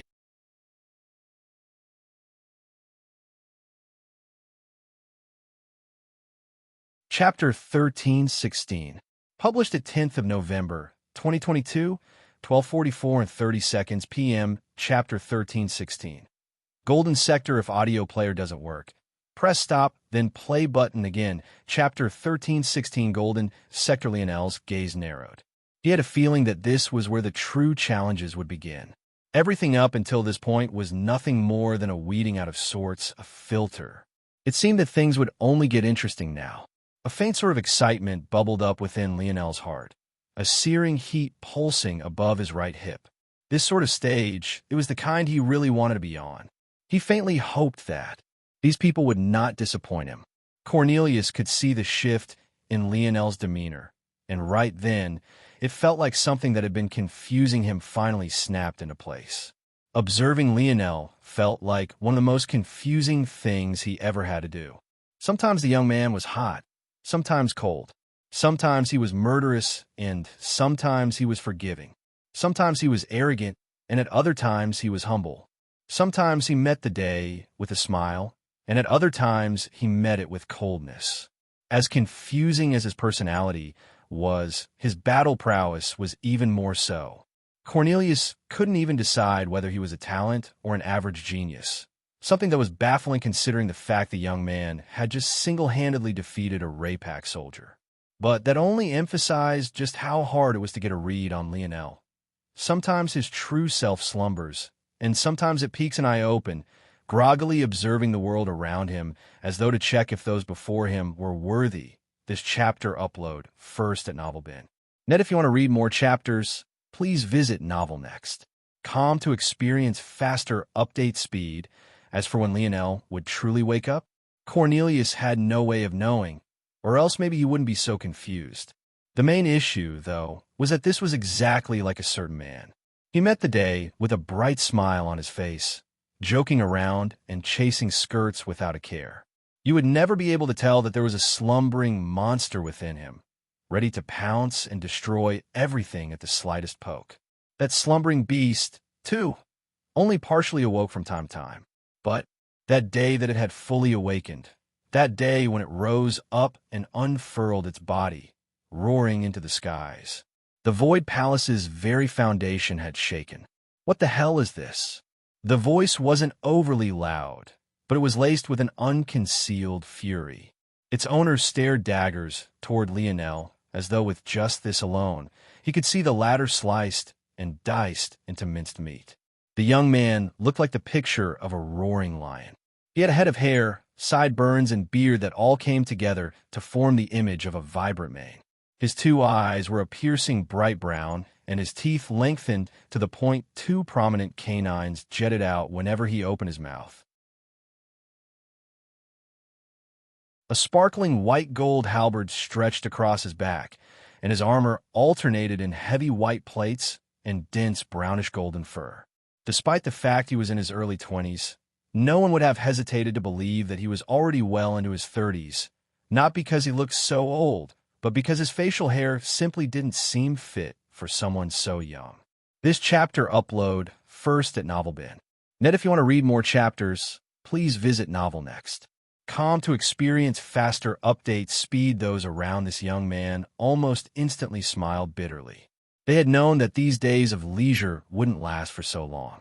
Over the last few days, they could just sit back and do nothing. This overly prideful young master of theirs always insisted on doing everything himself, and he continuously plowed forward, blocking and destroying everything in their path. Usually, this sort of personality would have gotten them into a ridiculous amount of trouble. But with the current state of things and the setup of this particular trial, it was nothing but good. In the outside world, however, just these last few days alone, their young master would have at least killed 3 prominent figures, ruined the future of at least one noble lady, and would have dove into at least one life or death situation that would have ended with at least 3 of them losing their lives, only to be replaced by a new wave of youthful retainers. Then, they would be forced to spend the next coming days cleaning up the mess while their young master rested, only for them to do it all over again the next week.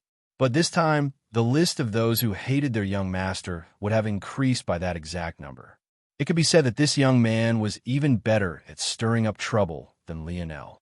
His was Conan Leo, the leading youth of the Golden Sector's Leo family.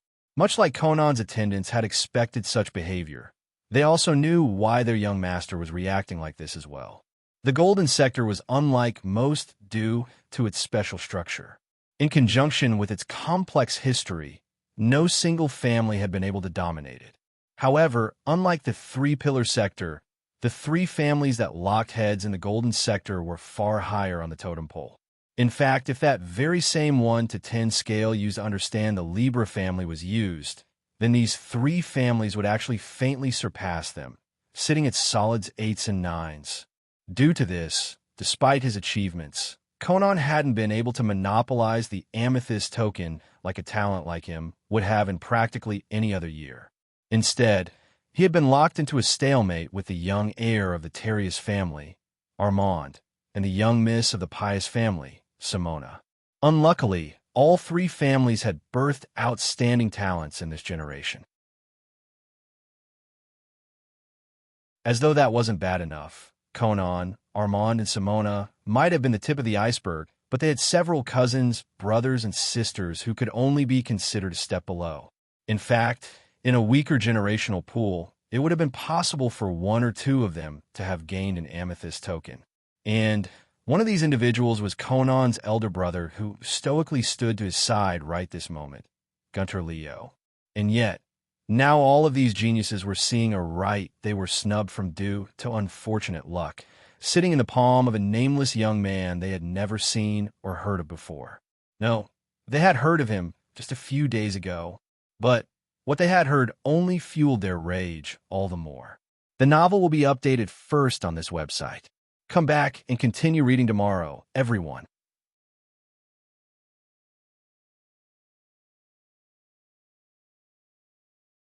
Chapter 1317. Published at 10th of November, 2022, 12:44 and 28 seconds p.m. Chapter 1317. A choice if audio player doesn't work, press stop then play button again. Chapter 1317. A choice. Lionel could feel the animosity. It was almost palpable. The hairs on his skin stood on end and his blood vessels dilated. The pumping of his heart grew slower and more forceful, a subtle crimson energy racing throughout his body. In the blink of an eye, his body had been covered in a thin veil of sweat. However, it wasn't the kind of sweat one would gain out of fatigue or fear. It was the kind of sweat that would cover a boxer on their way to the ring, having just completed a small round of cardio to warm their bodies up. It was the kind of sweat that would soak a runner in the middle of a run when they finally set their pace and hit their perfect stride. It was the kind of sweat that didn't allow the body to rise past a certain level of heat, settling in at the perfect degree for prime functioning. When Lionel's body entered such a state, he felt more alive than he ever had before. His nodes worked as one, circulating his blood throughout his body and leaving him a state where he was absolutely prepared for everything. One could have easily mistaken him for a predator on the prowl, his expression seeming decidedly less human in those moments. Bang! At that moment, a geyser shot into the air. The temperature skyrocketed and vision from all angles was completely blurred. Lionel was forced to retract his internal sight at that moment. He felt like a scalding heat was ready to fry his mind if he remained any more stubborn. It was a shocking sort of feeling for someone like Lionel who hadn't felt true heat in years. Thanks to his fire elemental affinity, what was usually overly hot for others was a breezy spring day to Lionel. For his internal sight to be fried like this, it was definitely a unique experience. But considering his body was still just fine, it was clear that his mind had a weakness that the rest of him didn't share. Lionel slotted in this realization to the back of his mind and kept it for future deductions. For now, though, his mind focused entirely on what was before him, and he remained supremely focused, ready for anything. However, what happened next felt somewhat anticlimactic. This chapter upload first at NovelBin. If you want to read more chapters, please visit Novel Next. To experience faster update speed, the geyser fell, and the heavy mist that had come with faded. But there was hardly any other change but a platform that had appeared 1 meter ahead of Lionel's cliff ledge. This platform of rock hung upon absolutely nothing, and it seemed that everyone had gotten one. Each group gained exactly one of these. Lionel didn't think very much about it at all.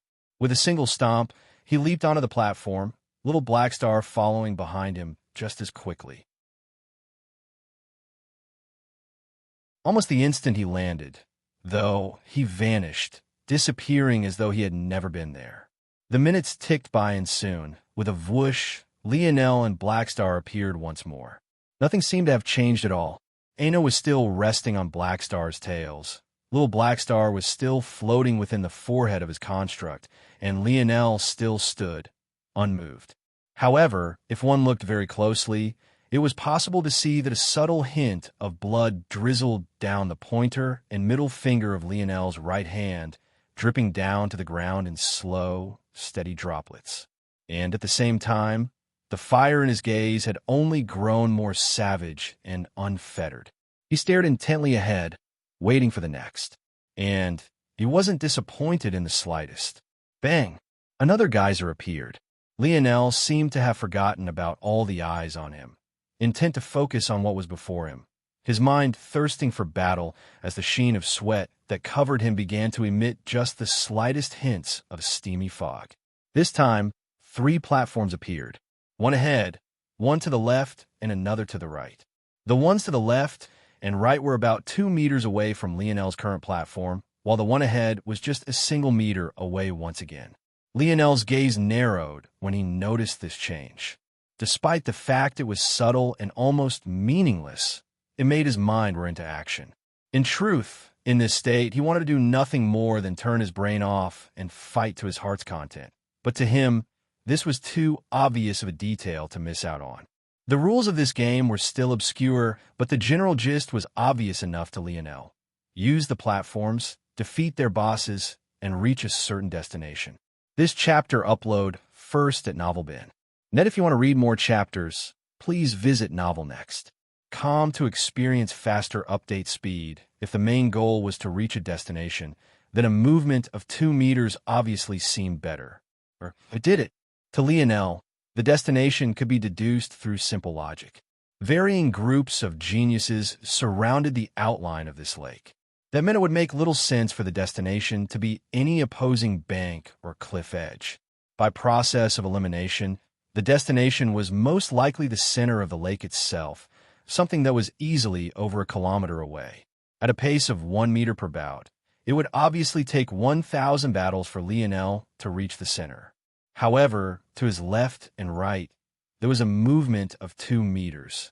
The bad news, though, was that unlike the center platform, these ones deviated from the path toward the center. So, although they allowed him to leap a larger distance, they still ultimately left him further away. That said, Lionel had to believe that there was a reason why these left and right platforms would exist. If the Void Palace wanted a simple race to the center, they could have done so. In fact, Lionel wasn't the only one who had jumped at the platform the moment it appeared, and he also now wasn't the only one to have already come out. Now, they were all faced with the same dilemma. Would they take the straightforward path, or would they risk it all for the unknown? Lionel's grin widened. With a stomp of his foot, he launched himself onto the right platform, his intent blazing as he and Blackstar vanished once more. When they reappeared, they found themselves in another foggy world filled with white borders. Ahead lay another Ray-Pack soldier. "I'm sorry, everyone. I woke up with a headache today, and it threw my whole day off. More action tomorrow. Smiley face."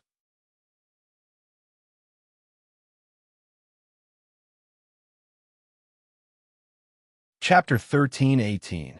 Published at 10th of November, 2022, 12:44 and 26 seconds p.m. Chapter 1318. Good if audio player doesn't work. Press stop, then play button again. Chapter 1318. Good. Lionel shot forward, his divine armor appearing on his body. His palm flipped over, forming a claw with his fingers curled toward the sky. As though a wild beast, he sliced upward, the rupturing glass of space following his every movement. But what was even more dangerous were the tendrils of destruction that filled in the cracks, layering Lionel's strike with a violent abandon that shook the core. Bang! Lionel's claw and the Ray-Pack's axe kick met, but it was the latter that found itself sprawling backward. That's the first effect. Destruction cripples force not much unlike anarchic force, burning it to ashes. Lionel's steps shifted, his claw morphing as he pressed his fore and middle finger together into a short spear. He pierced forward as the Ray-Pack's stumbled back, its leg now thrown high into the sky. After 2 battles with the Ray-Packs, Lionel had already learned of their weaknesses. The race as a whole had poor posture. At first, it looked like a coincidence, but after 3 encounters, it most definitely wasn't. For an entire race to share the same habit, there was clearly a reason for this. When the Ray-Packs hunched over, their spines coiled, the plates that covered their torsos were as tight and compact as possible, making the more fragile joints almost impossible to target. At best, one would be able to attack non-lethal areas like the arms and legs. However, when forced to open up, the joints went from non-existent and snapped closed to open by a sliver. This chapter upload first at NovelBin. Net, if you want to read more chapters, please visit NovelNext. To experience faster update speed and truth. This couldn't be said to be a weakness at all. Even when standing to their full height, the gaps in the Ray-Pack's plate armor was at most counted in millimeters. In addition, the skin of the Ray-Packs was especially tough, albeit not nearly as tough as their steely carapace. Still, it could be said that the defenses of their exposed flesh was only 2 or 3 ticks below Lionel's own when he activated his bronze runes. That alone was enough to make them impervious to lower-tier bronze weapons. Still, this slight and almost negligible flaw was more than enough for Lionel. PC eats you. No, I'm wrong. That's too simple and doesn't give destruction enough credit. It's not burning things to ash. It's erasing it from existence.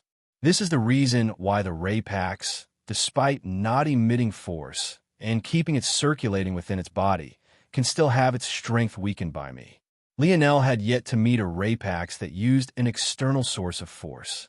And yet, his destruction characteristic still had the effect of greatly weakening its attack. On the surface, this didn't make much sense unless he was underestimating the effect of his Scarlet Star Force from the very beginning. Lionel's spear force pierced through the more fragile skin of the Ray-Packs, slicing through its body and incinerating its inner organs to ash. More, this isn't enough. The moment Lionel appeared outside once again, he had already leapt forward. This time, there was only a single platform to choose from, once again about 2 meters ahead of him. When he landed, he found himself in a new world once more, facing yet another Ray-Packs. Lionel wasn't a fool. He had realized many things by now. The rules and regulations of this true selection seemed almost too loose. They didn't limit who could group with who. They didn't make any effort to separate allies, and even threw them all in the same village without a care, and they made no attempt to regulate what might be seen as unfairness. But was this entirely true? This chapter upload first at NovelBin. Net, if you want to read more chapters, please visit Novel Next. Calm to experience faster update speed, Lionel felt differently.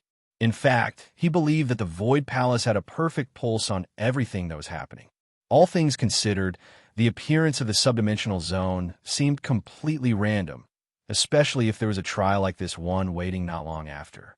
That was unless one considered the one thing a zone could do perfectly that anything else might slip up with, and that was counting the number of individuals in a party. Lionel's segmented cube could hide people from far too many methods of detection. And Lionel wasn't the only one with a treasure that could accomplish such a feat, especially with so many young geniuses with astonishing background around. So, the Void Palace borrowed the power of the regulator to shore up potential loopholes. Using the zone, they saw through any hidden trump card the youth might have. Then, after doing this, they threw these simulations at the group one after another. Lionel could feel that these weren't real Ray Packs he was facing. The only real Ray Packs was the one whose corpse now hung in his segmented cube. These were nothing more than practice dummies set with the assumption that Lionel's group had the support of 6 individuals total. But Lionel wouldn't have it any other way. There was no better method than squeezing out every ounce of potential he had.